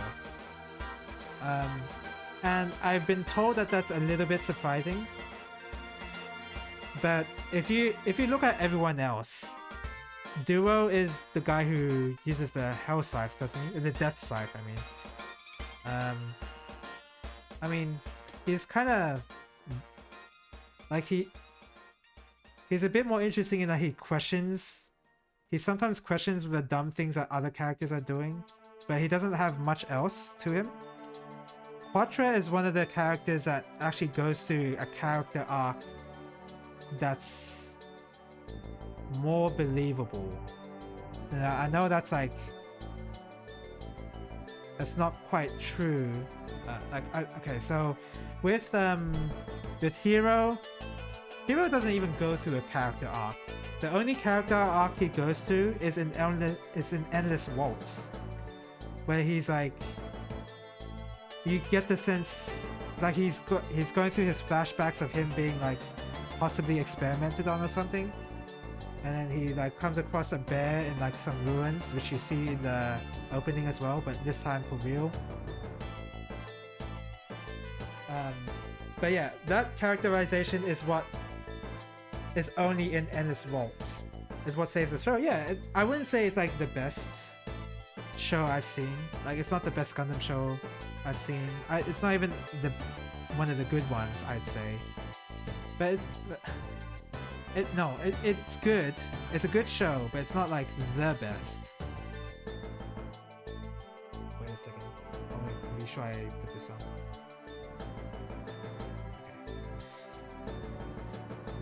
It's not like, it's one of those OVAs or shows or whatever that completely eclipse how I feel about the show itself, because it was tight, it was focused, it characterizes the Gundam pilots way more than in the actual show.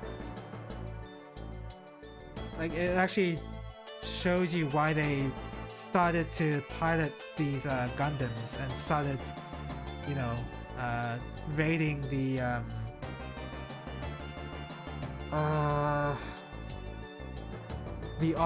why they started raiding the Oz Foundation facilities and whatever, which I can't believe they didn't even go into in the show. Like, you would think that kind of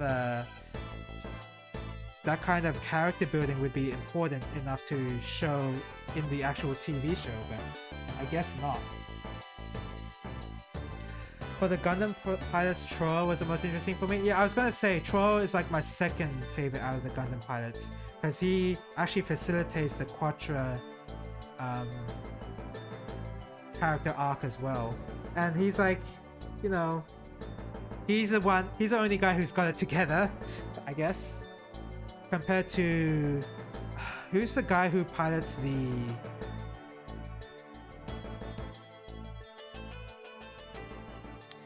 What's the Gundam that has the dragon head on its arm?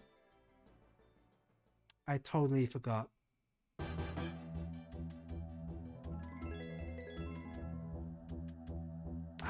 I totally forgot. Rufei, yes. Yeah, Rufei. He is pretty annoying. Does he go through an... Oh, he does. His arc is stupid though. Like, he goes through an arc, but he loses once to Trace in the duel. And he just sits around moping. He makes no sense, yeah. He's like, he can't pilot this Gundam because he's too weak. Like, what is... I don't get it. B. So I like him the second least. Okay, so here's the order. First is Quattro, second is Troa, third is Duo, fourth is Rufei, and dead last is Hero. Cause Rufei makes no sense, but at least he's not the main character. Hero is the guy that makes no sense, but he's also the main character. So that's even worse. In my eyes, that's even worse for him. Zex also doesn't make sense in EW. I also don't want to say spoilers. Oh, I forgot that I shouldn't say spoilers. I kind of did, but it's very light spoilers, I think. I could be wrong. So I need the...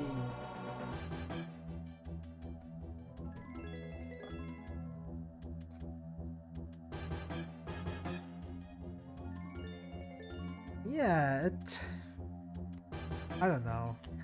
Zex Marquis is a very strange character. How do you even say his real name? It's like something Peacecraft. Is it I don't even know. It's a really... I don't even know what the actual name is. Miliardo. Oh, okay. You see, I watched it in English dub, so I couldn't actually read it. So whenever I said it, I was just like confused on what they were actually saying. Yes, I watched the English dub instead of the subbed version. Pretty hilarious times. Cut that. Not the dub. Yeah, I watched the dub. The entirety of the dub too. Only reason Hero can pilot the wings out is because he's already crazy. Yeah, that really is the only reason. Because Quattro, he goes to, he's the first one that comes in with the Wing Zero, and he's crazy. He's nuts. Because his dad just died, right? And he views the colonies as enemies. So and the Wing Zero is just making him crazy. And Troa is what actually gets him out of his funk. So it's crazy to me that Quattro is the one that goes through like the traditional hero's arc of like, oh, everything went wrong with him and now he's got to do bad stuff, and like, you know,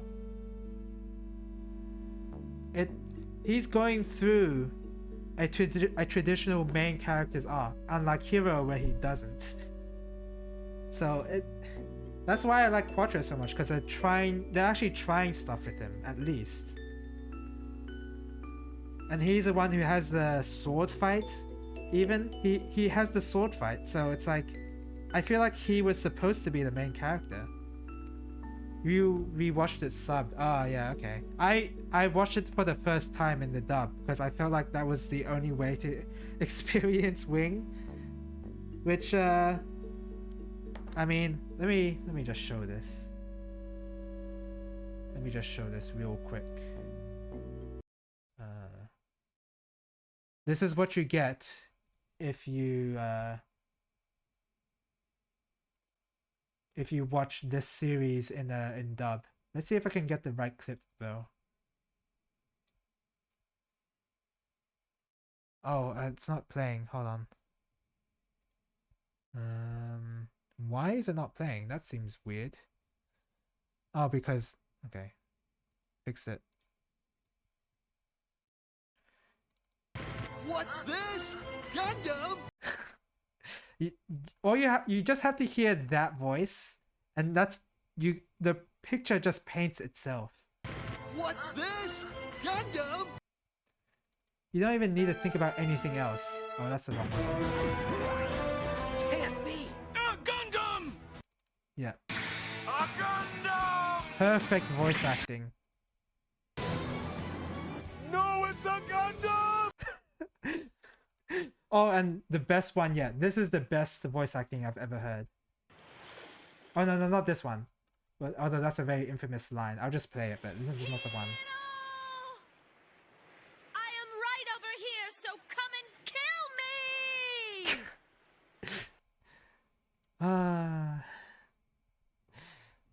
Oh, man. But this one's even better.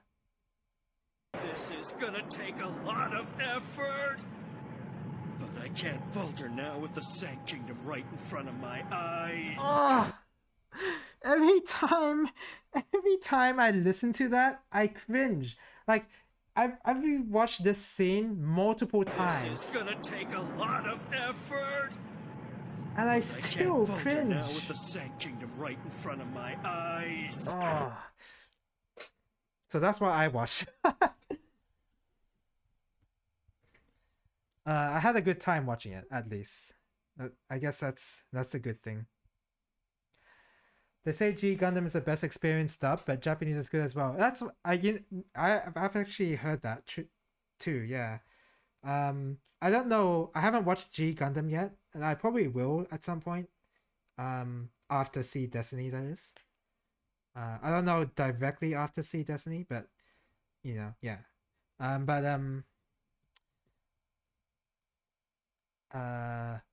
haven't decided whether I want to watch it English dubbed or subbed.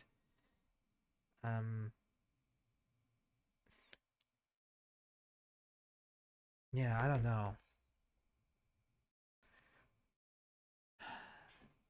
Because both of them are like the show itself is cheesy on purpose, right? So either way, you're gonna have a good time with both experiences because the English VA is gonna be as cheesy as in the show. So yeah, it's a tough decision. Generally a tough decision. So I need a G piece. Oh, I need to play music, sorry. It's almost 4 a.m. It's 10 p.m. here, and I feel like I kind of want to stop. I already made some progress. You know what? I'll attach these. No, I think I'll call it here, because I'm getting a bit tired and pretty hungry. I had a good time talking about Gundam. Like talking about Gundam is so much fun because a lot of crazy stuff happens in the show. In all of the shows. And there's always something to talk about. Yeah, I think I'll call it here. I'll clean everything up. Is there anybody I can raid that's also building Gunpla? I wonder. I'm gonna look in the art section and see if... Oh, well... I can look in the tag, right. The tag is what helps. Oh, I'm the only one with the Gunpla tag? Oh, that's not... Uh-oh. Is there anybody I can raid? Oh, crap. I mean, everyone's drawing, which I can't... Markers and crafting is where Gunpla streamers usually are. Oh, really? I didn't even... Is that a category? Markers and crafting. What is that? Oh, wow. It really is a category. I didn't realize it was. Oh, well. Well, I should have known. Damn. Okay, thanks for letting me know. Okay, yeah. Okay, so I have to look through the list and see if anyone's building a Gunpla. Oh, no one. Everyone's doing 3D printing or damn. I might.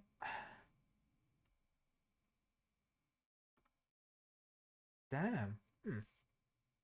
There really is nobody. Okay, I'm honestly, I think I'll just end the stream without rating anybody. Uh, that's how I usually. It's usually just Japanese builders around this time, and Japanese would probably be on a different website, I bet. Yeah, that I recognize that the timing is definitely bad here because I'm Australian, so it's currently 10 p.m. But as you said, it's 4 a.m. for you, so yeah, pretty harsh times for streaming at this time of day. Um, so yeah, I think I'll just end the stream here. Okay, so I don't usually do a lot of Gunpla building streams, by the way. It's just like this unique moment where I've been really into Gundam. I've been getting back into Gundam recently, so that's why I've bought a couple of kits and started building. So I will continue on this. I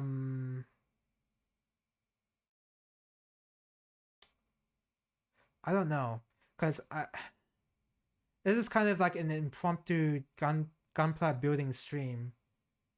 Uh, so tomorrow I'll be playing a shmup, and on Tuesday, don't worry, you'll be addicted. Oh yeah, I mean, I'll be addicted. I'll be building this Gunpla off stream as well.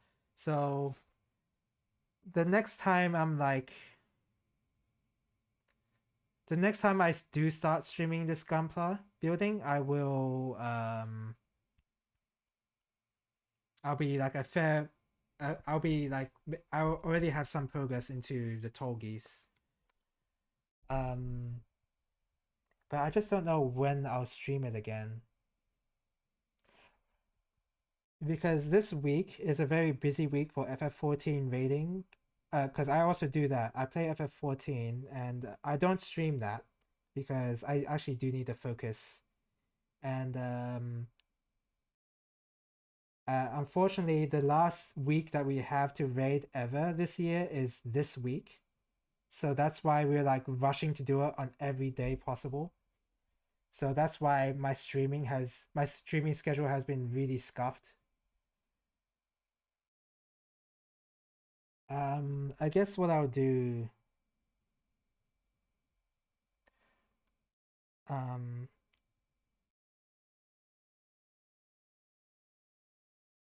yeah, I guess I'll see. Tomorrow I will definitely know because tomorrow is like my buffer to figure out what I want to do for the rest of the week. So I'll figure it out tomorrow. And when I do stream tomorrow, it's gonna be like way earlier than usual, and it won't be on at this time because yeah, FF14 rating, yeah, very annoying. But it's only really annoying for this week because it's a week time limit, and we got to get it done this week. So yeah. All right. Thank you guys for watching. Thank you for the raid, Emerald Kaiju. And was there somebody else who followed? Oh yes. Thank you for the follow, David.